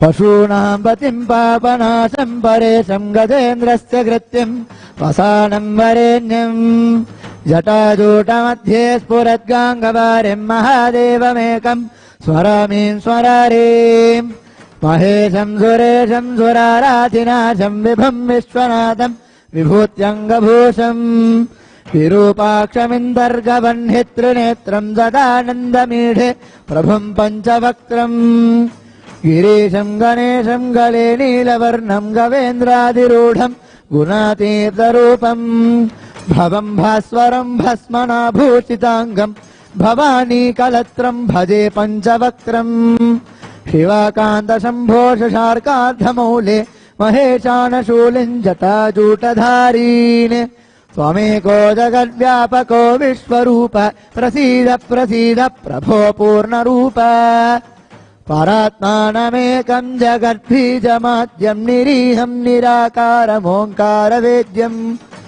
यतो जायते पाल्यते येन विश्वं तमीशं भजे लीयते यत्र विश्वम् न भूमिर्न चापो न वह्निर्न वायो न चाकाशमस्तु न तन्द्रा न निद्रा न ग्रीष्मो न शीतं न देशो न वेशो न यस्यास्ति मूर्तिस्त्रिमूर्तिं तमीढे अजं शाश्वतं कारणं कारणानां शिवं केवलं भासकं भासकानां तुरीयं तमः पारमत्यन्तहीनं प्रपद्ये परं पावनं द्वैतहीनम् नमस्ते नमस्ते विभो विश्वमूर्ते नमस्ते नमस्ते चिदानन्दमूर्ते नमस्ते नमस्ते तपोयोगगम्य नमस्ते नमस्ते श्रुतिज्ञानगम्य प्रभो शूलपाणे विभो विश्वनाथ महादेव शम्भो महेश त्रिनेत्र शिवाकान्त शान्त स्मरारे पुरारे त्वदन्यो वरेण्यो न मन्यो न गण्यः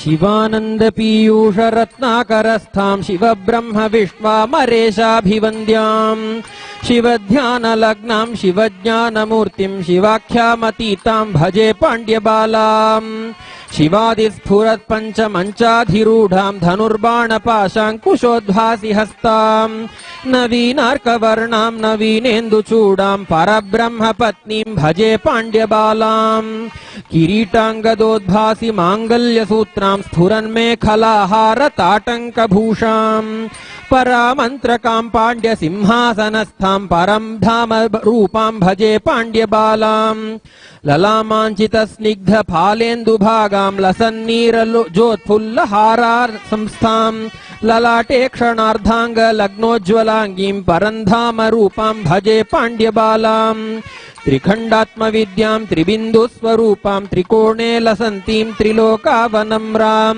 त्रिबीजाधिरूढां त्रिमूर्त्यात्मविद्यां परब्रह्मपत्नीं भजे पाण्ड्यबालां सदा बिन्दुमध्योल्लसद्वेणिरम्यां समुत्तुङ्गवक्षोजभारावनम्रां क्वणन्नूपुरोपेतलाक्षारसार्द्रस्फुरत्पादपद्मां भजे पाण्ड्यबालां यमाद्यष्टयोगाङ्गरूपामरूपामकारात्क्षकारान्तवर्णात्मवर्णाम् अखण्डामनन्याम् अचिन्त्यामलक्ष्याम् अमेयात्मविद्यां भजे पाण्ड्यबालां सुधासागरान्ते मणिद्वीपमध्ये लसत्कल्पवृक्षोज्ज्वलद्बिन्दुचक्रे महायोगपीठे शिवाकारमञ्चे सदा सन्निषण्णां भजे पाण्ड्यबालां सुषुम्नान्तरन्ध्रे सहस्रारपद्मे रवीन्द्रग्निसंयुक्तचिच्चक्रमध्ये सुधामण्डलस्थे सुनिर्वाणपीठे सदा सञ्चरन्तीं भजे पाण्ड्यबालां षडन्ते नवान्ते लसद्वादशान्ते महाबिन्दुमध्ये सुनादान्तराले शिवाख्ये कलातीत निःशब्ददेशे सदा सञ्चरन्तीं भजे पाण्ड्यबालां चतुर्मार्गमध्ये सुकोणान्तरङ्गे खरन्ध्रे सुधाकार कूपान्तराले निरालम्बपद्मे कलाषोडशान्ते सदा सञ्चरन्तीं भजे पाण्ड्यबालां पुटद्वन्द्वनिर्मुक्तवायुप्रलीन प्रकाशान्तराले ध्रुवोपेतरम्ये महाषोडशान्ते मनोनाशदेशे सदा सञ्चरन्तीं भजे पाण्ड्यबालां चतुष्पत्रमध्ये सुकोणत्रयान्ते त्रिमूर्त्याधिवासे त्रिमार्गान्तराले सहस्रारपद्मोचितांचित्प्रकाश प्रवाह प्रलीनां भजे पाण्ड्यबालां लसद्वादशान्तेन्दु पीयूषधारा वृतां मूर्तिमानन्दमन्तान्तरङ्गां परां त्रिस्तनीं तां चतुष्कूटमध्ये परन्धामरूपां भजे पाण्ड्यबालां सहस्रारपद्मे सुषुम्नान्तमार्गे स्फुरच्चन्द्रपीयूषधारां पिबन्तीं सदा श्रावयन्तीं सुधामूर्तिमम्बां परञ्ज्योतिरूपां भजे पाण्ड्यबालां नमस्ते सदा पाण्ड्यराजेन्द्रकन्ये नमस्ते सदा सुन्दरेशाङ्कवासे नमस्ते नमस्ते सुमीनाक्षि देवी नमस्ते नमस्ते पुनस्ते नमोस्तु उद्यद्भानुसहस्रकोटि सदृशाम् केयूरहारोज्ज्वलाम् बिम्बोष्ठीम् स्मितदन्तपङ्क्तिरुचिराम् पीताम्बरालङ्कृताम् विष्णुब्रह्मसुरेन्द्रसेवितपदाम् तत्त्वस्वरूपाम् शिवाम् मीनाक्षीम् प्रणतोऽस्मि सन्ततमहम् कारुण्यवारान्निधिम् मुक्ताहारलसत्किरीटरुचिराम्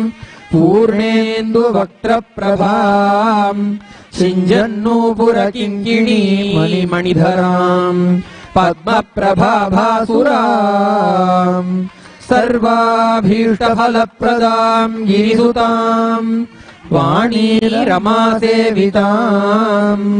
मीनाक्षीम् प्रणतोऽस्मि सन्ततमहम् कारुण्यवारानिधिम् श्रीविद्याम् शिववामभागनिलयाम् ह्रीङ्कारमन्त्रोज्ज्वलाम् श्रीचक्राङ्कितबिन्दुमध्यवसतिम् श्रीमत्सभानायिकाम् श्रीमत्षण्मुखविघ्नराजजननीम् श्रीमज्जगन्मोहिनीम् मीनाक्षीम् प्रणतोऽस्मि सन्ततमहम् कारुण्यवाराम् निधिम् श्रीमत्सुन्दरनायकीम् भयहराम् ज्ञानप्रदाम् निर्मलाम् श्यामाभाम् कमलासनार्चितपदाम्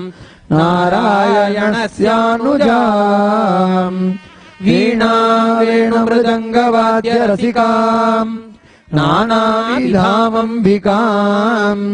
मीनाक्षीम् प्रणतोऽस्मि सन्ततमहम् कारुण्यवारान्निधिम् नानायोगिमुनीन्द्रहृत्य वसतिम् नानार्थसिद्धिप्रदाम् नानापुष्पविराजिताङ्घ्रियुगलाम् नारायणेनार्चिताम् नादब्रह्ममयीम् परात्परतराम् नानार्थतत्त्वात्मिकाम् मीनाक्षीम् प्रणतोऽस्मि सन्ततमहम् कारुण्यवाराम् निधिम्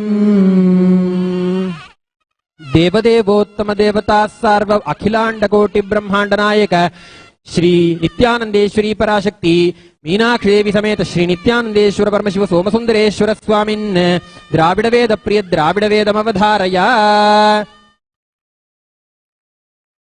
திருச்சிற்றம்பலம். வேயுர் தோழி பங்கன் விடமுண்ட கண்டன் மிக நல்ல வீணை தடவி மாசரு திங்கள் கங்கை முடிமேல நின்று என் உள்ளமே புகுந்த அதனால் ஞாயிறு திங்கள் செவ்வாய் புதன் வியாழன் வெள்ளி சனி பாம்பிரண்டும் உடனே ஆசரு நல்ல நல்ல அவை நல்ல நல்ல அடியாரவர்க்கு மிகவே எம்பொடு கொம்போடாமை இவை மார்பிலங்க எருதேறி ஏழையுடனே பொன்பொதி மத்த மாலை புனல் சூடி வந்து என் உள்ளமே புகுந்த அதனால் 9 பொன்றோடேழு 18 உடனாய நாள்கள் அவை தாம் அன்போடு நல்ல நல்ல அவை நல்ல நல்ல அடியாரவர்க்கு மிகவே. திருச்சிற்றம்பலம். வவ்விய பாகத்து இறைவரும் நீயும் மகிழ்ந்திருக்கும் செவ்வியும் உங்கள் திருமண கோலமும் சிந்தையுள்ளே அவ்வியம் தீர்த்து என்னை ஆண்ட பொற்பாதமும் ஆகி வந்து வெவ்விய காலன் என் மேல் வரும்போது வெளி நிற்கவே உமையும் உமையொரு பாகரும் ஏக உருவில் வந்திங்கு யமையும் தமக்கன்பு செய்ய வைத்தார். இனி எண்ணுதற்குச் சமயங்களும் இல்லை, ஈன்றெடுப்பாள் ஒரு தாயுமில்லை. அமையும் அமையுறு தோழியர் மேல் வைத்த ஆசையுமே.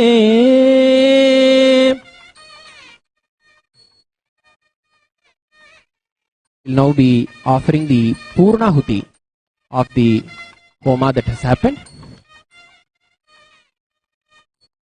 We pray to His Divine Holiness Swamiji to shower His choicest blessings during the occasion of the Purnahuti.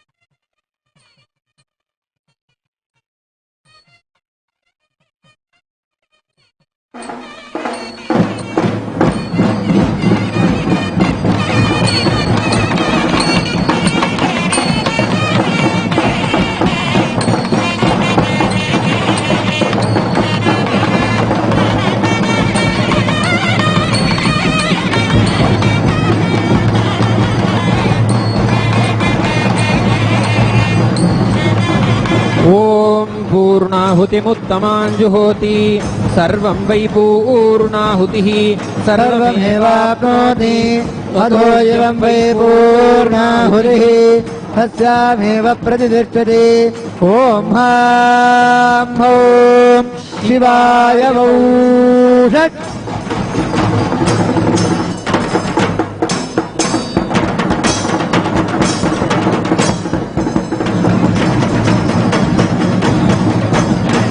ओम भूः स्वाहा ओम भुवः स्वाहा ओम भुवः स्वाहा ओम भूर्भुवः स्वः स्वाहा।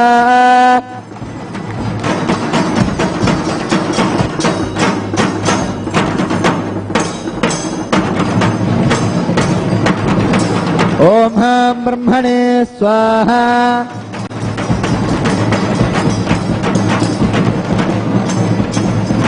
ओम हां विष्णवे स्वाहा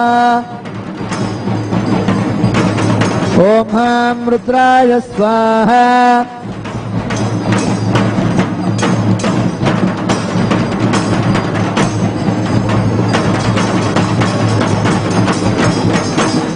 ओम हां अनंताय स्वाहा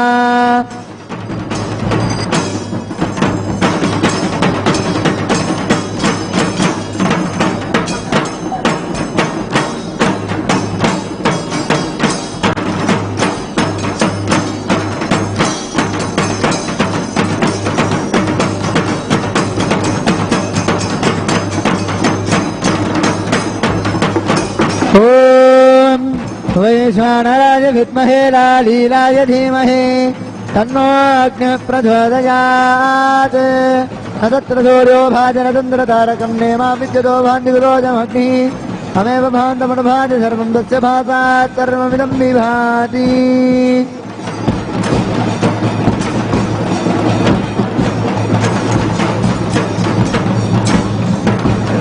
कर्पूरनीराजनं सन्दर्शयामि रक्षान्धारयामि बृहत्सामक्षतृष्णे त्रिशुबोधशुभितमुग्रवीरम् इन्द्रस्तोमेन पञ्चदशेन मध्यमितं वातेन सकरेण रक्ष रक्षान्धारयामि।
बृहत्सामक्षत्रभिरद्वृष्ण्यम् दृष्टबोधशुभिदमुग्रवीरम् इन्द्रस्तोमेन मध्यं वितं वातेन पञ्चदशेन सगरेण रक्षान् धारयामि।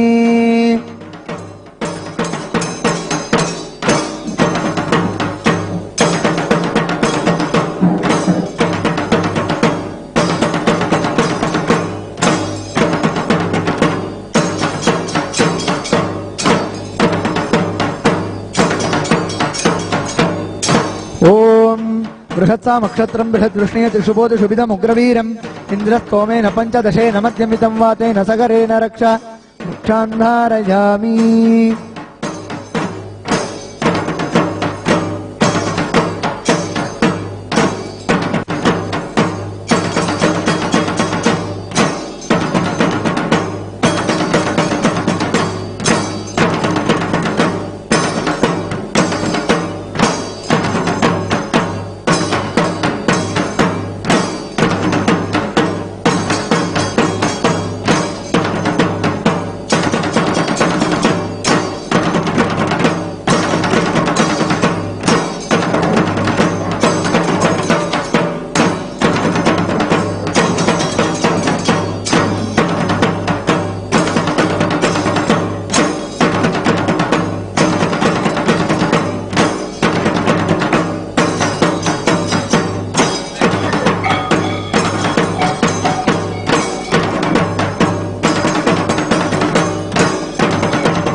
When the celestial marriage ceremony of Devi Meenakshi with Sundareshwara happened thousands of years ago, as per the tradition, all the divine celestial beings and all the kings who came there offered various gifts to Paramashiva, Somasundareshwara Swami, the bridegroom, and Devi Meenakshi, the bride, the celestial bride.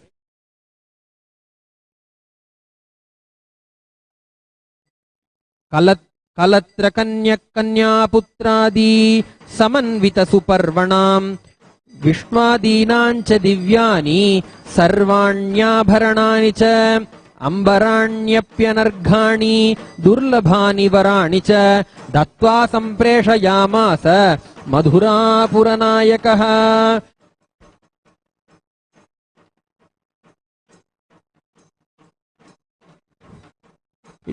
All the celestial beings offered various gifts. Even still today, this is a tradition in all the Meenakshi, Sundareshwara Tirukalyanotsavam, that the devotees who come to attend this marriage ceremony, like any other marriage ceremony, they offer a gift, traditional moi, to Devi Meenakshi or Sundareshwara Swami or both of them together, keeping the tradition alive. Nithyananda Paramashiva Devasthanam provides an opportunity for all the devotees and viewers who are watching this Meenakshi Sundareshwara Kalyanotsavam across the globe to offer their deep gratitude, devotion and love at the feet of Meenakshi and Sundareshwara Swami in the form of the traditional gifts, in the form of the traditional moi. The link to offer the wedding gift to Meenakshi Sundareshwara, please visit tiny.cc/Meenakshi Tirukalyanam. As you see the URL, http:// tiny.cc/Meenakshi Tirukalyanam to offer the wedding gift to Meenakshi and Sundareshwara Swami. As a tradition, every time the Meenakshi Sundareshwara Tirukalyanotsavam happens in Adi Kailasa Nithyananda Peetham, devotees rush to offer their gift to Devi Meenakshi and Sundareshwara and be part of their grand celestial marriage ceremony for it to be eternal in their lives. Keeping the tradition, we invite all the devotees who are viewing this Kalyanotsavam to log on to tiny.cc/Meenakshi Tirukalyanam to offer your wedding gifts. With this, we'll be chanting the Swasti Mantra to come to the grand finale of this Meenakshi Sundareshwara Tirukalyanotsavam. Om Swasti Prajabhyah Paripalayantam Nyayena Margena Mahim Mahishah Go Brahmanebhyah Shubhamastu Nityam Loka Samasta Sukhino Bhavantu Kale Varshatu Parjanyaha Prithvi Sasya Shalini Yesho Yam Kshobarahitaha Brahmana Santu Nirbhajah Swasti Mantrartha Satya Safala Bhavantu Iti Bhavanto Mahanto Nagrunhantu Tapastu Durjana Sajjano Bhujat Sajjana Shantimapnuyat Shanto Muccheta Bandhebhyah Muktashanyaan Vimochayet Iti Bhavanto Mahanto Nagrunhantu Tapastu Aputra Putrina Santu Pautrina Sadhanas Santu Jivantu Sharadashatam Iti Bhavanto Mahanto Nagrunhantu Tapastu Raja Dharmapatihi Praja Sujaritah Pujadhanas Sajjanaha Sarkarma Pravarat Vijah Idinam Vidya Anavadya Sadavani Sannihita Kavimukhihi Sanandamavyakulah Sarve Santu Vaidika Dharma Anushtataraha Saujanya Santoshinah Iti Swasti Mantrartha Satya Safala Bhavantu Iti Bhavanto Mahanto Nagrunhantu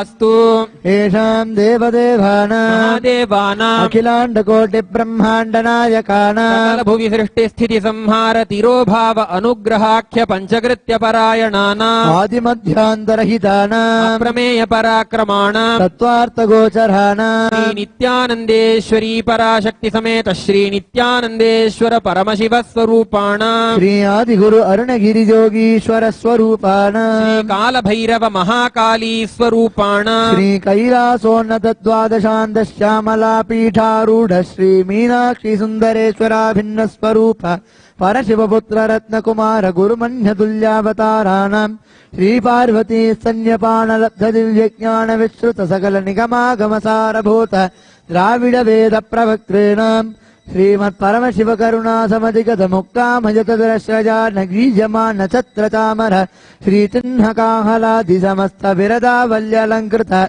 Jnana Vijnana Chakravarti Sarvadana Sangha Sadyo Nirvana Dikshapjaya Pavarga Varsha Visranajimuta Paramata Kalabhakesari Shaiva Siddhantasthapanacharya Shri Rajadhiraja Pandya Maharaja Guru Kshapana Shakyadi Mahandhakara Nivarana Jnana Bhanu Vikshana Narharhadvadochedana Purvaka Srimat Rishabhattvajastapaka Shaiva Samaya Kartri Sarvajna Pitharudha Shri Jagatguru Shri Jnana Sambandha Deshika Swami Vagisha Sundara Manikyavachaka Swaminam Avatara Bhuta Shri Jnana Sambandha Swami Punarudrita Shamala Pitha Sarvajna Pitha Trinavatyuttara Trishatatama Guru Mahasannidhanam Arunagiri Yogi Ishwara Paramparagata Arunachala Sarvajna Pitha Guru Mahasannidhanam Kailasa Paramparagata Kanchi Kailasa Sarvajna Pitha Trajastrimshaduttara Trishatatama Guru Mahasannidhanam Nityotsava Nitya Mangala Nitya Kalyana Nitya Rajita Kailasa Paramparagata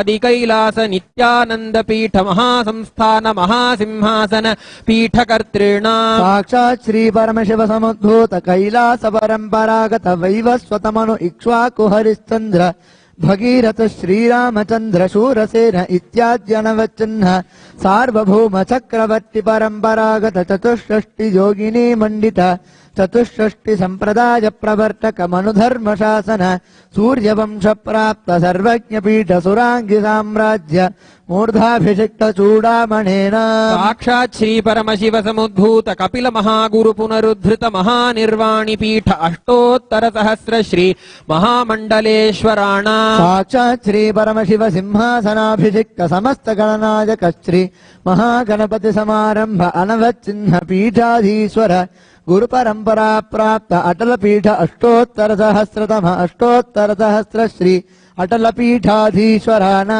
धर्म मुक्ति स्वर्ग पुरस्वर्ण पीठ त्रयोविंश गुरु महासन्निधानानाम् कैलास परंपरागत आदि पीठ सर्वज्ञ पीठ जगद्गुरोणाम् श्री कैलास पुनरुद्धारकाणाम् श्री कैलास परमाचार्याणाम् श्रीमत् परमहंस परिव्राजकाचार्य वर्याणाम् सच्चिदानंद प्रणव स्वरूपाणाम् श्रोत्रिय ब्रह्मनिष्ठानाम् श्रीमज्जगद्गुरोणाम् श्रील श्री भगवत् श्री नित्यानंद परमशिव श्री ज्ञान संबंध देशिक परमाचार्य स्वामिनाम् पादारविन्दयोः भक्ति सिद्धिः तेषाम् सह कुटुम्बानाम् सकलैश्वर्य प्राप्तिः गुरुकृपाकटाक्ष सिद्धिः क्षेमस्थैर्य वीर्य विजय आयुरारोग्य ऐश्वर्याणाम् अभिवृद्धिः आरोग दृढगात्रता सिद्धिः आचन्द्रार्क वंशाभिवृद्धिः धर्मार्थ काम मोक्ष चतुर्विध फल पुरुषार्थ सिद्धिः सर्वेषाम् मनसा चिन्तित सर्कार्यानुकूल सिद्धिः सर्वदेव देवी स्वरूपस्य भगवत् श्री नित्यानंद परमशिवस्य पादारविन्दयोः अचञ्चला भक्ति सिद्धिः भगवत् श्री नित्यानंद परमशिव प्रसादेन सकुटुम्बस्य ज्ञान वैराग्य जीवन्मुक्ति प्राप्तिष्ट भूयात् भवन्तो महान्तोऽनुगृह्णन्तु तथास्तु सर्वे जनाः सुखिनः सन्तु तथास्तु सर्वेषाम् शान्तिर्भवतु तथास्तु सन्मङ्गलानि सन्तु तथास्तु सर्वत्र नित्यानन्द ध्वजारोहणम् भवतु तथास्तु सर्वेषाम् भगवच्छील श्री नित्यानंद परमशिव श्री ज्ञान संबंध देशिक परमाचार्य स्वामिनाम् परिपूर्ण कृपा कटाक्ष सिद्धिः अस्तु तथास्तु अयम् धर्मः उत्तरोत्तरम् अभिवृद्धिरस्तु तथास्तु सर्वम् श्री भगवत् श्री नित्यानंद परमशिव पादुकार्पणमस्तु ॐ नित्यानन्दम्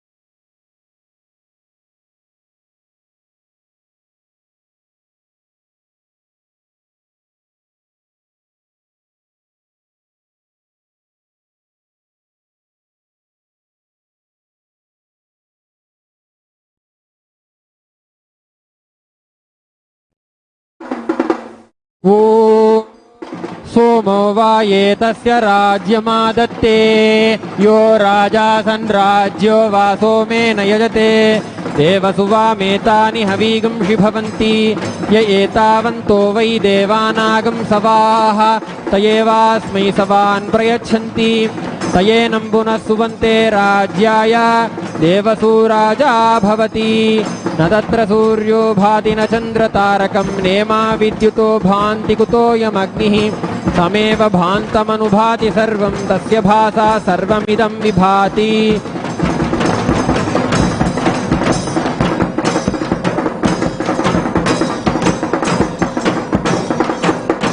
सर्वस्याप्त्यै सर्वस्य जित्यै सर्वमेव तेनाप्नोति सर्वं जयति ॐ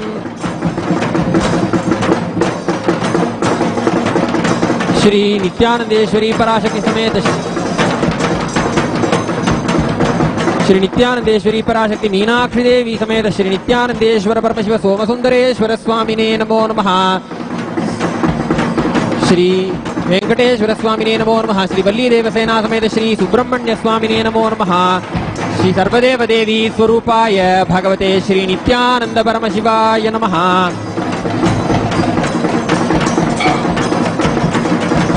समस्त राजोपचार पूजार्थे सर्वापराध क्षमापणार्थे समस्त मंगल प्राप्त्यर्थे महामंगल नीराजनं संदर्शयामि। रक्षान् धारयामि।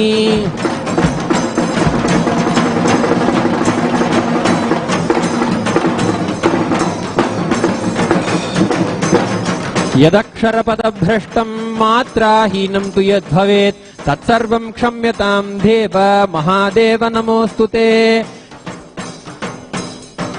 अपराधशतं कृत्वा जगदम्बेति चोच्चरेत् यां गतिं समवाप्नोति न तां ब्रह्मादयः सुराः। मत्समः पातकी नास्ति पापघ्ने त्वत्समानहि एवं ज्ञात्वा महादेवी यथा योग्यं तथा कुरु। आवाहनं न जानामि विसर्जनं पूजां नैव च जानामि क्षमस्व परमेश्वरी। अन्यथा शरणं नास्ति त्वमेव शरणं मम तस्मात् कारुण्यभावेन रक्ष रक्ष महेश्वर। न गुरोरधिकं तत्त्वं न गुरोरधिकं तपः तत्त्वज्ञानात् परं नास्ति तस्मै श्री गुरवे नमः। ध्यानमूलं गुरोर्मूर्तिः पूजामूलं गुरोः पदम् मन्त्रमूलं गुरोर्वाक्यं मोक्षमूलं गुरोः कृपा। ॐ पूर्णमदः पूर्णमिदं पूर्णात् पूर्णमुदच्यते पूर्णस्य पूर्णमादाय पूर्णमेवावशिष्यते। ॐ शान्तिः शान्तिः शान्तिः। हरिः ॐ तत्सत्। सर्वं भगवत् श्री नित्यानंद परमशिव पादुकार्पणमस्तु। ओम नित्यानंदम्।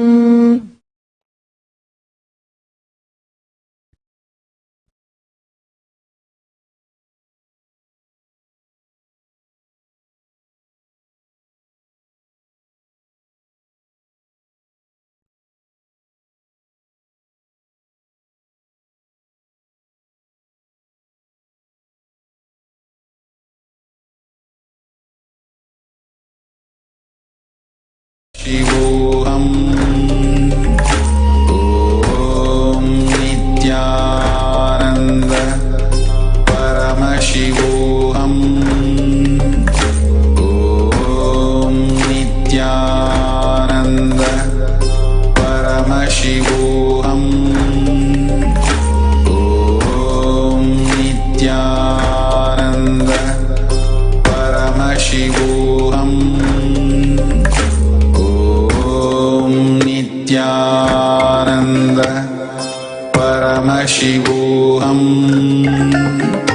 ॐ नित्यानंद परमशिवोऽहम् ॐ नित्यानंद परमशिवोऽहम् ॐ Nityanand Paramashiva. Nithyanandam. Today, we were blessed to witness the Meenakshi Sundareshwara Tirukalyanam happening at many Sarvagnya Peetams around the world. Such an auspicious day. Life is an eternal celebration. That is Hinduism. As we get ready, there are more and more celebrations to come. Before the next season of Paramashivoham level 2, there is a beautiful celebration that is waiting for all the Paramashivoham level 2 graduates and all the inner awakening graduates on May 6th, a very, very special program called Om Nithyananda Paramashivoham. I am Nithyananda. What it is to be Nithyananda, the space, the oneness with Swamiji, how a day of Bhagavan, Shri Nithyananda Paramashivam would be, and we experience that space of oneness.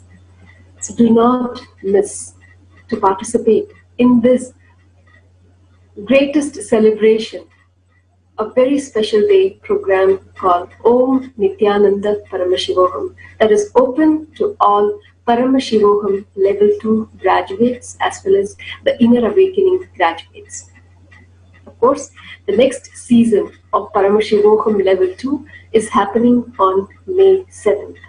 This is open to all. Anybody who's waiting to experience that space of oneness with Paramashiva, to experience the being of Paramashiva, to go beyond all the sufferings and fear and grief of living as an ordinary human being who wants to experience that space of enlightenment, the space of Paramashiva. Do not delay. Register yourself at paramashivoham.org. Paramashivoham Level 2 is the most positive happening on planet Earth right now. With everything that is happening around the world, Bhagavan, Sri Nithyananda Paramashivam, is infusing planet Earth with the most conscious, super conscious breakthrough that human beings have ever experienced. Paramashivoham Level 2 is a straight gift directly from Sri Kailasa, directly given by Paramashiva himself. So do not wait, register yourself at paramashivoham.org. Thousands of people around the world have experienced this gift from Bhagavan and sharing their gratitude and bliss with everyone. Today, let us hear from Dr. Shanti from Bengaluru how her experience of Paramashivoham Level 2 was. Let us hear. Thank you, Nithyananda.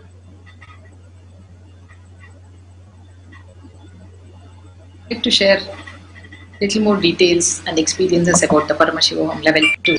We just got over today.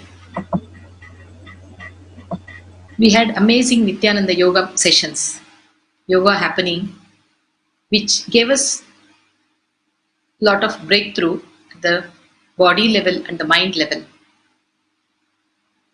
The tamas that is so deeply rooted in the body, easily I was able to break it and experiencing the highest energy, inner potential energy awakening, the Kundalini awakening. And the body became so flexible, energetic, experiencing oneness with the source, Paramashiva and Parashakti, bringing intense joy and bliss. And the Nitya Puja, Atmartha Puja, Guru Puja and Shiva Puja took us to a different dimension altogether, bringing the deep silence, the vibrant silence inside us so effortlessly when people from more than 85 countries, more than 1,000 of us, sitting and offering puja, connecting to the source, is not a simple thing, cosmic happening. It's such a blissful and an amazing experience, which is very close to my heart. That space where we can talk, we can relate so beautifully to Paramashiva and Parashakti. In Hinduism, every aspect, everything that is told in the scriptures, everything about Hinduism is Sanatana Hindu Dharma is real. Whether it is puja, yoga, the way we dress, the way we cook, the way we live, and the way we relate with ourselves and with the source and with life comes from the very core, our being. The way of living, the lifestyle, Charyapada of puja, Nitya Puja, yoga, the morning ritual, and listening to the powerful satyas from Paramashiva Jnana, making it as part of us, as our powerful cognitions, which are directly of use in our day-to-day life. Whatever profession we may be pursuing, these powerful cognitions directly help us to live life from a beautiful space of possibility and being powerful inside, able to manifest whatever we want in different aspects of our life, whether it is the dimension of health, wealth, or having beautiful relationships, fulfilling relationships, our career, whatever it could be. That is so empowering. That is the beauty of Sanatana Hindu Dharma. Every word is practical and livable, especially when Paramashiva comes down as our Guru, Avatar, gives us in a way that we can use it in a very user-friendly manner.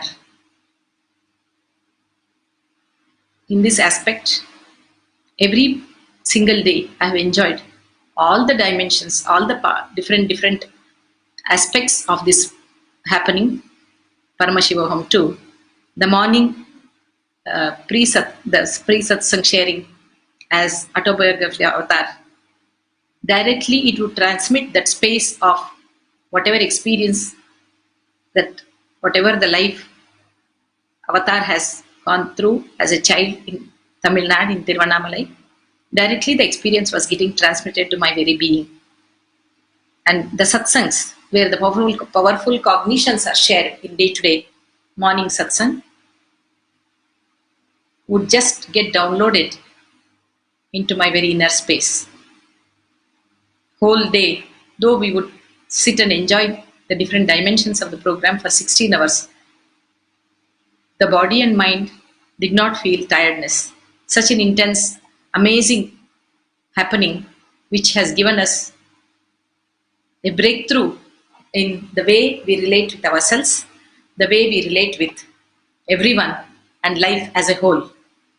I'm sure each one of us can vouch for the transformation that has happened in our very core, which we are yet to explore. Always with Swamiji's programs, I have seen whatever we experience during the program, we are going to explore, experience in much more depth when we start living all of them effortlessly, very easily, in a joyful manner in our day-to-day life. It's so fortunate. We are so blessed to be part of this program. Definitely, I would request everyone who wants to experience a conscious breakthrough, a transformation, an inner transformation. Every seeker would not let go of this opportunity, should always explore, especially when we have so much of time. People are saying, I don't know what to do, sitting at home all the time, can't go, cannot do anything other than few options of working for few hours from home. For all of them, this is the best opportunity to explore and experience multiple possibilities of ourselves. Thank you.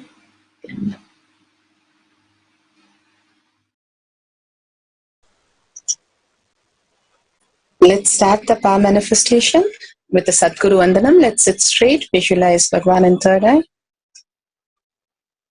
Nithyanandam Paramasukadam Kevalam Jnanamurtim Vanpatitam Gaganasadasham Tattvamasyadilaksham Ekam Nityam Vimalam Achalam Sarvadi Sakshibhutam Bhavatitam Trigunarahitam Sadgurum Tam Namami.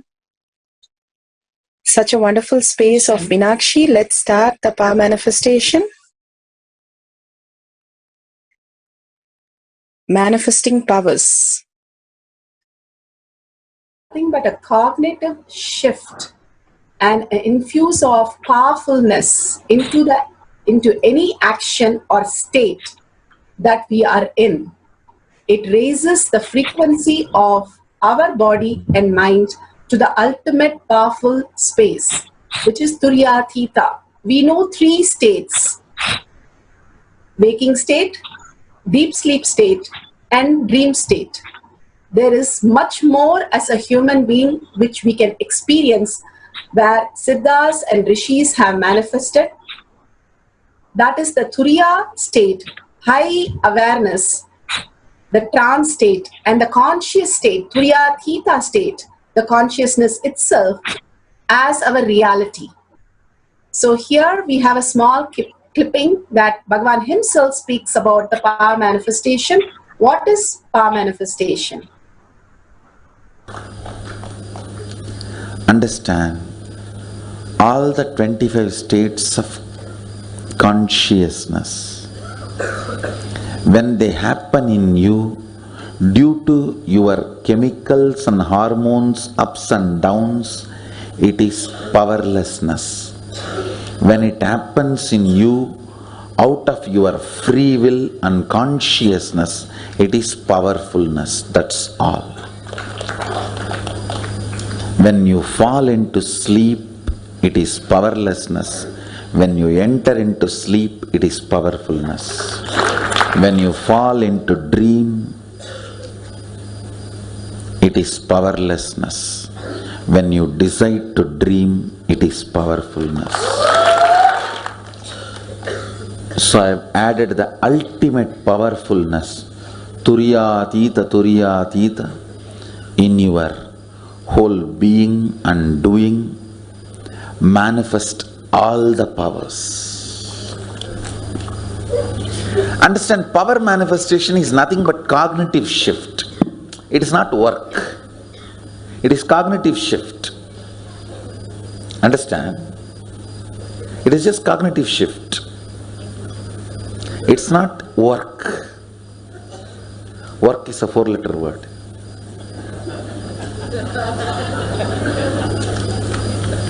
Power manifestation is cognitive shift, playing with life, playing with being alive. Static matter, dynamic activity, strategic existence, all these three has no boundary. You are one with it. You are alive in everything. Everything listens to you. Everything decides as you want.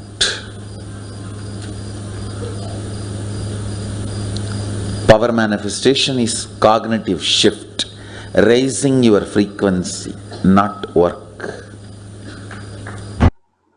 Bhagavan beautifully how we can raise our cognition if we are intense, understanding how Paramashiva in us can manifest the reality that we want.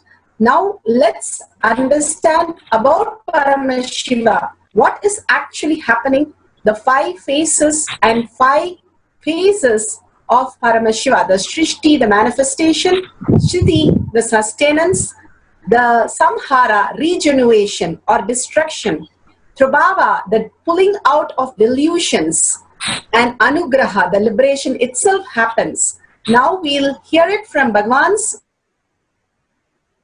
Start living the higher truth of reality, the existential reality. We have a small clipping of the 5 phases and 5 paces. Through the 5 phases, Paramashiva does manifestation, maintenance, rejuvenation, pulling out of delusion, and liberation. He resides in his supreme Paramashiva Swarupa as Ajomuha or Adhomuha, unborn, beyond form, formlessness. Is Paramashiva Swarupa.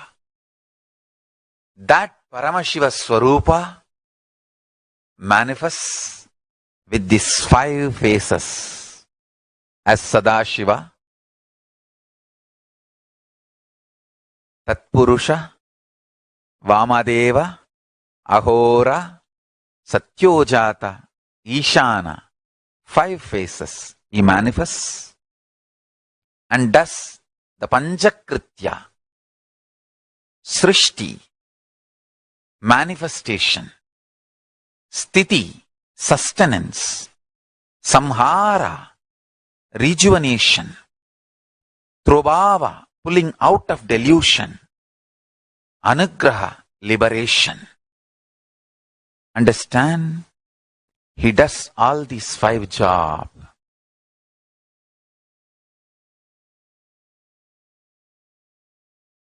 Through these 5 phases.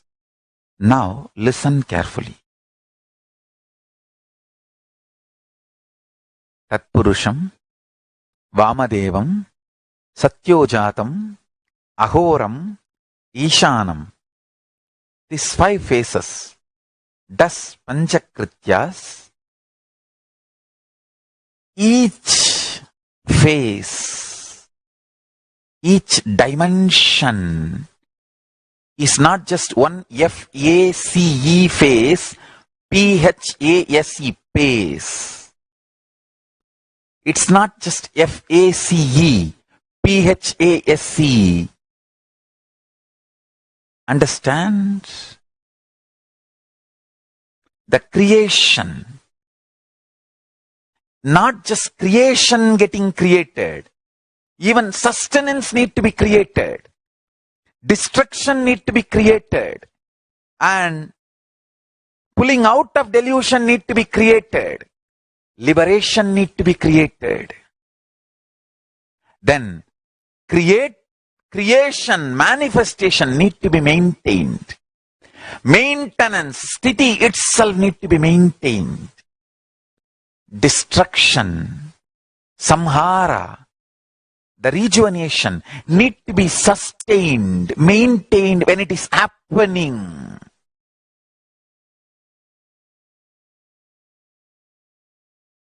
Pulling out of delusion, trubhava, need to be maintained when it is happening.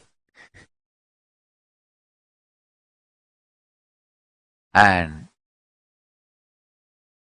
anugraha, liberation, need to be maintained when it is happening. Those micromilliseconds when it is happening. So understand, Satyojata Murti as 5 face, Ishana Murti as 5 face, Vamadeva Murti as 5 face, Agora Murti has 5 face, Tatpurusha Murti has 5 face.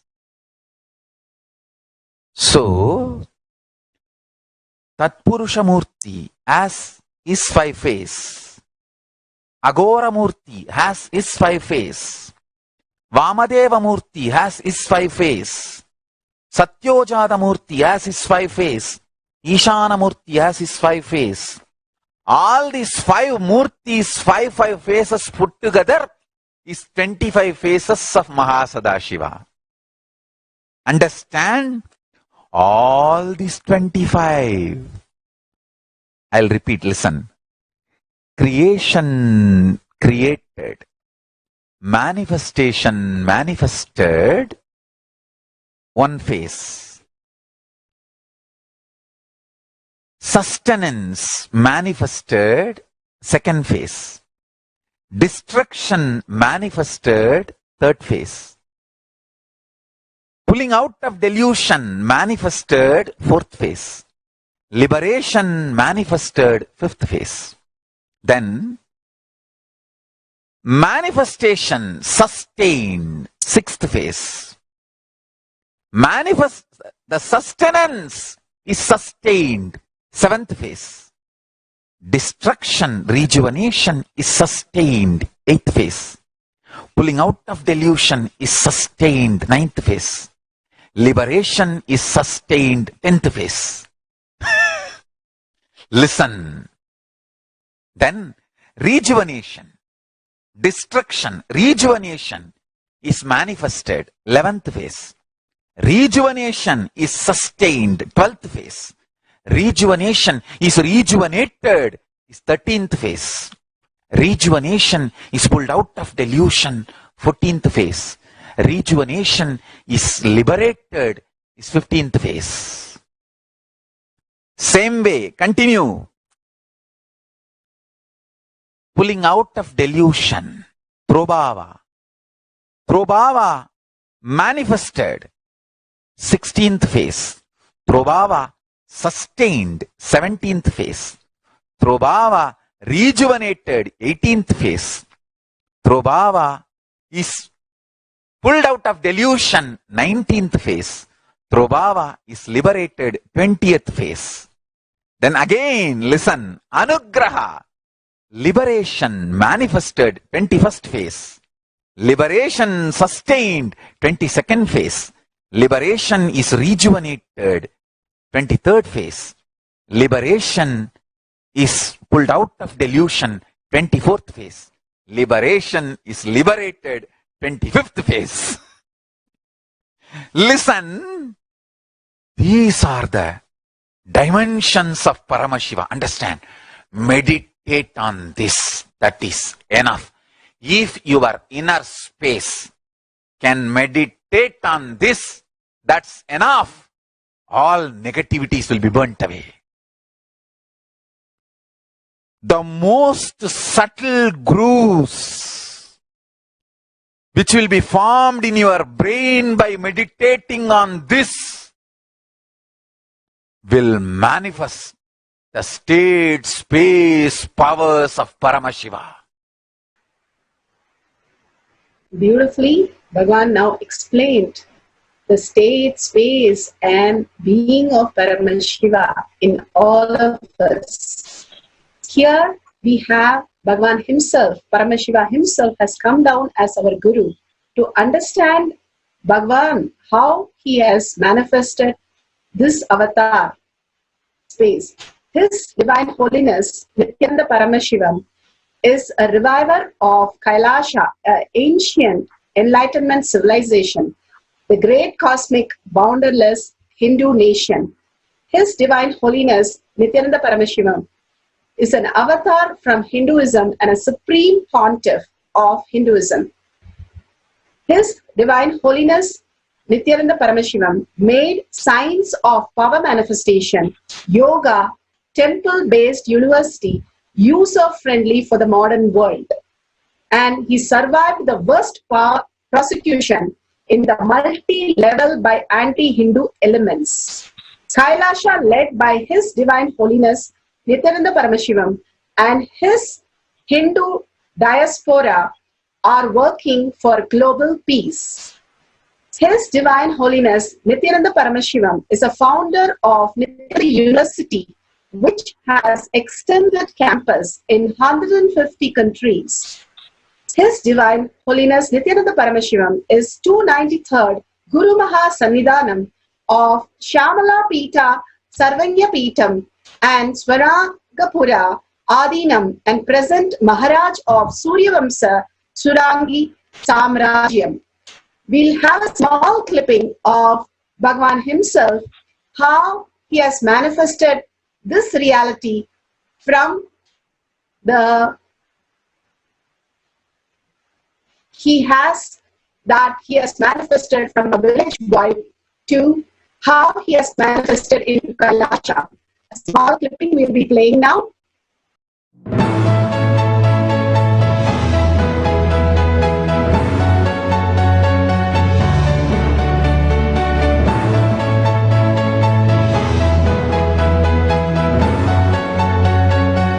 Everything is infinitely powerful. You realize your potentiality. You establish yourself in the completion, space of completion. You are God, that's all. All of us are gods.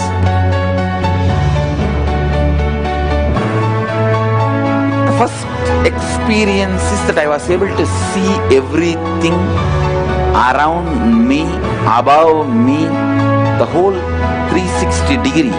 I realized not only I was able to see, I was able to feel, experience the skin of the stone on rock on which I was sitting and the skin of this body.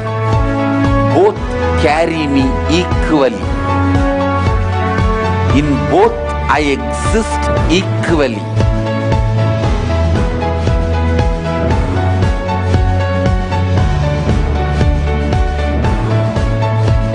Sangha is a place where the tattvas are taught to you, and till it becomes satya, you are supported.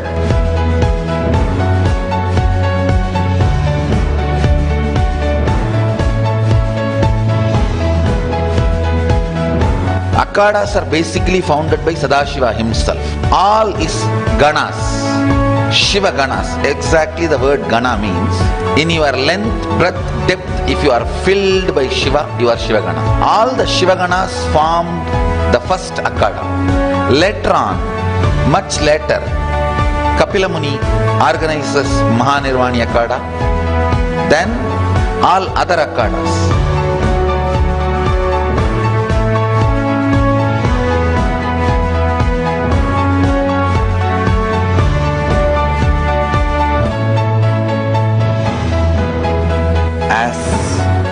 Mahamandaleshwar of Mahanirvani Akada, the oldest apex body of Hinduism, I welcome every one of you.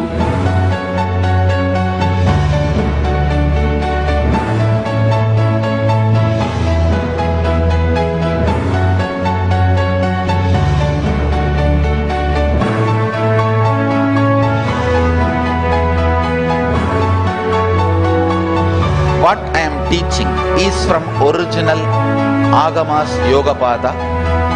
The science very clearly declares, Sadashiva is very clear, manifestation of these powers happen when you experience oneness with Sadashiva.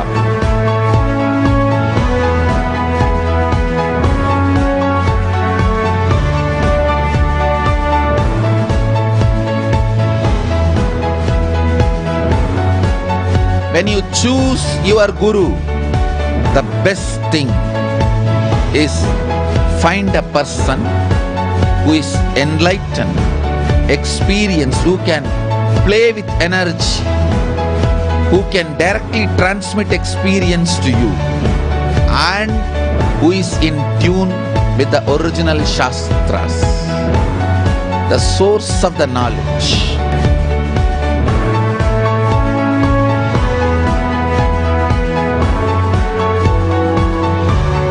All the revealed scriptures available about the yoga directly by Sadashiva for you to do research, study, practice, question the people who teach.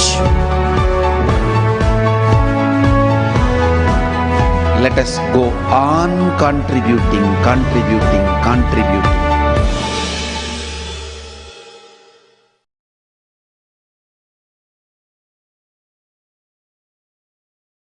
So beautiful. Bhagavan just gave us the science of our manifestation, which is authentic because it's taken from Shastras, the Veda, Agamas, the source scriptures, the source Hindu scriptures. It is time-tested, scientific and foolproof. And here we have the 4 pramanas, which we'll first understand before going into the pramanas. The Shastra Pramana, the eternal unchangeable truth revealed in the source Hindu scriptures. All the Veda Agamas, the Upanishads, have been compiled, and the sutras from that has been given to us for power manifestation, for us to understand the greater reality, the greater existence that we need to start living as our cognitions. Apta Pramanas, or the experience and results of Aptas, who are the Rishis, Munis, Ganas, Nayanamars, Siddhars, who are the authority of Hinduism, the Vedic Rishis and scientists who time-tested and verified the science. They lived in the human body and lived as a superconsciousness being, living as Paramashiva themselves, manifested all these powers, and they were verified, and it is time tested, and it's completely foolproof. The Atma Pramana, Bhagavan beautifully said, when Paramashiva comes down as our Guru, in such a compassion, he plays the Leela. He plays the Leela of being a human being and manifesting these extraordinary powers in the human body with the human mind. He plays that Leela for us.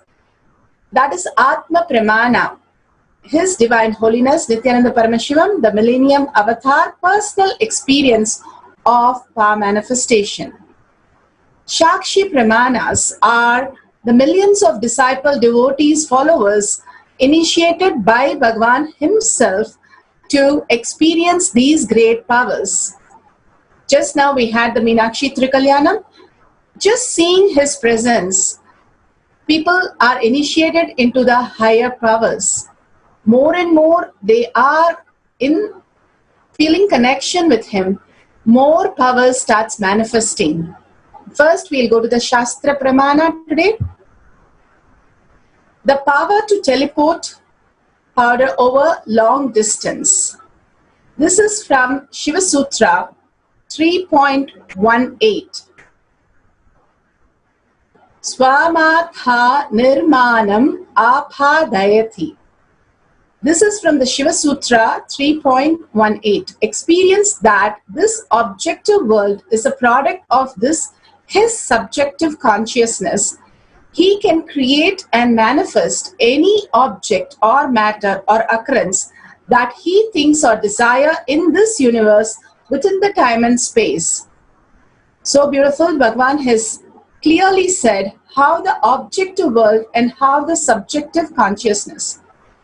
Even as a beautiful story Bhagavan says in one of the satsang, he goes to a village where he lies down on a stone and the villager comes running and asks him to get up. When Bhagavan asked, "Why are you asking me to get up?" he said, this is my God, this is my Shivalinga, I worship it. Bhagavan was so happy to hear that and was so surprised. From his home, he was able to see that the prana pratishta that he did responded to him, that somebody is touching that. He was so happy, he was narrating it to a foreigner, and the foreigner wanted to meet this person and buy the linga.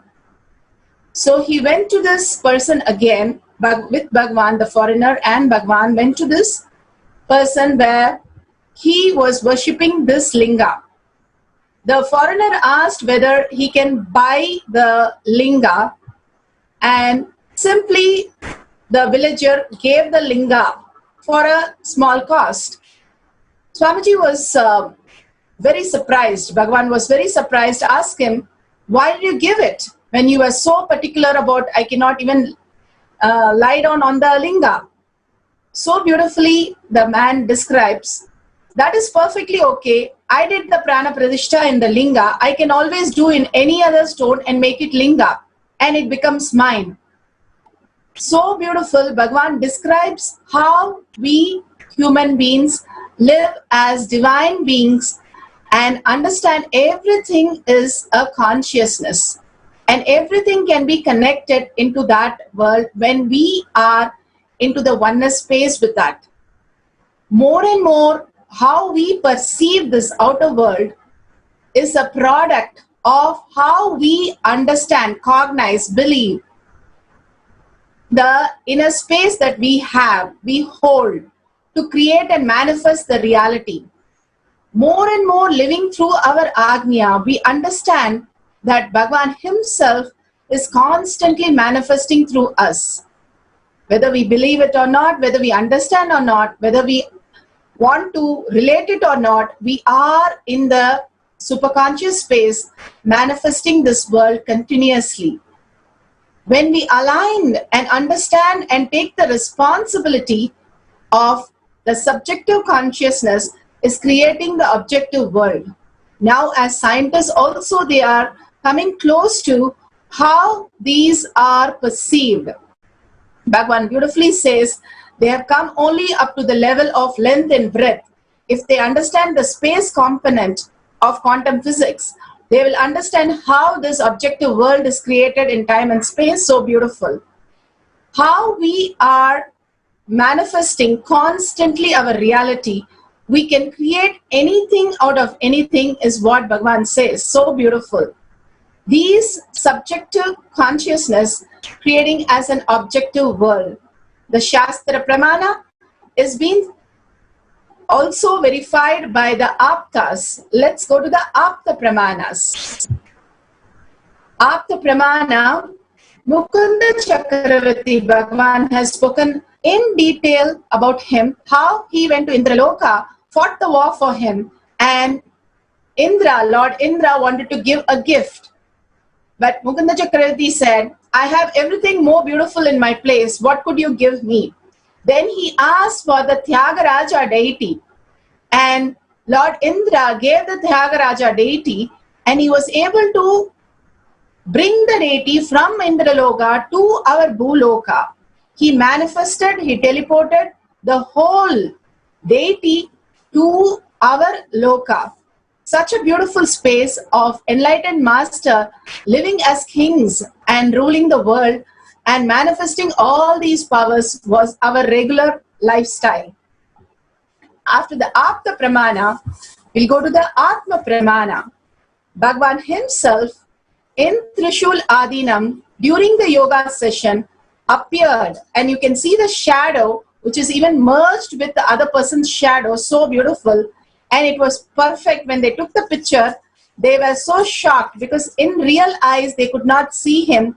But when they took the picture of everybody doing yoga, they saw Bhagavan's physical presence appearing with the shadow, with everything that we would see. But actually he was in the Bengaluru Adinam with us, and he was getting ready for the Pada Puja. Bhagavan himself has appeared in many places, in many situations like this, and blessed many devotees. He himself has teleported himself into many places. This is the highest form of teleporting. Here we have Shakshi Pramanas. The Shakshi Pramanas, Makala Devi was able to manifest the kumkum when she connected, teleported kumkum.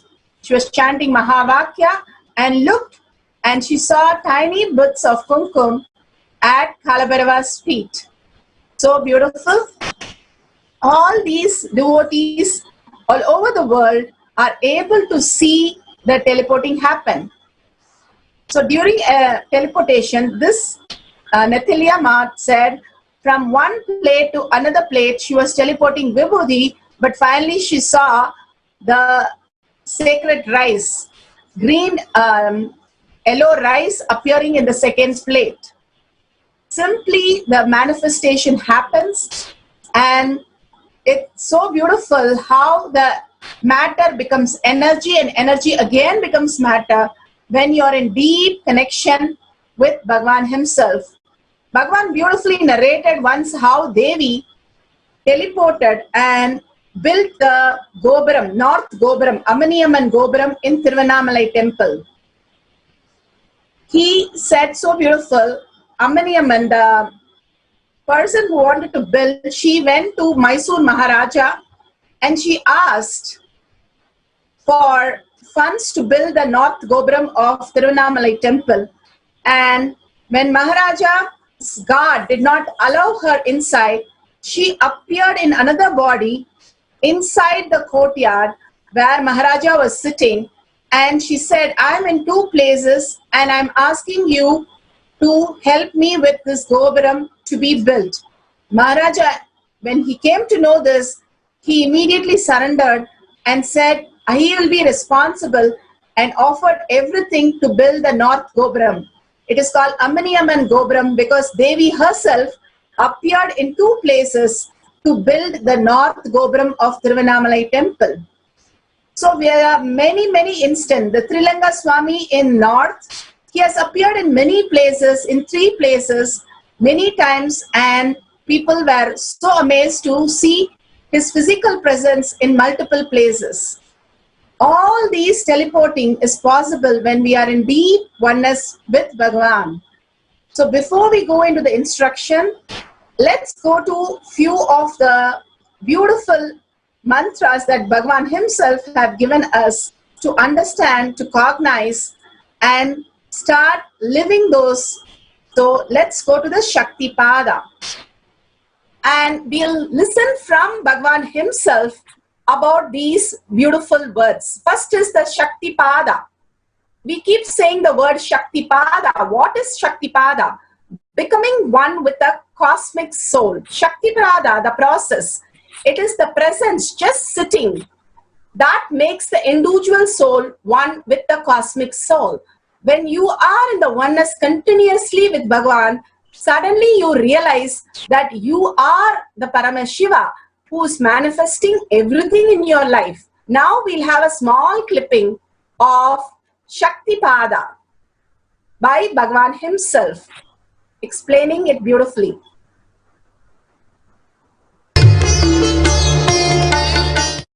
let me give an introduction about what is Shaktipada process. Please understand.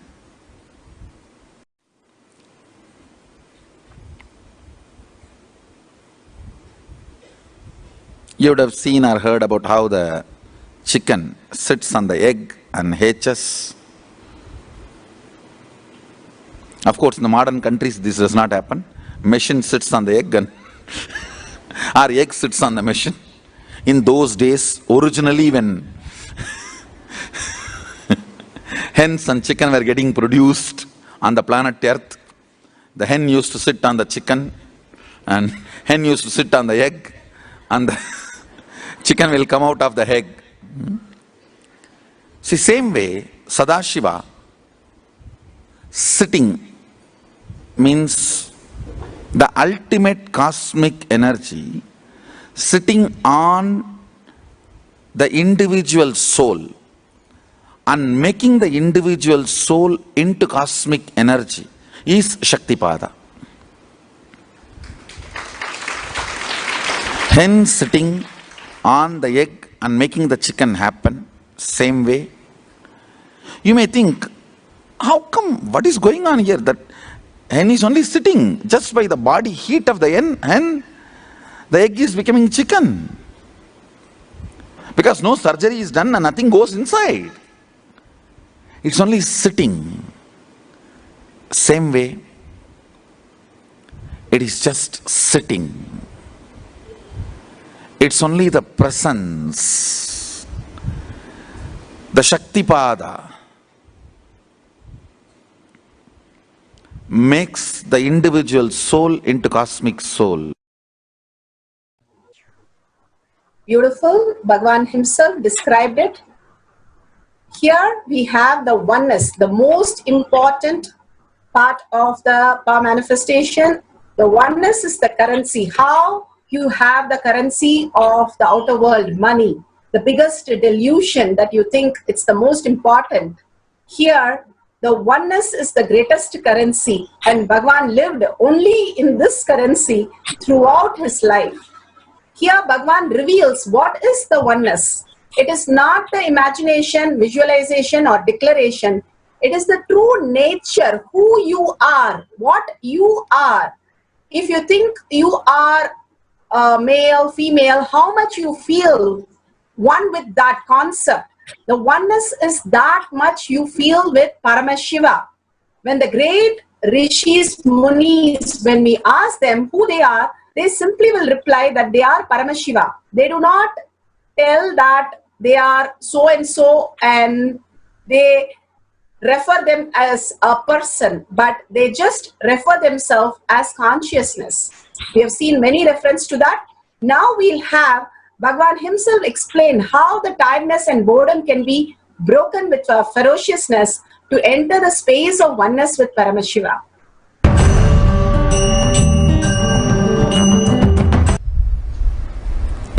Oneness is not imagination. Oneness is not visualization. Oneness is not even just declaration. It is your existence. And an idea which is you is oneness. The idea which has become part of your very space, which does not tire you or bore you by the passage of the time, is oneness. Mahadeva says in the Agama, Sadashiva beautifully explains in the Agama, Kala, Yama cannot tire you or bring boredom to you if something becomes your space. Devi achieved the blissful state and union with Mahadeva on Shivaratri day because her space became oneness. Anything which brings tiredness or boredom has not yet become your space. If living in this body brings you tiredness and boredom, you are not going to be living in this body forever. When that becomes too much, you are going to drop it and move ahead. If you want to be in oneness forever, it should become part of your space. Means you should become ferocious with you and break this very tiredness and boredom. Only when you deal you with the ferociousness, you break the tiredness and boredom. With that ferociousness, you need to make oneness as your space. Anything stands as an imagination in the length level, visualization in the breadth level, declaration in the depth level. If you open your time with ferociousness, it just sinks into space level. With this ferociousness, the time layer in you opens, and the oneness from imagination to visualization to declaration, it becomes your space, the way of existence. So beautiful. Bhagavan explained how the oneness is the currency, which is the space, who you are. That's all about it. Be unclutched. What is unclutched? The neutral space between two thoughts is to be unclutched. When you are continuous happening, the thoughts are continuous happening, we are in connection with the outer world. When we unclutch from that, let go a little bit and step out of that. How you step out of the room for a nice breath, like that. When you step out, something vast is there.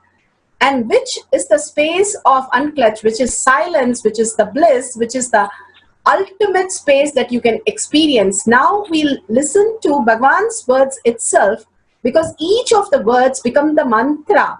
When we listen and get initiated into all these from Bhagavan's words, again and again listening to this, just by listening, we can experience those words into reality. That is the power of listening to a guru, because he speaks from no mind. We also fall into the same space. When you keep on listening to the guru, you start really experiencing this. That is why we are again and again playing this beautiful clipping. Now we'll be seeing a small clipping on unclutch.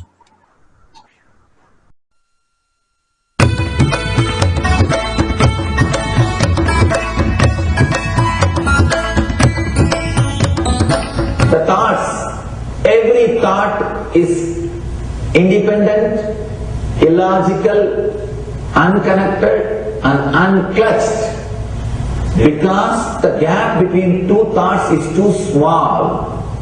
The neutral space between the two thoughts is too small. You think all the thoughts are connected and it is in the shape form. It is not. By your very nature, every thought is independent, illogical, unconnected and unclutched. Between every thought you experience a neutral space. When you change the gear, whether you go from neutral to 1 or 1 to 2 or 2 to 3 or 3 to 4 or 4 to whatever gears you may change, but every time you have to come to the neutral space. Only then you can go to the next gear. Even if you want to go from 2 to 3, you have to come to the neutral space. Only then you can go to 3. Same way, between every thought you experience a neutral space. You experience a neutral space between every thoughts. Between every thought. That neutral space, that silence is what I call peace or bliss. The peace which exists, the bliss which exists already in you, between every thought, the gap of the thought, the gap between the thoughts, that neutral space is the peace, is the bliss. When you understand you are unconnected, independent, illogical and unclutched, By your very nature, you will start experiencing the neutral space in you, neutral space which exists in you. You will start living from moment to moment in spontaneity. We need to understand one more thing. This technique of be unclutched, it does miracles in your being, in the body level, or in the mental level, or in the being level. In every level, when you understand the truth, by your very nature, you are unclutched. The tremendous quantum transformation. You take a quantum jump, the transformation happens in quantum, not step by step. Just on jump. You take a quantum jump and experience the truth awakening in you. Yes, beautifully Bhagavan gave us how the unclutch works. Now, few more things which we want to go through is initiation, the most important. Bhagavan's darshan is so important because the whole space that shifts when Bhagavan initiates us. When you go into a temple, the frequency changes in you.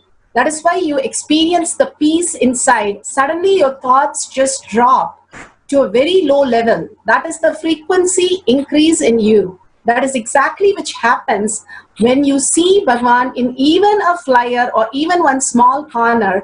Something else happens in all of us, which is the initiation. Bhagavan initiates through everything, Facebook or in real, putting his hand on your head.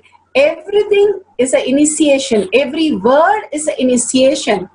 Understanding that it's beyond words that Bhagavan is giving us, that which cannot be grasped by the words, because the words are still in the mind. Mind cannot grasp what is consciousness.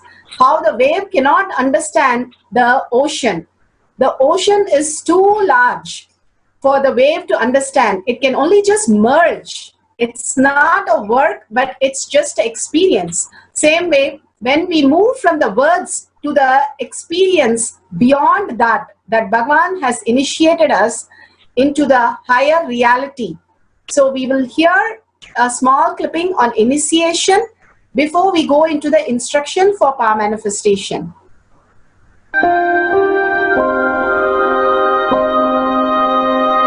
You see, let me explain the initiation. Initiation is the process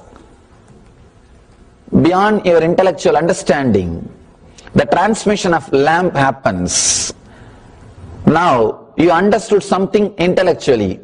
There is something which is not understood, which can't be transmitted through the words.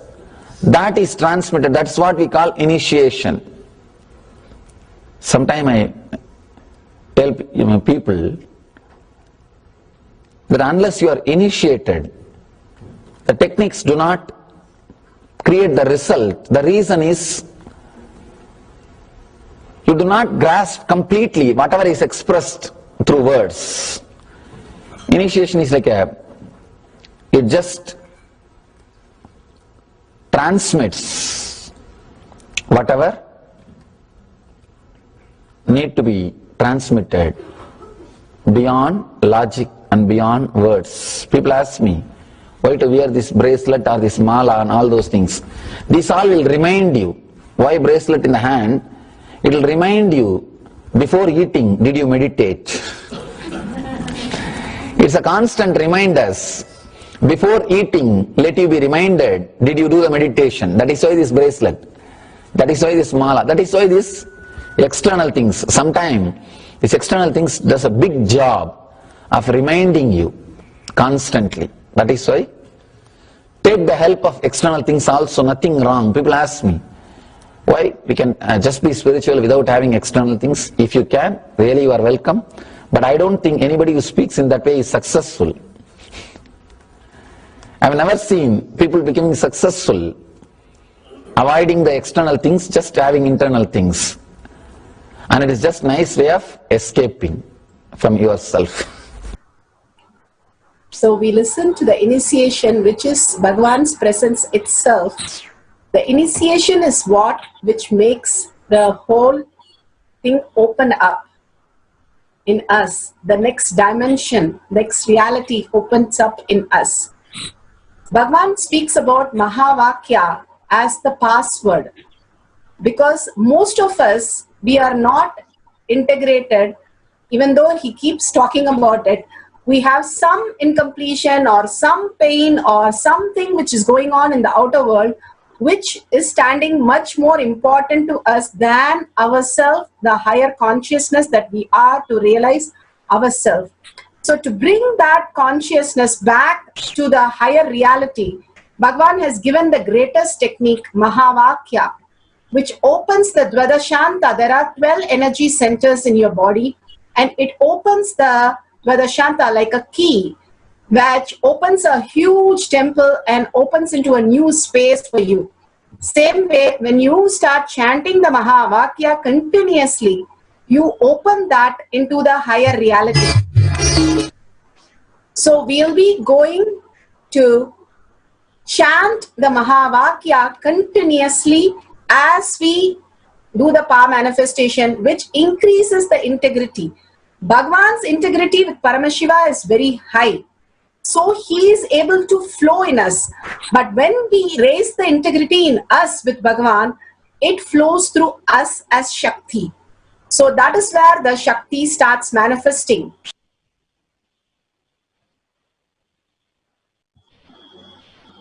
Beautifully, now we heard from Bhagavan, from words of Bhagavan, how the manifestation happened. Today we'll be doing the power of teleporting.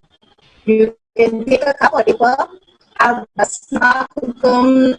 If you don't have that, you can have turmeric or haritaki, anything in the paper 1 or the cup 1, and in the cup 2, please clean the cup completely, or the deity, have a deity next to you, the paduka or a deity, or Bhagavan's murti next to it.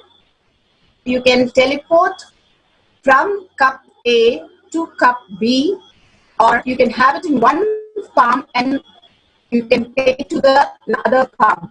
But you have to clearly wipe everything, take a video of everything around you, that there is no gold dust or vibhuti or kumkum, so that it does not create any self-doubt. And completely take a picture of it with a timestamp or a video with it with a timestamp, and then we can, after the Mahavakya, again take a video of from point B where it has teleported. You can take a picture and video of that near the murti or in your palm or in your body or anywhere around. So keep everything clean except the cup A, which has the basma, kumkum, turmeric, haritaki, or even honey. Anything you can keep it first. We can move with the solid powder, and then we can move to other levels. So let's clear the place very nicely. Take a piece of cloth and wipe everything around your laptop, the Murti, around the Murti, the deity that you want to manifest to, or your hand, just wipe your hand, your face. Usually it appears on your face or hand or on your dress. So clean everything completely so that you don't have any self-doubt whether it has manifested or it is something spilled. And take a video of all this before you start. So just a 1 second clipping of everything around the deity and your hand, and keeping the kumkum in one place and wiping everything else. Let's start the instruction to manifest the power. So sit straight with your head, making spine in a straight line. Again and again, remember Bhagavan in your third eye. Meditating Bhagavan in oneness is the ultimate currency to manifest your reality. from the space of absolute unclutching, Tyaga. You saw Bhagavan and he saw Meenakshi, how he was melting and continuously melting, and from that space of oneness, start experiencing Bhagavan again and again, contemplating on the great truth that he said yesterday about ahimsa, complete non-violence. The Paramashanta Swarupa is the existential reality, which is the consciousness, which is the ultimate space that we are all wanting to be in that space. Just contemplate on the great truth. Be in complete oneness. The darshan that we had, Meenakshi, Tirukalyanam and Bhagavan, the most beautiful heavenly scene that we are able to see. And do the tyaga, the ultimate tyaga of letting go your mind for a few minutes, just being in the oneness with Bhagavan. Remember Bhagavan again and again in your third eye, which brings the awareness, Turiya state of awareness. Keep your head naked, spine in a straight line, and chant Mahavakya. Literally, your whole being vibrates. As Bhagavan said, is a passcode, is a key to get connected to Bhagavan immediately. Integrity simply flows and connects when you chant the Mahavakya, raising yourself to the highest frequency. So let's straight visualize. Remember Bhagavan in the third eye. Completely melt in oneness with Bhagavan. Unclutch anything, any thought, anything which comes to you, except Bhagavan. Be in only the presence of Bhagavan. Chant Mahavakya, literally your whole being vibrates with it. Om Nithyananda Paramashivam. We have the oneness capsule now for minutes. Let's start the manifestation.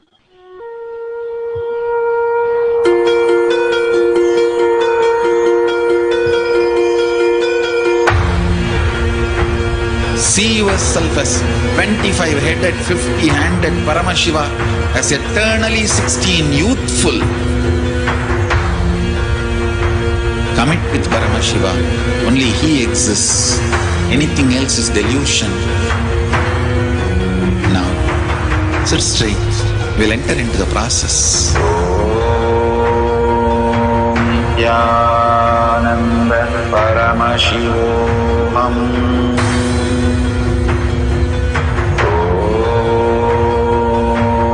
Nithyananda Paramashivam.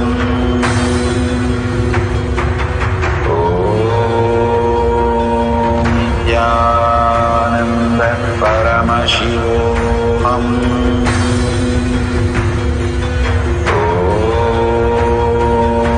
Nithyananda Paramashivam. Nithyananda Paramashivam.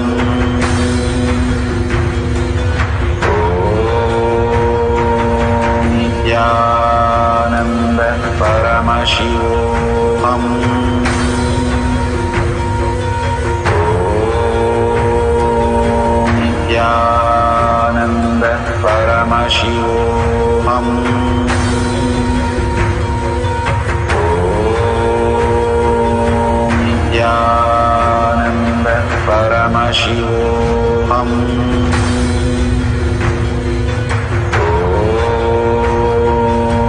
Nithyananda Paramashivam.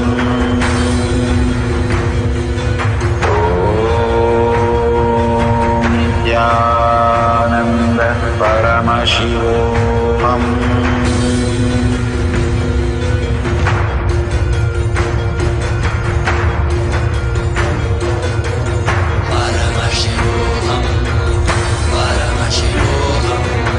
Let Paramashiva's third eye manifest in all our third eyes. Let the Amrita pour, let the Vanni open up, manifest in all of us.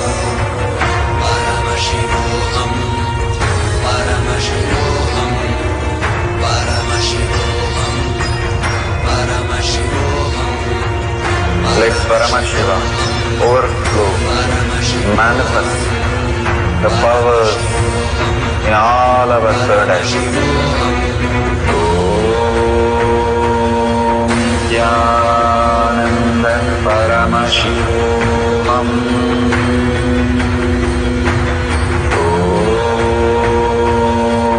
Nithyananda Paramashivam.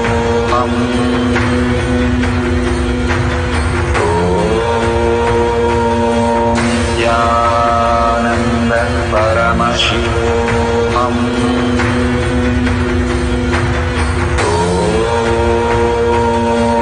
Nithyananda Paramashivam.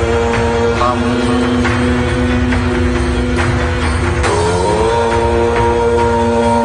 Nithyananda Paramashivam.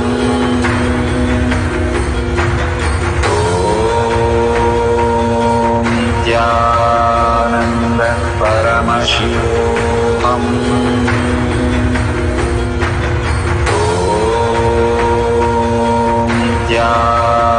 Nithyananda Paramashivam. Om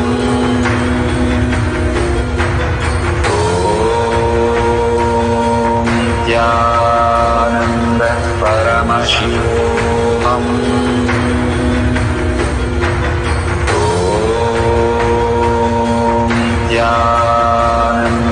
Paramashivam. Om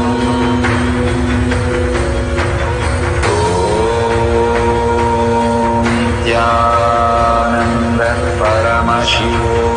Om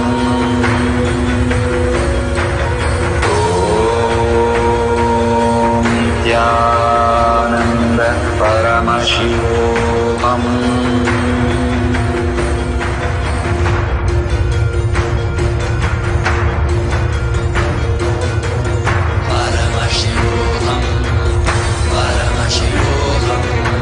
Let Paramashiva's third eye manifest in all our third eyes. Let the Amrita pour, let the Varni open up, manifest in all of us.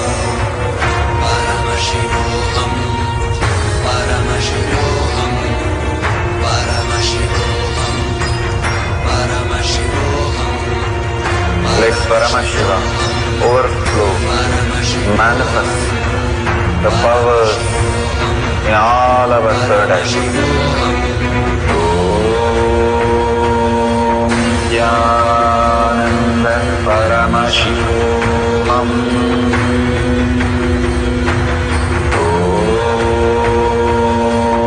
Nithyananda Paramashivam.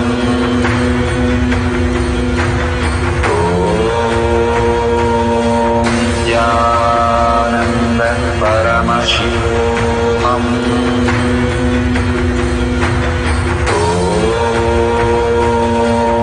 Nithyananda Paramashivam. Om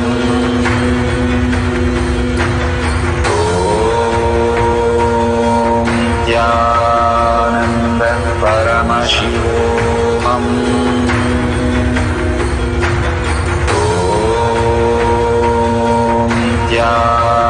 Nithyananda Paramashivam. Om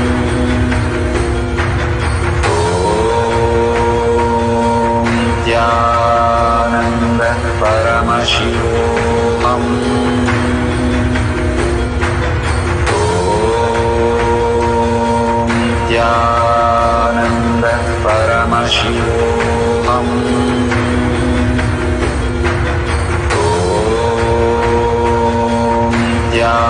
Nithyananda Paramashivam. Om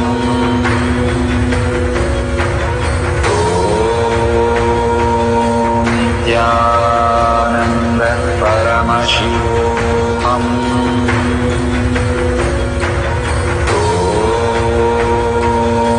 Nithyananda Paramashivam.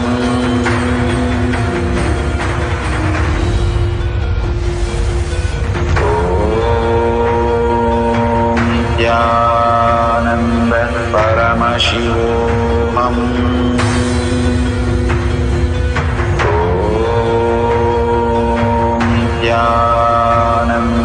Paramashivam. Om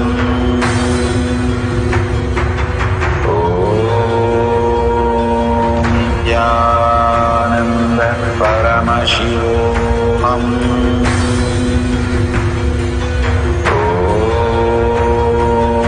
Nithyananda Paramashivam.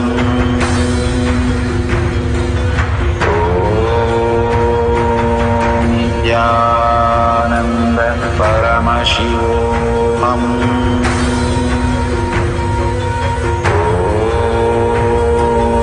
Nithyananda Paramashivam. Om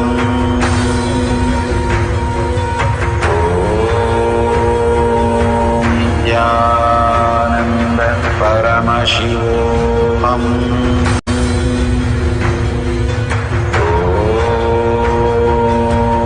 Nithyananda Paramashivam. Om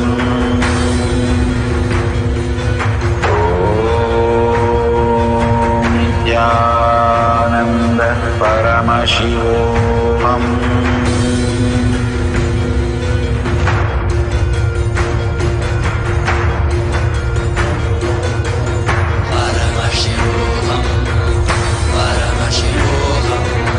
Let Paramashiva's third eye manifest in all our third eyes.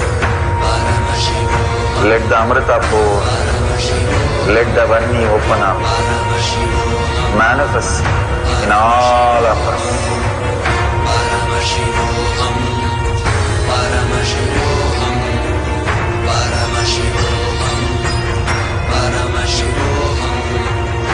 Let Paramashiva overflow, manifest the powers in all our third eyes. Om Nithyananda Paramashivam. Om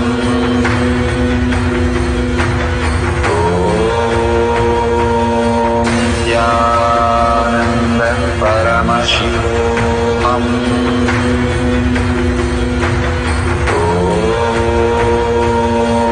Nithyananda Paramashivam. Om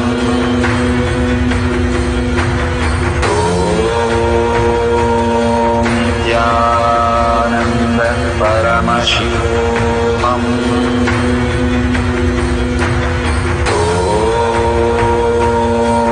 Nithyananda Paramashivam.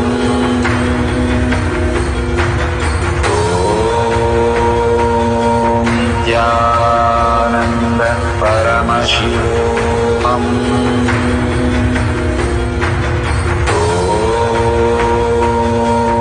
Nithyananda Paramashivam.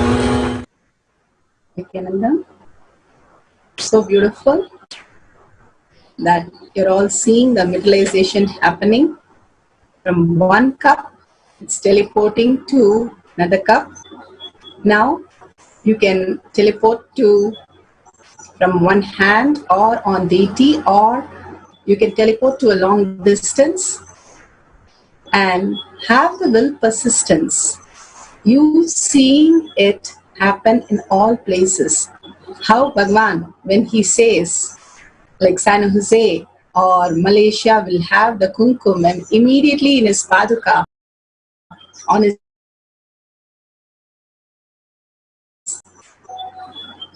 we can see the kumkum appear.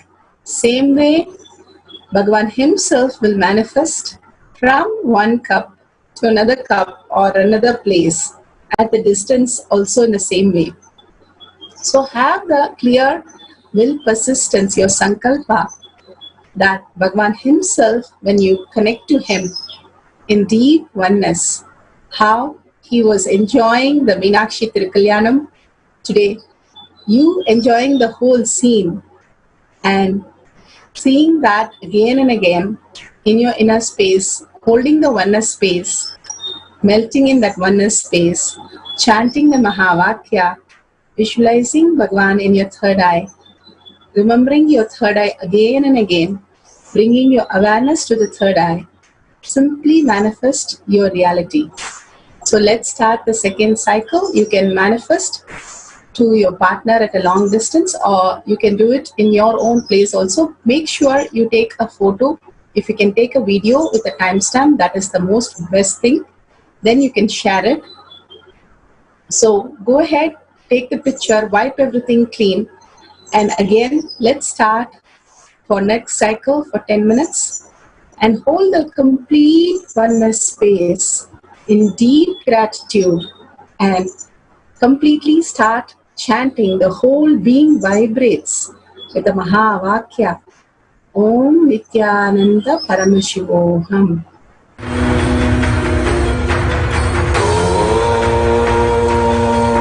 Nithyananda Paramashivam.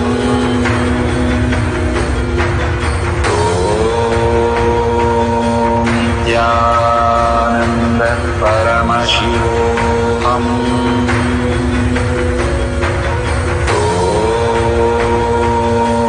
Nithyananda Paramashivam.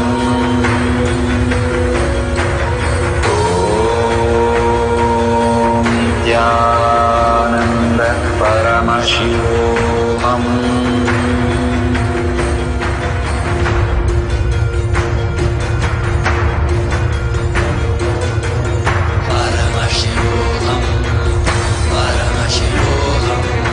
Let Paramashiva's third eye manifest in all our third eyes.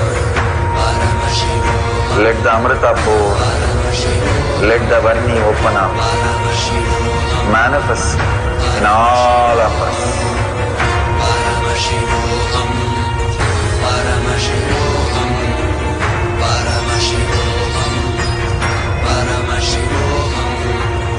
Let Paramashiva overflow, manifest the powers in all our third eyes. Om Nithyananda Paramashivam. Om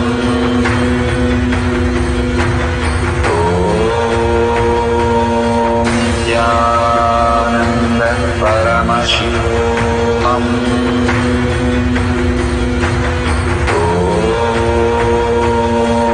Nithyananda Paramashivam. Om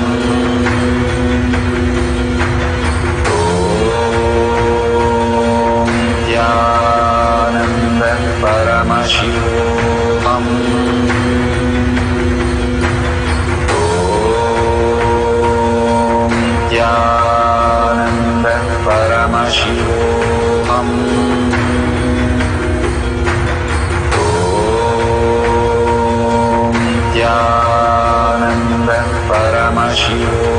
Om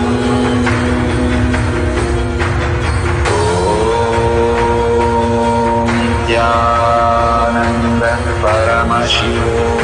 Om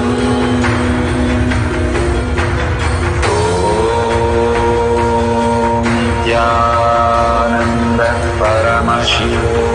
Om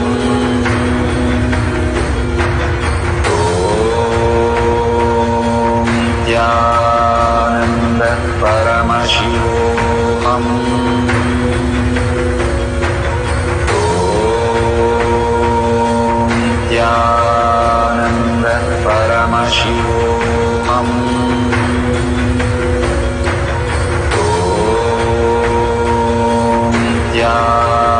Nithyananda Paramashivam.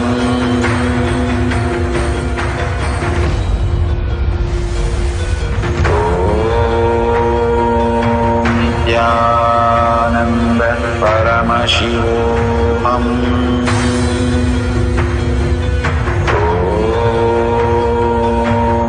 Nithyananda Paramashivam. Om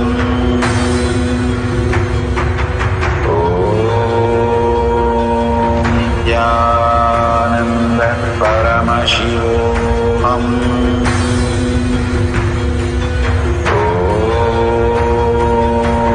Nithyananda Paramashivam. Om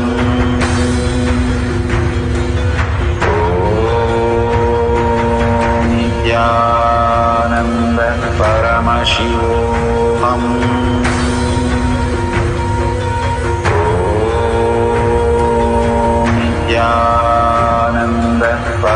Paramashivam.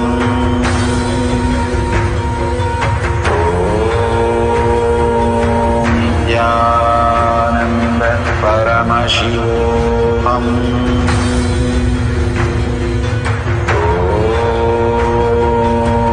Nithyananda Paramashivam.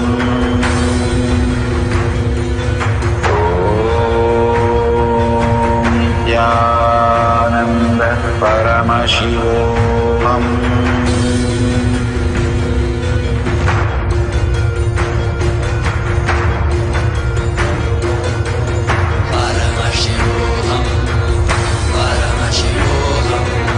Let Paramashiva's third eye manifest in all our third eyes.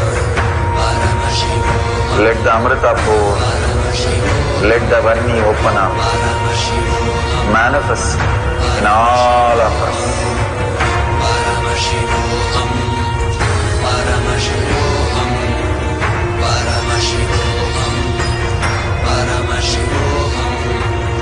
Let Paramashiva overflow, manifest the powers in all our third eyes. Om Nithyananda Paramashivam. Om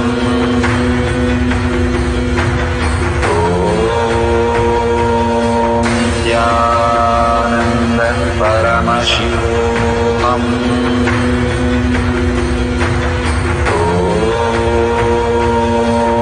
Nithyananda Paramashivam.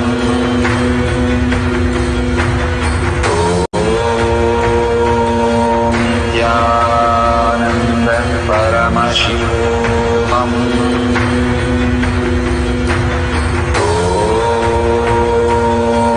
Nithyananda Paramashivam.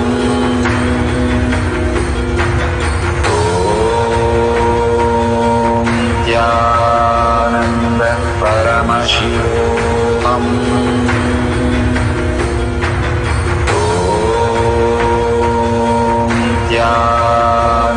Nithyananda Paramashivam.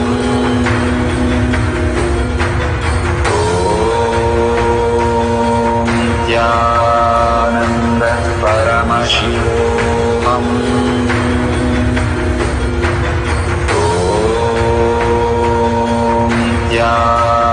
Nithyananda Paramashivam.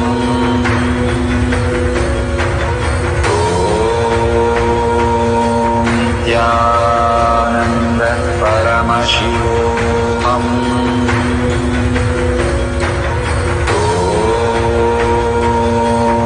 Nithyananda Paramashivam.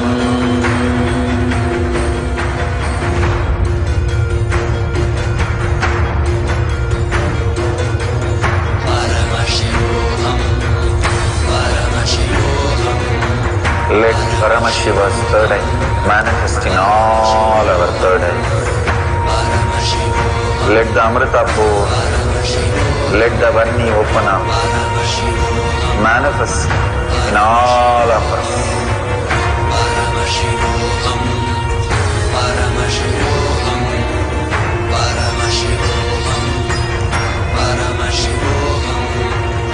Let Paramashiva overflow, manifest the powers in all our third eyes. Om Nithyananda Paramashivam. Om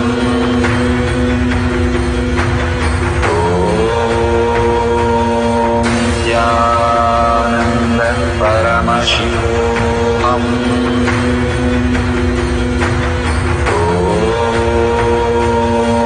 Nithyananda Paramashivam.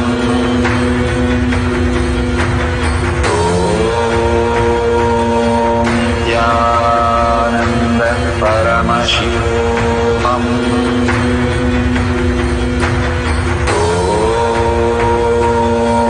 Nithyananda Paramashivam.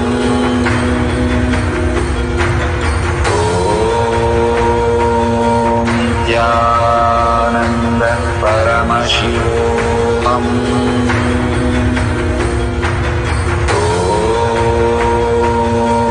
Nithyananda Paramashivam. Om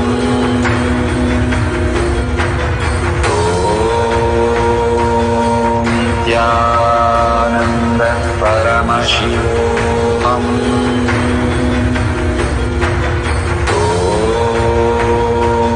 Nithyananda Paramashivam. Nithyanandam. So beautiful. Now, whoever is part of Paramashivam program, please continue with other levels that Acharya will be guiding. This is for the social media viewers, TV, YouTube, Facebook. Please go ahead and log into tinyurl.com/manifestation and post your video or pictures that you have now taken from the 2 rounds that we just did and share it with everybody. More and more, Bhagavan beautifully says, whenever you manifest powers or you have a click with powerful cognition, sharing becomes your cognition and your reality.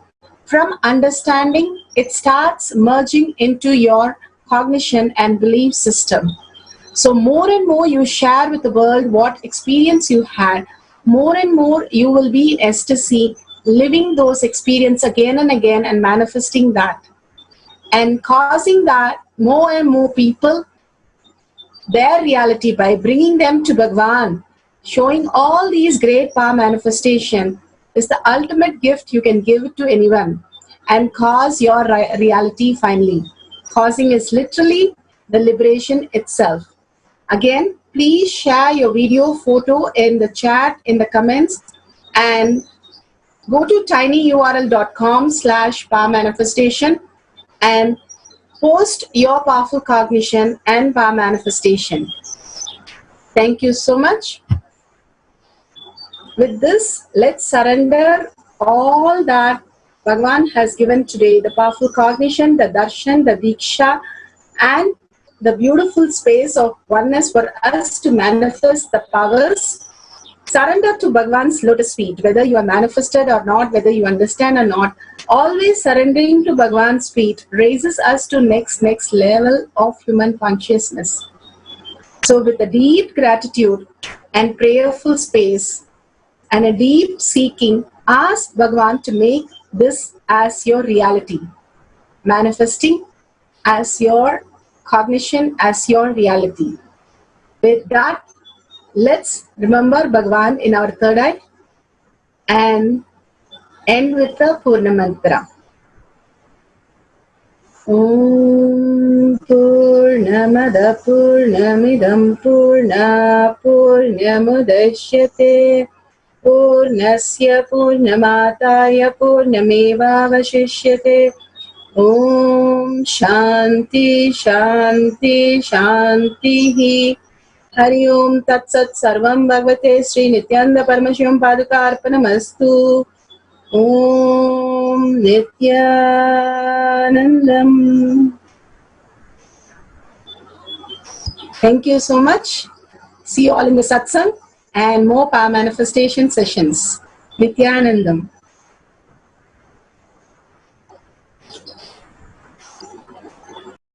Nithyananda Paramashivam.